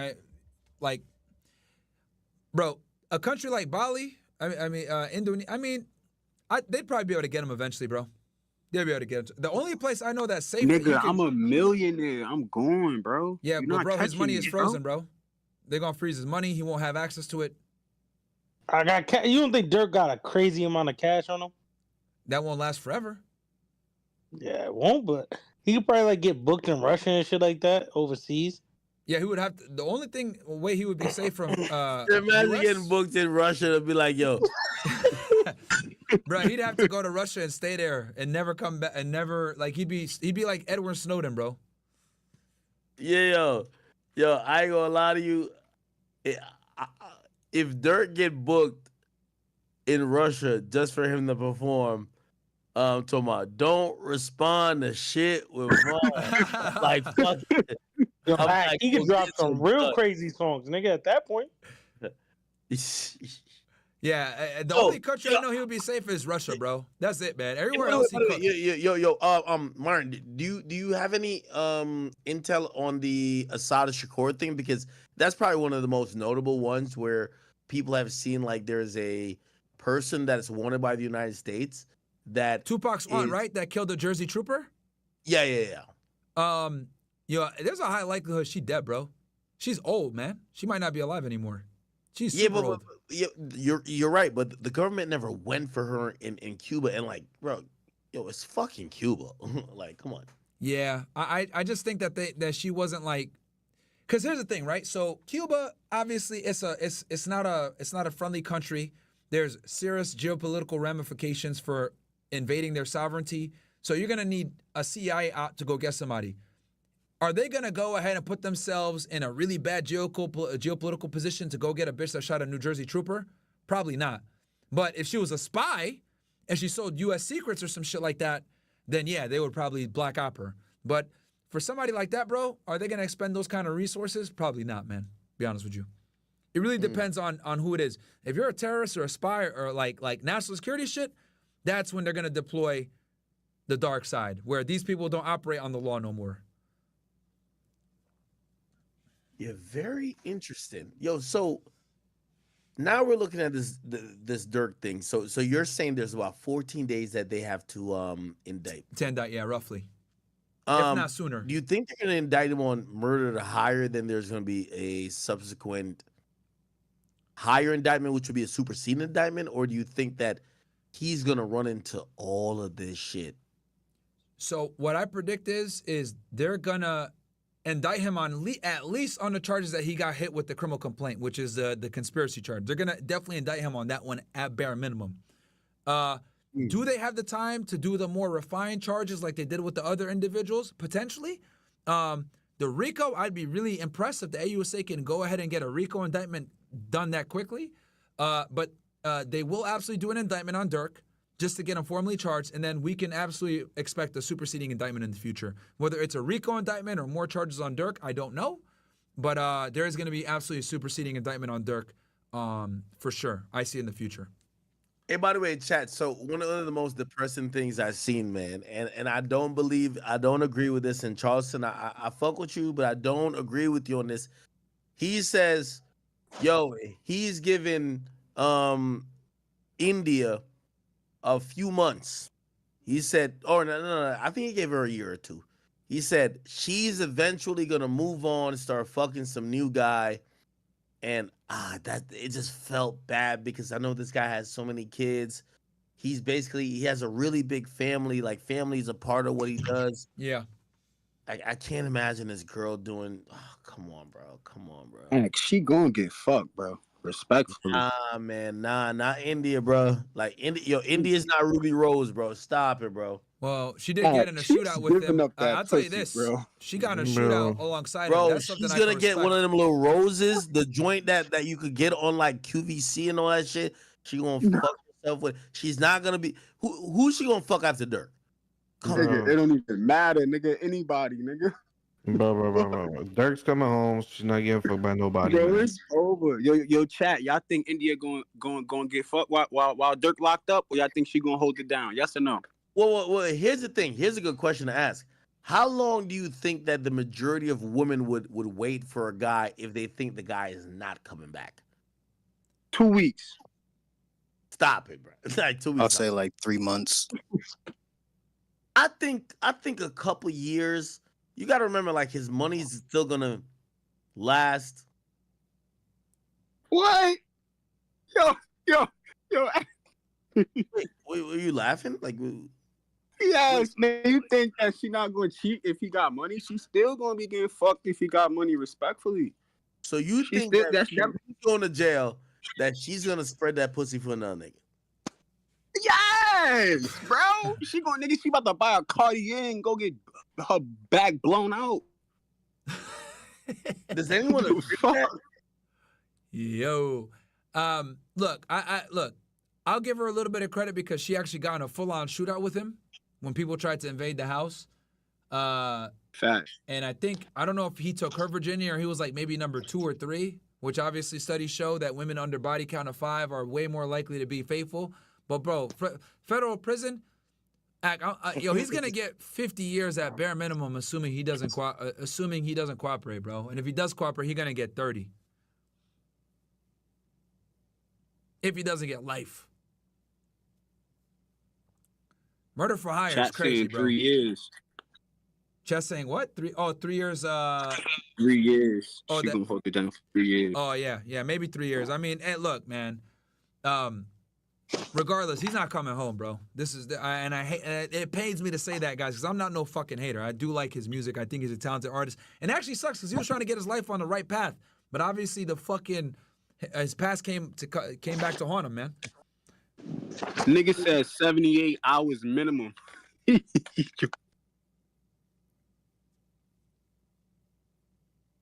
Nah, free Durk, man. Nah, free Durk, bro. But this is the street shit. The street shit. Street shit, bro. Nigga, this shit gotta stop somehow.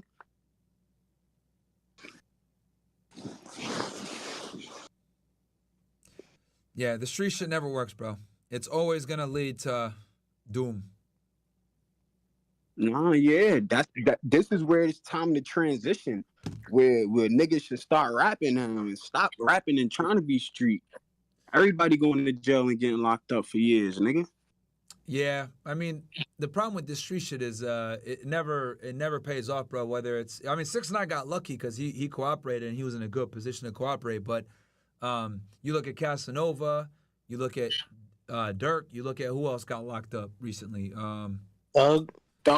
Young Thug. He might get a mistrial because the state of Georgia is retarded and they're incompetent.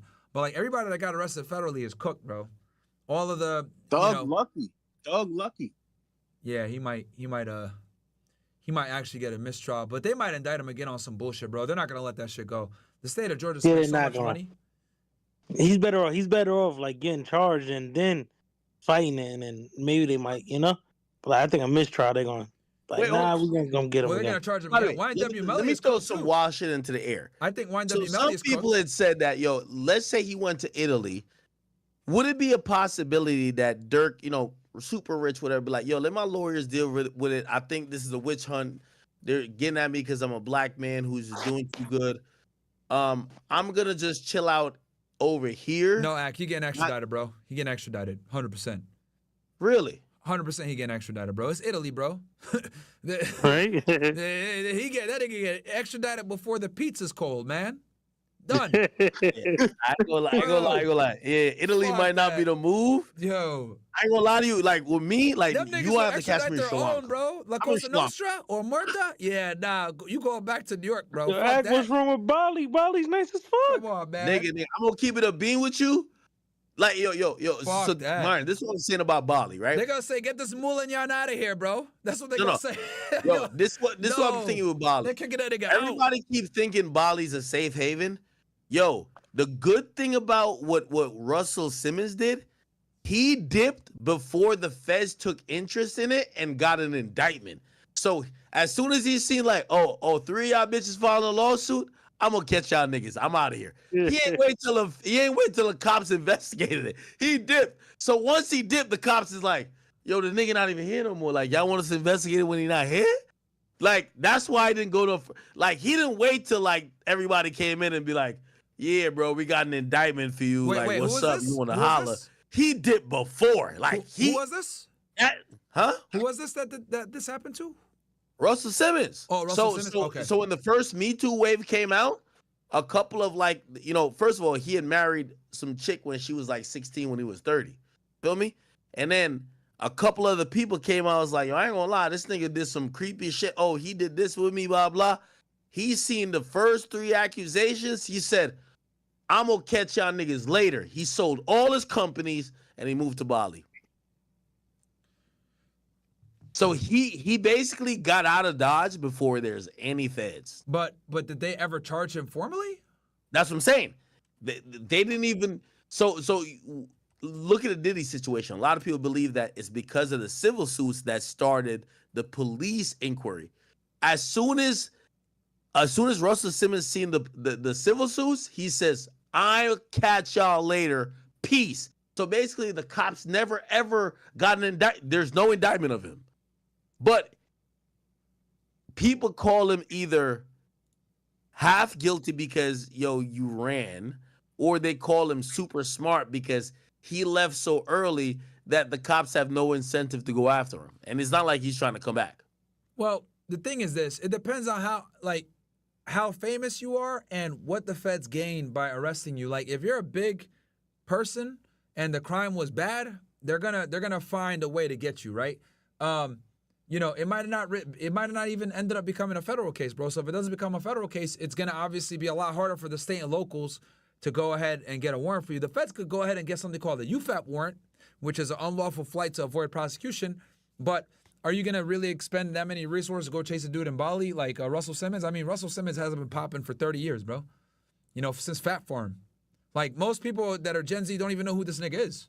So, I mean, it really comes down to, is the pursuit worth the value that you would get from like getting him? That's what it comes down to. Oh, I got a good question for you. I'm glad you're on here. Yeah. Yo, so we covered earlier the district judge in the case with Diddy actually granted a order that's basically a gag order for both sides, saying shut the fuck up, no more leaks, no blah blah blah. Now, here's the thing. Diddy, their proposed order and also their theories, some people thought were wild. So in their theory, they said that the government leaked the Cassie thing to try to help push the narrative that could sway people in the court of public opinion to blah, blah. Do you think that the feds would ever leak something like the Cassie video, bro? Nah. So here's the thing, right? So we got to remember that the Cassie lawsuit came out way before the federal case came out public. Like, what, she charged him she hit him with the civil lawsuit November, October, something like that in 2023, right? Mm-hmm. And then he settled a day later, and then the feds didn't actually raid his thing until March or something like that, till the spring damn near. So, yep. What I think is this is what I think. So she files a lawsuit, right? Mm-hmm. Diddy says, pound sand, we're not settling. Then her team says, oh, well, we have these videos. Then he said, okay, fuck it, I'm gonna settle. And I think what happened was she had the video of him whooping her ass at the hotel, and she probably had some sex videos, right? And she showed it to him and said, this is what's going to come public if you want to go to trial. He said, fuck it, I'll pay the 30. I think he settled for like 33 million. But nothing is stopping her. Matter of fact, she probably turned it over to the feds and maybe sold a copy to TMZ, etc. Like, those videos are going to be worth money. So nothing is stopping her from giving those videos to the feds and cooperating with the feds, because I guarantee you she's going to be a star witness for the HSI, New York in this. But nothing is stopping her from selling those videos and making a bag as well. So I wouldn't be surprised if she didn't sell it to paparazzi, the sex videos and the video of her getting her ass whooped. I mean, we know TMZ broke it, right? Yeah. So it's not really in the feds' interest to leak a video like that, because they want to have that. The thing is this with the government. They want you to get blindsided when they hit you with discovery, right? They don't want the defense to have that stuff in front of them and know what's coming. So that video actually hurts them in their criminal case with leverage, because then the defense can kind of see what's coming on, what's going to happen. So what I think is Cassie leaked it to the press, got paid for it, and then she also gave it to the feds as well for their criminal case. But the feds can't stop her from leaking the video. Interesting. Hey, by the way, because I'll tell you this, bro. As a case agent, if one of my witnesses leaked the video that they gave to me that I was using in a case as evidence, I'd be fucking livid. I'd call her the next day and say, you stupid bitch. I can literally charge you with impeding a federal investigation for this, you fucking dumbass. Because I'd be, a case high profile like that, bro, you got to keep all your cards to your chest, because you're going after someone that has the money and the legal team to actually fight this shit.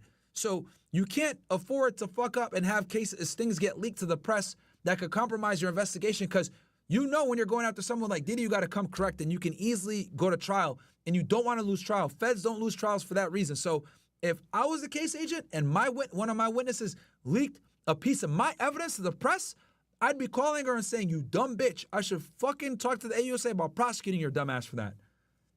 Hey, yo, we got this picture on the screen. I don't even know if it's real, but it's hilarious. They said this is OTF Jam in the interrogation room, and they got him fucking up a bag of motherfucking, what is this, a McDonald's. Is that, like, at this point, a TV myth? Like, is it actually a thing where people might be like, hey, we're going to give you some food you might like that you could tell us the truth? It's true, bro. I would always get all my witnesses food whenever after I arrested them. I'd always ask them what you want to eat, and we take them and get them whatever. Because a lot of the times, that's going to be their last, like, good meal, bro. So wait. What if you just eat the food and don't say shit?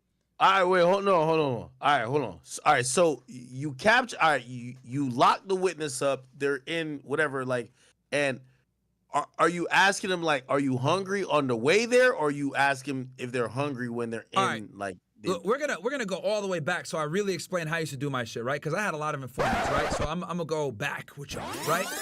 So let's go to the house when they get arrested. Yeah. When he gets arrested, I'm not the one arresting him, okay? That's number one. I go ahead and I put the SWAT team and they go get him, right? But so they're not mad at you. They think you the good guy. Exactly. So the strategy begins in the beginning, right? So I'm the case agent. I'm the guy that's running the case, right? Depending on who the individual is, depends on how hard I'm going to go. If they're not that bad, like if they don't got a crazy criminal history or like it's not like that serious, I'm going to try to catch him at the airport.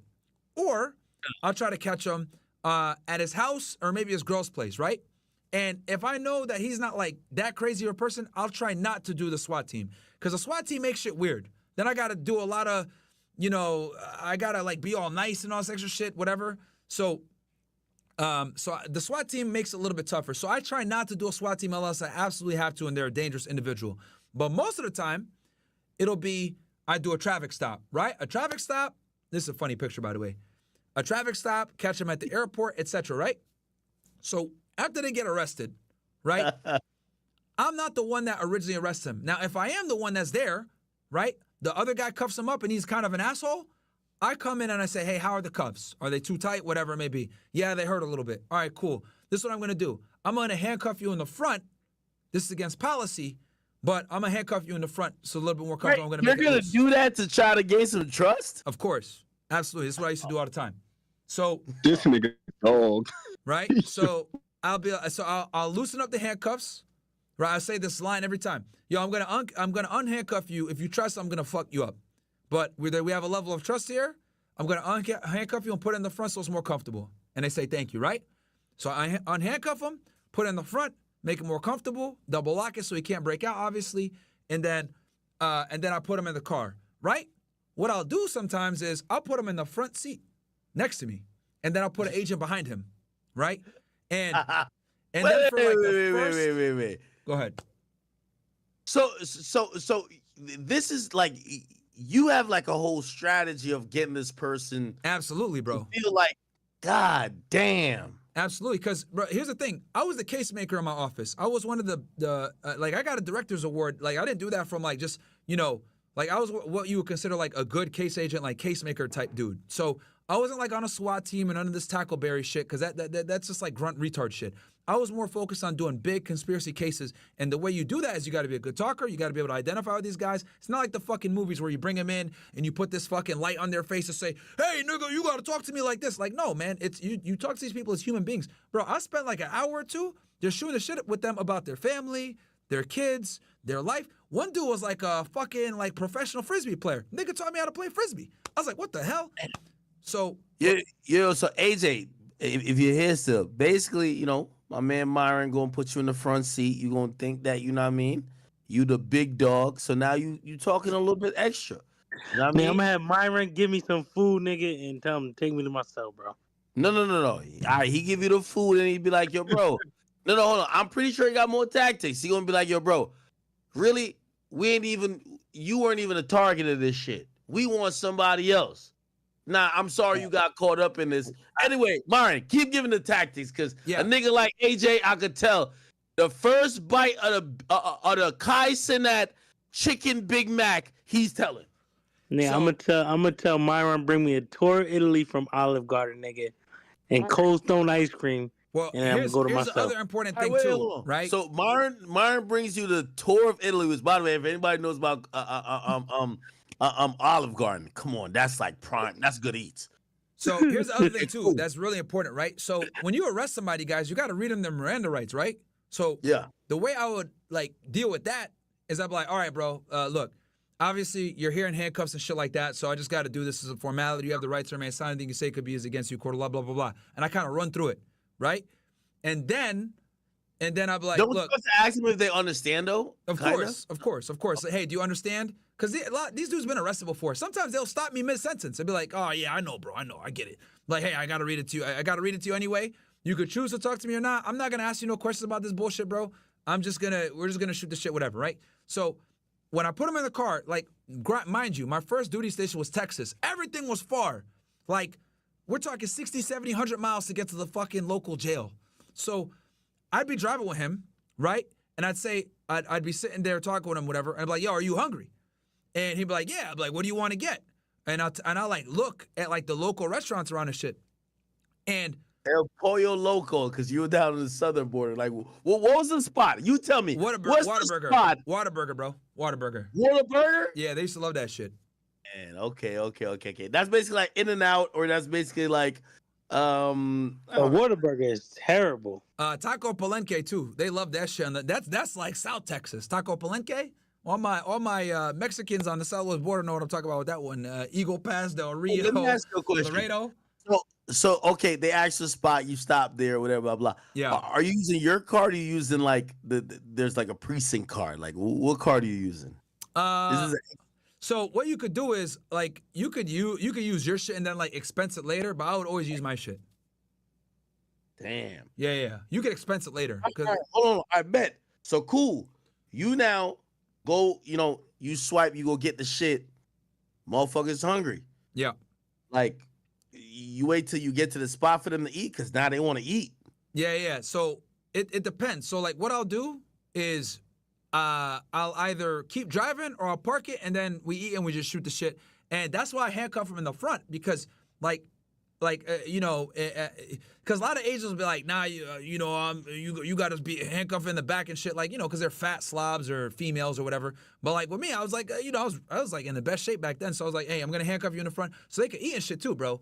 So And that stuff goes really far because most agents are dicks, most cops are dicks. Like, I never, ever treated them shitty. I always talk to them like a human being. I always call them by their first name or whatever they prefer to be called by, their nickname, whatever the hell it may be, depending on who they were. If they're a high-ranking guy, I would refer to them by their high-ranking name.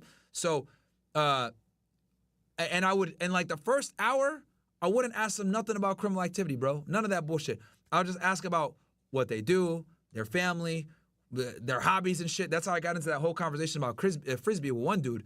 But hold on, hold on, real quick, Myron. Say you get somebody in custody, and this is the conversation that happens right here. Just listen. I don't know if you can hear it, but this is a conversation. Yeah. Give me some McDonald's. When you come back, I might remember something. Can you do that? Oh yeah. Big Mac, fries, Coke. Yeah. Done. Say the homie, say, yo, if you get him some McDonald's, by the time you get back, you might start remembering some shit that's going down. Yeah, I mean, what you doing? Yeah, you could do it like that where you order the food once you get back to the station. I used to get the food for them right then and there, so they would. Because here's the thing: the drive was so long that they'd be hungry again by the time we got to the interview. Oh shit! You just keep feeding these motherfuckers. Oh yeah, bro. Oh yeah. Have you ever fed somebody and just like, all right, thank you for the food. Now can you send me to myself? Yeah, that's how that happens too. And that's the thing. Here's the thing: I never pushed it, bro. So like when they say, "Yo, I don't want to talk," I'll be like, "All right, cool." Or if they say I want a lawyer or some shit like that, I'm like, no problem. I put them in the cell. You know what I always do? I let them spend a couple of nights at the county jail, and then I come back like 3 or 4 days later. And then I would say 80% of the time, they'd be like, yeah, I want to cooperate. Fuck this. This shit sucks. Yo, this sounds diabolical, man. Okay, all right, bet. So now you got him eating a tour, Italy, all that type of good stuff. And now they're kind of sizing you up to say, yo, listen, because this is going to probably be a thing. They're like, yo, listen, yo, I could help, but I need to know if I got a deal. Like, yo, what are you going to, like, they basically want assurances. Of course. Right? But you're a agent. You can't give assurances because you're not a DA. How do you deal with that? Okay, this is what I always say. This is my go-to line. I'm going to call the AUSA, and I'm going to vouch for you. That was my line every time. Now, depending on who the individual was, right? Like, depending on who they were, like, let's say they're a middleman. I'll be like, look, I'm just going to keep it straight with you, okay? I know everything about you. I know who your girlfriend is. I know you sleep on this at this address, blah, blah, blah, all this shit, right? And then I'll tell them, I know you're the fucking, you just stashed the drugs at your crib. I know Pablo is the main one that actually does XYZ. And I know this dude does XYZ. Do you want to take the rap for all these dickheads? If you cooperate now, I'll literally go call the AUSA, and we can work something out. If not, no big deal. Say the individual is Durk. Say the individual Durk. Oh, Durk is cooked because he's the highest on the totem pole, bro. Well, let's say, I bet I need this in writing. Ooh, that's a good one. If Durk says I need it in writing? No. This guy you got in custody, you just fed him. You're like, oh, I can vouch for you. I bet I need that in writing. Okay, so I'm going to tell him, all right, so we could go, because here's the thing. I'm going to tell him, I got to talk to the AUSA. I don't know if we can get you anything in writing right now. All right, then I'm not going to do it. All right, then you're going to have to spend the night in county jail, bro. No problem. All right. Okay, and then you go change that after 4 or 5 days. They go, I come back. He's going to try to say, so what happens if I tell you some shit and nothing happens? Now I'm still here. Well, here's the thing, like I said. This is where, as a criminal, you got to be intelligent, right? So if you got a lot of information, right? For all you guys, okay, so we talked about how to become a murderer, right? And all this other shit, which I don't think you guys should ever actually follow this advice. But let's say you did get caught up in some fucking conspiracy shit. For anybody in here in the chat, I got you guys. This is what you do, all right? You get caught in a drug conspiracy, you get caught in a fucking RICO or some other shit like that. Let's say you're not the top dude. You're in the middle somewhere. Fantastic. This is what you're going to tell the agents when you get arrested. Look, I'm going to cooperate. I want my lawyer. I'm going to go ahead and 5K proffer. I'm going to debrief with y'all. And that's it. And I'm going to debrief with you guys. I'm going to give y'all everything that you want to know. Let's get a 5K going. Let's get a proffer going. I'm ready to come forward. I'll give y'all everybody. But I need a proffer. Boom. And then he could maybe call an AUSA and get a fucking 5K that day. Get you a letter that day. depending on where you stand in the organization. But the thing is that you actually have to have some, because keep in mind, when agents pick you up, they already know what you're privy to and what you're not privy to a lot of times in these conspiracy cases. So if you're a low-level guy, they're going to be like, nah, we ain't going to give you a 5K. But if you're like a mid to higher level guy, they'll be like, all right, yeah, we'll give you that 5K. But if you're the top guy, you ain't going to get no 5K 9 out of 10 times unless you got something really fucking good. So in Durk's case, the only thing he has to barter is he's got to solve those murders in Chicago. And that's assuming the FBI even gives a fuck and wants to solve them. AJ, you taking the 5K? What was that? Hell no. I'm not doing that. Is what doing a 5K? I'm asking if AJ will take the 5K. Nah, I wouldn't do that. I'd stay in jail. Nigga, Myron got me the tour of Italy. I'd have been good, nigga, for a few days. All right, well, you got the tour of Italy, then you're going to be fucking in the cell with fucking, with Mario and shit and Luigi. And you're going to wonder what the hell's going on. That's fine. Yo, so all they got Durk on is what? Murder for hire? Why is that? Bro, they got him on conspiracy for murder for hire, and that should solve the criminal complaint. They're going to indict him probably for more. Well, that's not When not do you good think enough. the indictment? When do you think we're gonna see the indictment? Within 2 weeks, probably. Okay. Bro, you guys are saying, yo, it's just murder for hire as if it's like that's some bullshit charge. You guys do realize like that's that's like a but like life sentence, how right? did they come up with that? Did y'all not see the whole show? Bro, I'm asking you, man. Just how they come in the short term, bro. Bro, we literally went over all this, man. Yo, it's simple. Bro, I just tuned in, bro. Okay, it's very simple. Durk hired a dude to facilitate all this. The dude that he hired, Grant, is a dumbass. Used OTF credit cards, took private jets. Okay. When he did an interview with Act, he said, yo, his accounts was fucked up. He rented luxury cars. People were stealing monies from him. That's what happened, bro. Nah, because here's the thing. He said on a text message, yo, don't use my name on none of this shit. Obviously, they got cooperators that knew that Durk ordered the hit. There's OTF credit cards being used. There's instruction being done, flying on private jets with these individuals. Like, bro, these niggas is cooked, man. They're cooked, bro. That's not good enough. He did say he lost his phone. They know that he's the user of the phone because somebody was contacting Durk on that phone in February 2022. So they know for a fact Durk is the user of that phone number. Man, yeah, that was 2 years ago. Bro. Yo, it's a wrap. Just accept it. Man. It's a wrap. What did he? Wait. Myron, what do you mean it's a wrap? Bro, Durk is cooked, man. Look, I know you guys fuck with the voice and everything else like that, but I'm being objective. I'm a fan too, but you gotta stick a fork in it sometimes, man. That's the only thing he's guilty for. So let me ask music. you a question. So 6ix9ine, got federal charges. Yep. Got 2 years. Obviously, he cooperated.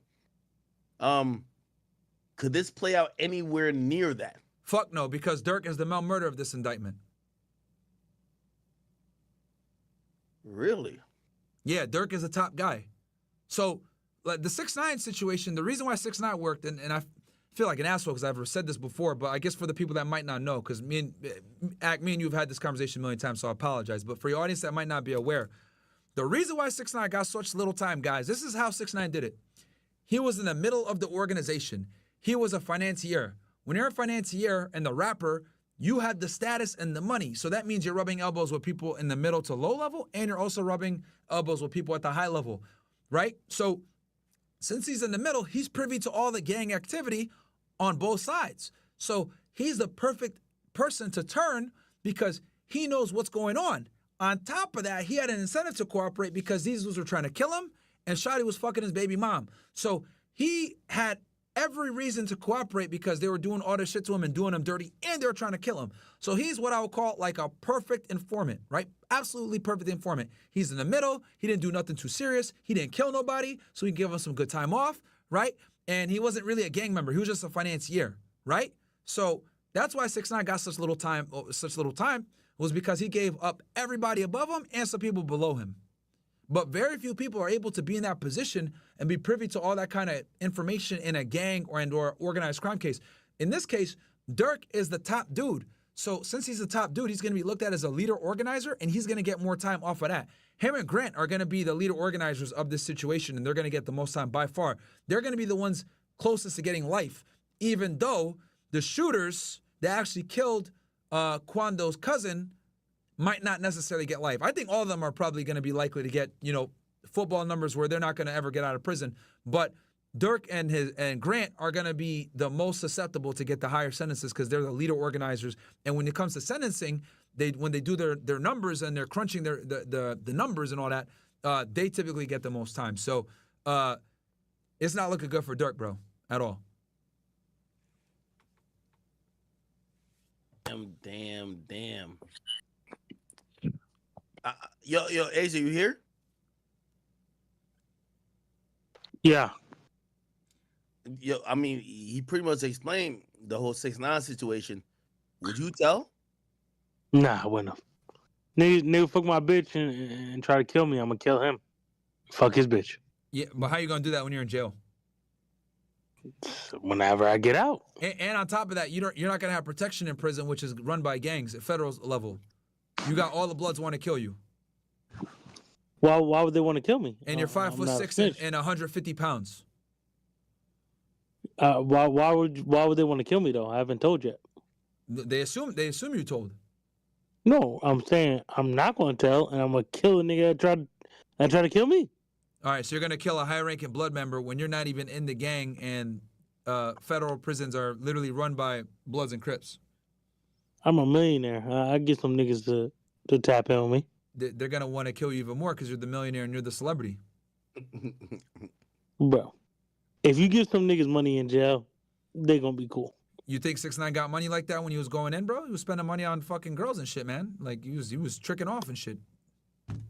I mean, I don't think he was like crazy rich, but he had enough money to pay some niggas off. Like, yo, this is what we doing. Yeah, people really underestimate like how bad rappers are with their money, bro. Nah, even if I had no money, I'm still not telling, nigga. We gonna figure this out. Like, but I ain't gonna tell. For 40 years, you gonna figure it out?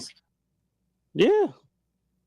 Okay, bro. I chose to get into this. I chose my nigga. I ain't gonna tell on some niggas because. Yeah, but, what? But these dudes try to kill you and fuck your baby moms, bro. And they stole money from you. They literally stole money from you. So that means I need to get back. No, I'm not about to tell you. AJ, would you tell on the dad? No. Like, what if Durk blamed everything on King Von and D thing? That might be a good thing. Crazy. That might be a smart move actually, because I was just gonna say that if he came clean and confirmed all the murders that King Von did, which we know he did multiple. Look, King Von is dead, bro. Bro, that's snitching. That's snitching. All right, well, all right. He dead, bro. No, that's snitching. Doesn't matter. Our cousin said he could snitch. You're not supposed to talk to the police at all. All right, I get it. That's snitching, bro. But at some point, like, he got a family and kids, bro. That's fine. You see your kids do jail visits. Bruh. Nigga, he just throw it all away, bro. He just throw it all away. I can't lie to you. I know Durk. I know Durk right now is like, it was worth it. I don't care. No. Durk's not saying that. Bro, he didn't even get the where's target. my lawyer? He didn't even get the target. I'm saying if he did it with Durk, if I was Durk, I'd be like, if I did it, it was worth it. I don't care. You seen India, bro? It was worth another nigga being deep inside India. Nah, bro. I'm gonna be honest with you. I really think India gonna hold it down for at least probably like 8-10 years. The fuck? That's some wishful thinking, academics. Yo, India is not your regular thought, man. She not about to just get that pussy to another nigga, man. No, I she get got that. Yo, act, man. Durk's coming home, man. She don't gotta. It's not gonna be that long. Yo, she got 3-4 kids with him. She gonna hold it down, bro. Yo, act, you tripping? Bro, Durk ain't paying nobody, man. Yo, I think Durk needs to come to the feds and say, yo, I solve all those murders in Chicago, do a 5K proffer, cooperate. What murders, man? You don't know about no murders. Come on, man. Seriously, it's entertainment only. Nah, my nigga Smirk will never do that. Bro. I met him personally, know the guys he's around. He's a stand-up dude, stand tall. He never tell. Every single murder that went down in Chicago in the 2010s, bro. Garen fucking he knows every trigger man. He knows he not talk about it. He knows where he's the not bodies a criminal, are. man. He knows everything, bro. If he does, he's not gonna say nothing about it. I promise you. He better, or else we're not gonna get no voice. The voice is gone. That's fine. I think he's cool with that. Are you? Nah, he'll be out. Hey, you think he cool with that, bro? I don't think so. I know. Durk rather get 100 years than talk and snitch. Look, I'm talking. Look, Act. What I just said, bro. Tell his legal team that shit, man. He need to go to the feds and say, I'm willing to proffer. I'll solve the murders in Chicago. Give y'all whatever you want. All the crime going on in Chicago. That's the only way he's gonna get out of this, bro. I promise you. That don't make sense, man. What do you mean, though, bro? I'm trying to save this Speaking dude. Chinese, man. Bro, I'm trying to save Durk. You niggas just want Now, him to Myron, rot. that sounds crazy. I ain't gonna lie to you. Durk You guys just want him to rot. I want him out. Dirk don't know about no murders out there, man. Durk. My guy was living with Durk. I met Durk mad times. Spoke with him. Talked to him a lot. He'd never do no shit like that, bro. Okay, bro, that's cool.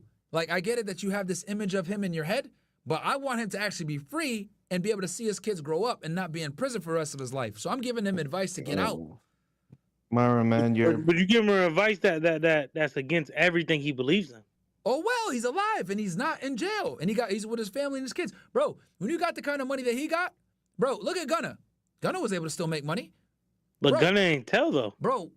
Oh my God, bro, he confessed to the existence of an organized gang, and that in itself fucked everybody up because he acknowledged that YSL was in fact a gang. Man. We can't speak for Gunna, man. But wasn't Gunna's police saying like you can't use nothing I say against nobody else? Bro, him admitting that YSL is a gang fucks everybody up in the indictment because that's acknowledging that it is an organized criminal entity and enterprise, which is what they alleged in the indictment. Even if they can't use that outside of this plea, they can't use it. They can absolutely. They can't use what I'm saying. They can absolutely use it. I thought that's what his plea said. You can't use what I'm saying outside of this. He admitted that the drugs and the guns, if I'm not mistaken, when he got caught with Young Thug, weren't his. What does that do? Yeah. What is that? Nigga, it wasn't mine. Okay. I mean, it was his. By proxy, that's him telling on Thug. If me and you in the car and I'm like, yo, that shit not mine. Yeah, that does not mean I'm saying it's yours, nigga. I don't know who the fuck that is. But me and you are the only ones in the car. It's automatically mine. I'm done. Listen, man. I'm cooked. It's mad niggas that get in this car. Bro, it was just him and Thug. That's the problem. Durk and Gunna are two different people, man. Hold on. It was him and Thug is the main guy that they were going after. So by you not taking the gun, the drugs or whatever it may be, or the guns, I forget what it was. By you not taking a rap, it's automatically going on me and I'm cooked. And here's the other thing too. Gunna's career is fine. Bro, these white people don't give a fuck if you get indicted and talk. They don't care. It's only niggas that care, bro.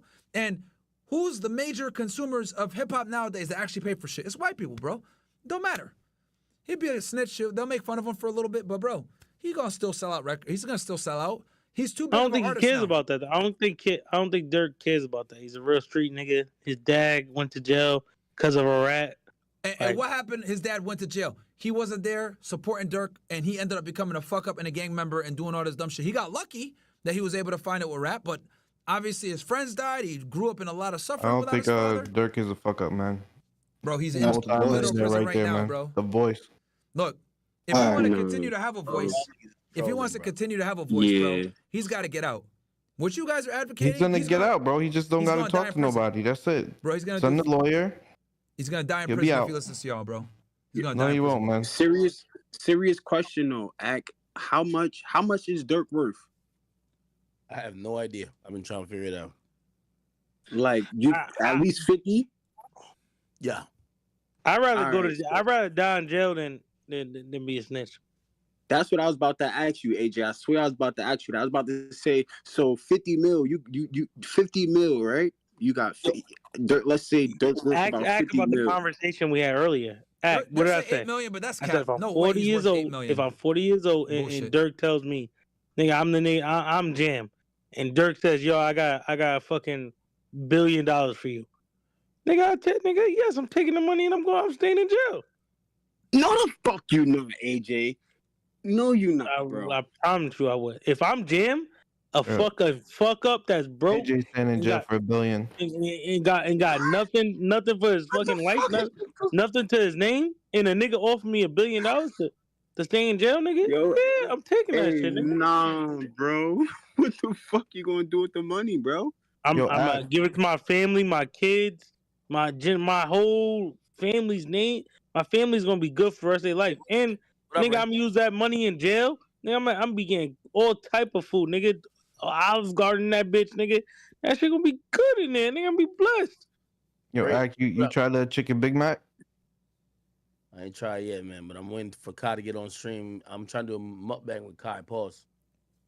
Yeah, man. I think Durk's best situation here, man. He's gonna cooperate, helps those unsolved murders come to the table, do a 5K proffer. Maybe they could do it in a way where it doesn't come out that he cooperated with them.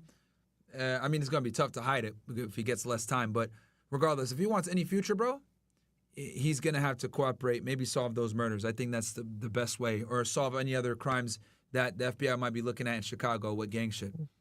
Yo, that sounds like a fairy tale, man. It's never happening. What's Birdman brother name? Gangster Terrence Williams. That nigga better snitch, bro. I'm telling you, bro. What if the witnesses come up missing? That's not gonna happen. Nigga, what if Jam just pull a YSL Woody? Yo, that'd be crazy. You guys gotta understand, bro. That YSL case is a state case with the state of Georgia with a bunch of fucking incompetent lawyers and idiots, bro. Like, the feds don't move like the state of Georgia. Like, this is gonna be this is the FBI. This is the Central District of Los Angeles, a very, aggressive U.S. Attorney's Office, and they're going after a A-list rapper. Bro, he's cooked. Yo, have you seen Durk's lawyer, though? He's beating that case, man. Okay, bro. This isn't Fannie Willis, man. I ain't gonna lie, Nah, bro. If you see his lawyer, he's winning the case, man. Now, didn't you say earlier he got a better chance than Diddy? Yo, anyway, any final words, bro, man? why do you guys think that Durk got a song called Federal Nightmares and not State Nightmares? Y'all thought about that? It's a song. You can't use the lyrics, man. Okay, but no. But I'm saying, why did he come out with a song called Federal Nightmares and not State Nightmares? Entertainment only, man. Okay. Why is it that last words, free K flop? Every rapper terrified? Any last words? Because I ain't gonna lie. The feds. I've been over 7 hours. And I'm finna get the fuck off of here. All right. Tomorrow. Shout out to the 30K. Yeah, Myron, I'm gonna give you the last word. Any last word from Ray? Nah, man. Basically, bro. We talked about. No, Myron, not you yet. Okay. I'll give you the last word. Ray. Ray. Okay. Oh, Durk about to be home, man. Don't listen to Myron. You don't know what he's talking about, man. All right. Stay solid. Don't snitch. All right, AJ, what do you think? Man, all right. What Straight Drop say, man? Before I bite the cheese, man. Niggas know what I do, Act. I be in the jail chilling. Good. And he got life. And he got life straight drop. I gotta say one more thing. That's fine. I'd rather get life than be a nigga that bro, he got life. Durk's gonna set the example. He's gonna show y'all. If you guys do not talk and let your lawyer do the talking, you beat the case. Watch. Bruh. He literally used an example of a nigga that got life. It's gonna be straight drop the soap now. Okay. All right. I don't find that funny. Facts. Who next? Yo, shout out to the 30K that we got in the server, and I just want to know if. Yeah. Oh, I was about to say, I didn't think we were gonna. Yo, do y'all niggas think that Durk should snitch on King Von and D thing and come home so he could be with India? Yes or no? I'm looking at the comments. Y'all gonna be honest with you? I don't care how tough I am, man. If I had India at the crib, man, I might have to catch y'all niggas later, bro. Like, just do the conjugal visits. Nah. You don't get that federal. No conjugal visits federal, bro. Oh, what? No. So how you get some pussy when you? You don't even get parole on federal, bro. No parole. All right, AJ, I ain't gonna lie. It sounds like you gotta talk, man. No conjugal visits, no parole. You gotta tell. Fuck it, nigga. I got pictures on my wall, nigga. Fuck it. Oh, man, they be smashing the COs, man. Stop playing. I'm a CO. They canceled Durk's meet and greet in Italy, so he got locked up, man. Damn. Man, he cooked, man. You guys don't care about Durk. All right. Look, for me, guys, check me out on Fed Reacts, Fresh and Fit. We're gonna be live tomorrow, 7:30 p.m. So on Fresh and Fit, and then I do my true crime shit with Fed Reacts on Sundays at 8 or 9 p.m. Eastern Standard Time. Yeah. So, yo, if you're around either before or after, I'll probably be on. So, What time are you gonna stream? Yeah, probably tomorrow. I'll probably stream like 5 to 12 or something like that. All right, I'll hop on with you a little bit. What do you want to discuss? You want to talk Durk some more or anything else? Yeah, we didn't get the ISO of just me and you because we had Trench's news in, and then we had the call. But, Sure. We could do ISO tomorrow. Yeah, whatever you want, man.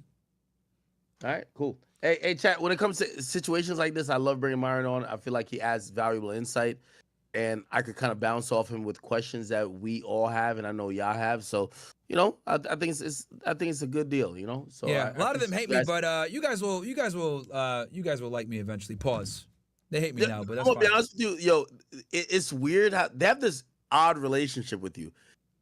When you get on here, first of all, I don't think none of my audience don't love the insight you bring here. They'll just bring up some odd shit to be like, yo, this is the guy who doesn't like black people. Of course. Yo, this is the guy. Of course. This is like they'll bring up some stuff, be like, yo, this is the guy who, and they'll bring up some like, you know, obviously some relationship stuff or whatever. And I'm like, yo, dog, hey, shout out to my guy Myron. I fuck with him no matter what he does, but like he has multiple different facets of what he does. He does relationship stuff. He does political talk. He does some stuff just about life and entrepreneurship. He does shit about getting in the gym and wealth and fitness. And then he also does stuff about law. You guys do it with me. You don't agree with me with everything. So like, why do you feel you got to agree with him with everything? It's okay. Yeah, man. I mean, they're all mad. Nah, they fuck with him, Act. They giving him W's. No. We need an Ack and Myron stream in the gym. Oh, yeah, no. Yeah, that'd be epic, nigga. Nah, that would be lit. Nah, but you got I've seen how Myron get down. Myron is like, he's like level 20. So like, I need somebody on level 3. You think I can keep up with Myron in the gym or what? Nah, yo, first of all, here's the thing. I'm gonna tell you why this nigga's ridiculous. So like, I spent all day doing all some regular shit. Like my new workout is like doing housework. I know it sounds mad old. I do sound old when I say it. But like by the time I get to stream, like now, yo, I'm about to go take a nap. I gotta go to the bank in the morning, go do some shit, and then I'm gonna get back on stream. This motherfucker is about to, when he ends his shit, he's about to go do push-ups, sit-ups, and bench presses. I'm good. That's what I'm saying. Yo, if a nigga's gonna go to the gym at 2:30 a.m., yo, God bless him. This guy's really like, he's trained for that. But I don't want to be on that regimen. I can't be right now. Hey man, whenever you're ready, whenever you're ready, man. I'm here. Whenever you're ready, bro. We don't got to even do it on camera. Pause. We could just work out without nobody seeing. Just make some. Hey, gains. by the way, hey, listen. Yeah. I told y'all, and Myron, I know you haven't seen me in person in a while. Chad, I told y'all, first of all, I'm down 30 pounds. Oh, congratulations, bro. That's a big W. Yo. That's a real big W. Oh, what? Keep it a bean with you. I didn't care nothing about like fans saying it, whether they saw pictures or whatever. Yo, everybody know I'm Jamaican. My mama Jamaican. My mama is always the first person to call me fat. When my mama said, "Oh, you lost some weight. Keep it up. Keep losing weight. I want you to live a long time, son." That's the first time I ever felt I lost weight. Yo, Jamaican moms, all they do is violate you. 100%. So if they tell you you lost weight, you good. Nah, yo, man, that's good, bro. Jamaican mom only violates you. Like, she's going to tell you everything that your friends won't tell you, bro. 100%. Oh, yo, Act, they're saying in my chat, Tory too. Bro, we all know fucking Tory didn't shoot that chick, bro. That's a whole other conversation, though. He should have told. Hold on. You shouldn't even say that because the dude on here is Tory's man who is doubting you. Yo, Ray, why are you on here down Myron when Myron's over here picking up a Tory, bro? Who said I'm down Myron? I just said Durk's gonna come home. Bro, I was like one of the first people to get the police report and said, yo, Tory didn't shoot that bitch, bro. It was her fucking friend. I was one of the first people to say that. Do you think Tory's gonna get out of jail? I don't know, because he didn't take the stand, man. I wish he took the stand, bro. He should have taken the stand, but I know he didn't want to. Well, even if he took the stand in this woman-controlled world, he was just a little more guilty, bro. Yeah, but the thing that kills me is like, bro, it doesn't make sense for her to shoot her because, bro, the bitches were fighting, bro, before the shots were even fired. Like, Meg and her dumbass friend, what's her name? What was her name? The chick that she fought, her best friend. Kelsey. Kelsey, yes. Bro, they were beating the shit out of each other, bro. There was nails and hair and all that shit all over the street, bro. And Tory tried to break that shit up. It doesn't make sense for him to shoot at Meg's feet. No, it was her friend Kelsey that shot at her. That's why she took the Fifth Amendment. That's why she decided to stay silent on the stand when they brought her up and they had to give her dumbass an immunity deal. As soon as she took the Fifth, I knew she shot her, bro. And all the evidence points to it, too. Yeah. Tory is innocent, bro. He's fucking innocent. He just didn't want to take the stand because it was a lose-lose. If he took the stand and he implicated her, it would have hurt his career. Yo, I'm going to keep it a beat with you. Tory would have never been in jail if he took the academics philosophy. Tory was trying to act too tough. He wasn't trying to like, oh, I ain't going to snitch. Nigga, I would have said from day one, first of all, I'm trying to normalize calling the police versus women. You in an argument with the woman, you can't backhand her. Yeah, you facts. can't choke slam her. You better call the cops. Otherwise, you better be ducking like Jay-Z when she's swinging at you. You can't do nothing. We in America, bro. You know what I'm saying? So it's like, these days we're shaming dudes for this, that, and third. It's like, what are the options? So now, say you're at, Myron, you're at the crib. You got some belligerent woman. She's acting crazy. You ask her to leave. She said, no, bitch, I'm not going to leave. What you going to do? Put hands on me? What's up, nigga? Fuck you. You a bitch. This and third. She's talking crazy to you, whatever. What you going to do? I'm pulling out my camera and calling 911, bro. Fuck that. Exactly. Yo. I'm snitching. Fuck these bitches. Yo, Men there's no are the street new code with women. hoes. You can't do, yo, no listen. street code with hoes, You man. can't physically remove a woman, so you got to call the cops. You have to, bro. So, like, I've been trying to normalize, yo, listen, man. You got an unruly chick. Listen, keep your camera for your own protection. Hopefully you got surveillance footage or something or a Ring camera and call the cops, man. These women don't respect nothing but the law. Facts, now, I don't think Tory did it either, but why you think Meg would say he did it then, Myron? What, to protect her friend, and she was mad at Tory, bro. Why would you want to protect her friend? They're not friends no more. Because at the time, they were still somewhat cool at that point. Okay, but now they're not, so why wouldn't she just be like, I'm just dead this situation? Like, because she already said that she already pointed him as a shooter, and she would look crazy. Okay.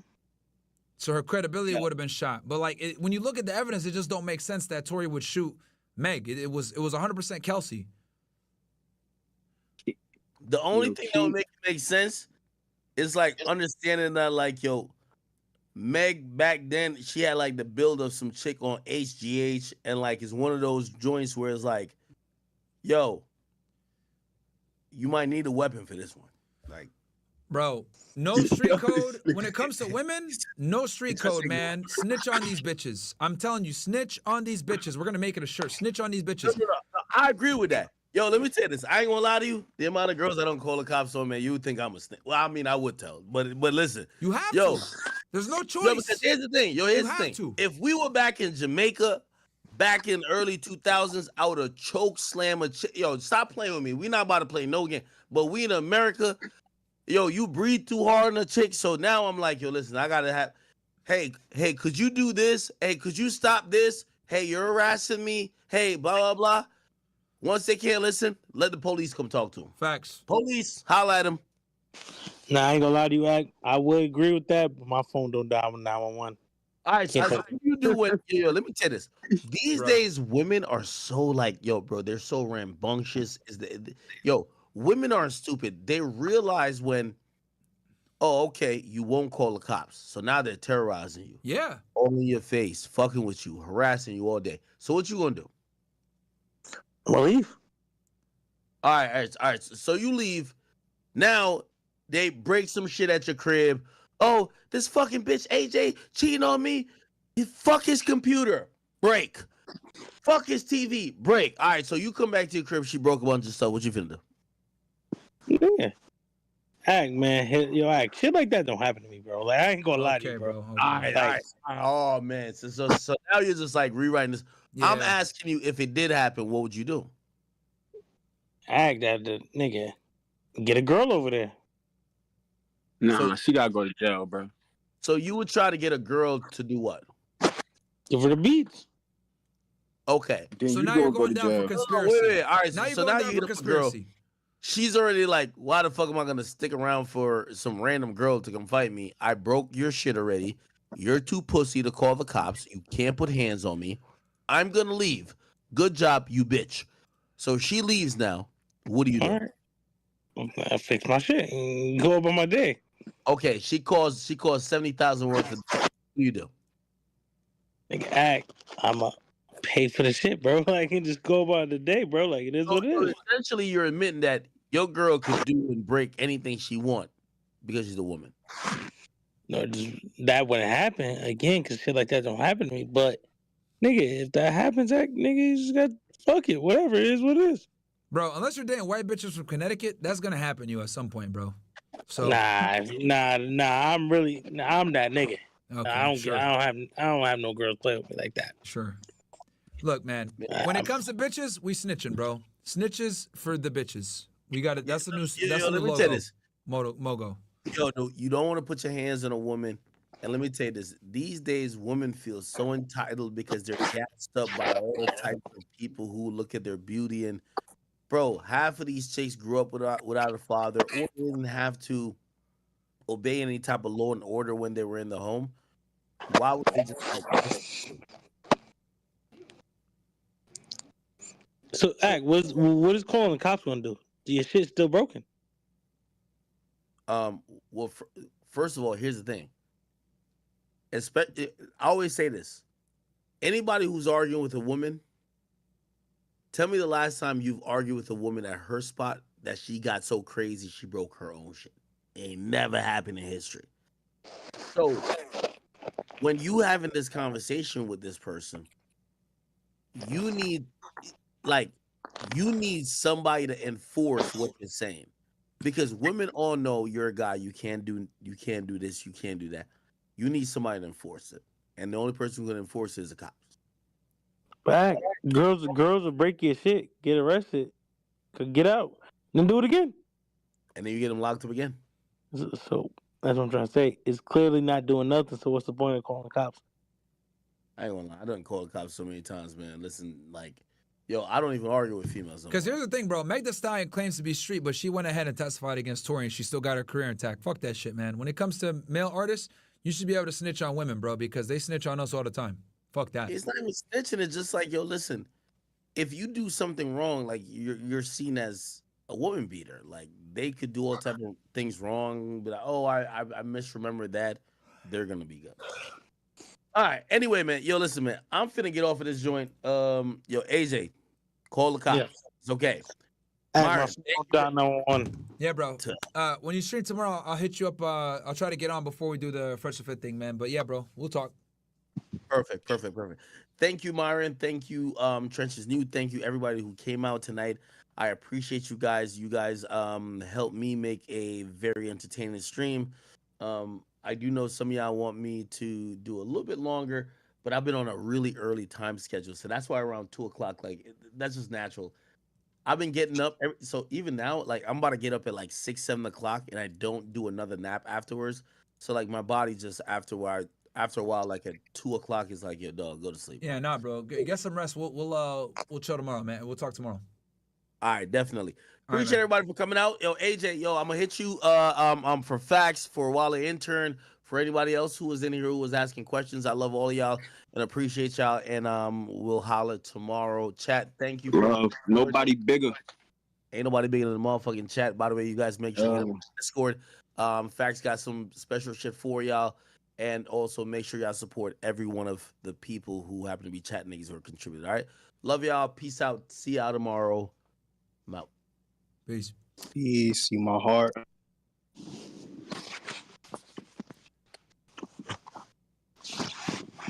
All right, guys. I'll catch you guys. Be safe, right? All right, bro. Heard you. Peace. Yo, Myron, you should Take come to care, Act Cody. Show. You should come to Act Show on the 2nd. 2nd of what? December or no? November? No, November. Yeah, Boston Richie. Where's Are that? you still streaming? Yeah, I'm still streaming right now. Yeah. Where's it at? Never mind. In Jersey. Okay. Shit. Okay, then. Well, yeah, I'm still streaming, so I don't know if you guys want to keep it on the low, but I'll link with you guys and we'll figure it out. For sure. Hit me on Twitter. Myron Gaines X is my Twitter.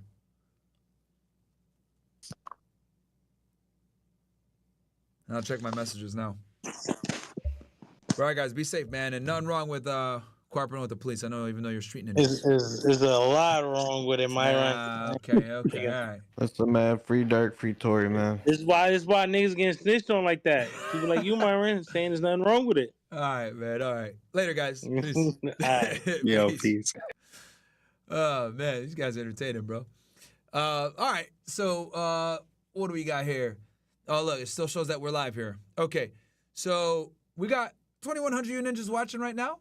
I think what I might do is I might end the YouTube stream, and we might go ahead and watch the most banned documentary. Watch an hour of it or something like that on CastleClub. So, guys, come on over to CastleClub, ninjas. All right? Come on over to CastleClub. Oh, man, what the hell?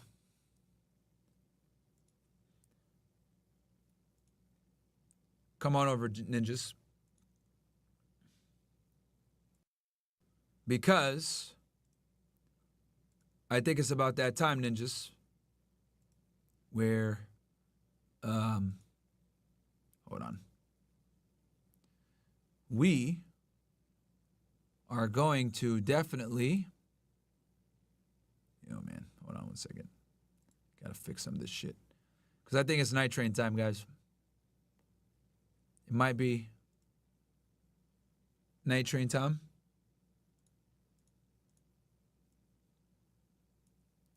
With Myron Gaines, as y'all know. Only on CastleClub. We might do a night train tonight, ninjas. I'm tired, but fuck it. No one cares if I'm tired or not. We got to make this shit happen. So, what I might do is, like I said before, we definitely won't be able to watch it on YouTube. I'll tell you guys that right now. We're going to have to probably watch this thing on... We're obviously going to have to watch this thing on Rumble. Or no, sorry, CastleClub. So, my CastleClub ninjas, we're going to keep going on. The train does not end.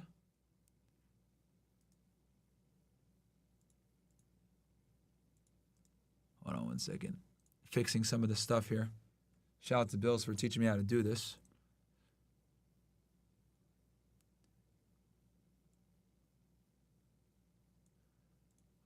And then YouTube. All right, boom.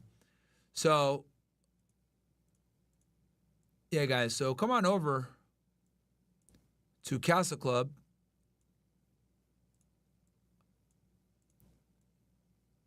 I'll read like any last chats, and then we'll come on over to CastleClub, because on CastleClub we're gonna watch the most banned documentary ever. It's gonna be litty. It's gonna be a good time. You guys are going to learn a little bit about history that everyone is too pussy to acknowledge.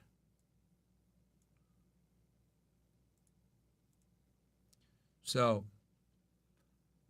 come on over, ninjas. All right, let me read some of these Rumble rants before I do it. All right. Yeah, guys, CastleClub is our membership site. It's $35 a month, but you get a lot of value on there. We give you guys... Zoom calls, multiple Zoom calls a week. We post extra content. I hang out with you guys, Discord. It's just way better, man. It's just way, way better. CastleClub link. I got you, my friend. It's CastleClub.tv.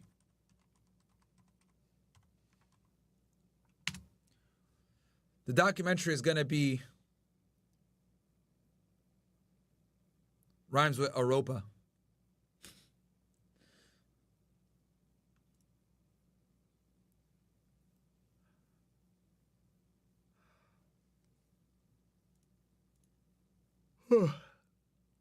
And also, honestly, I kind of want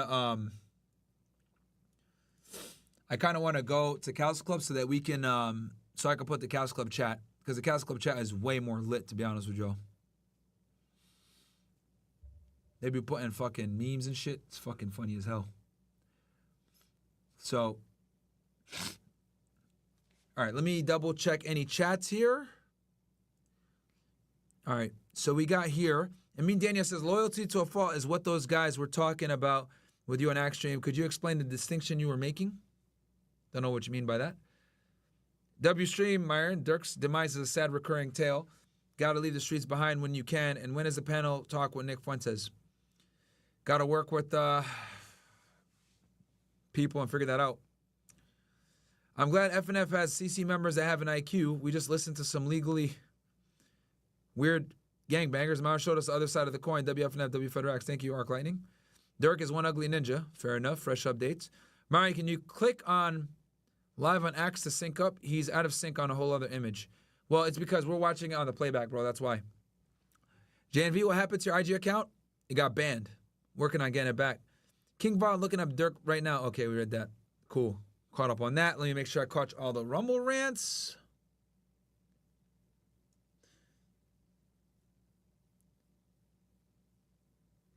All right, no Rumble rants.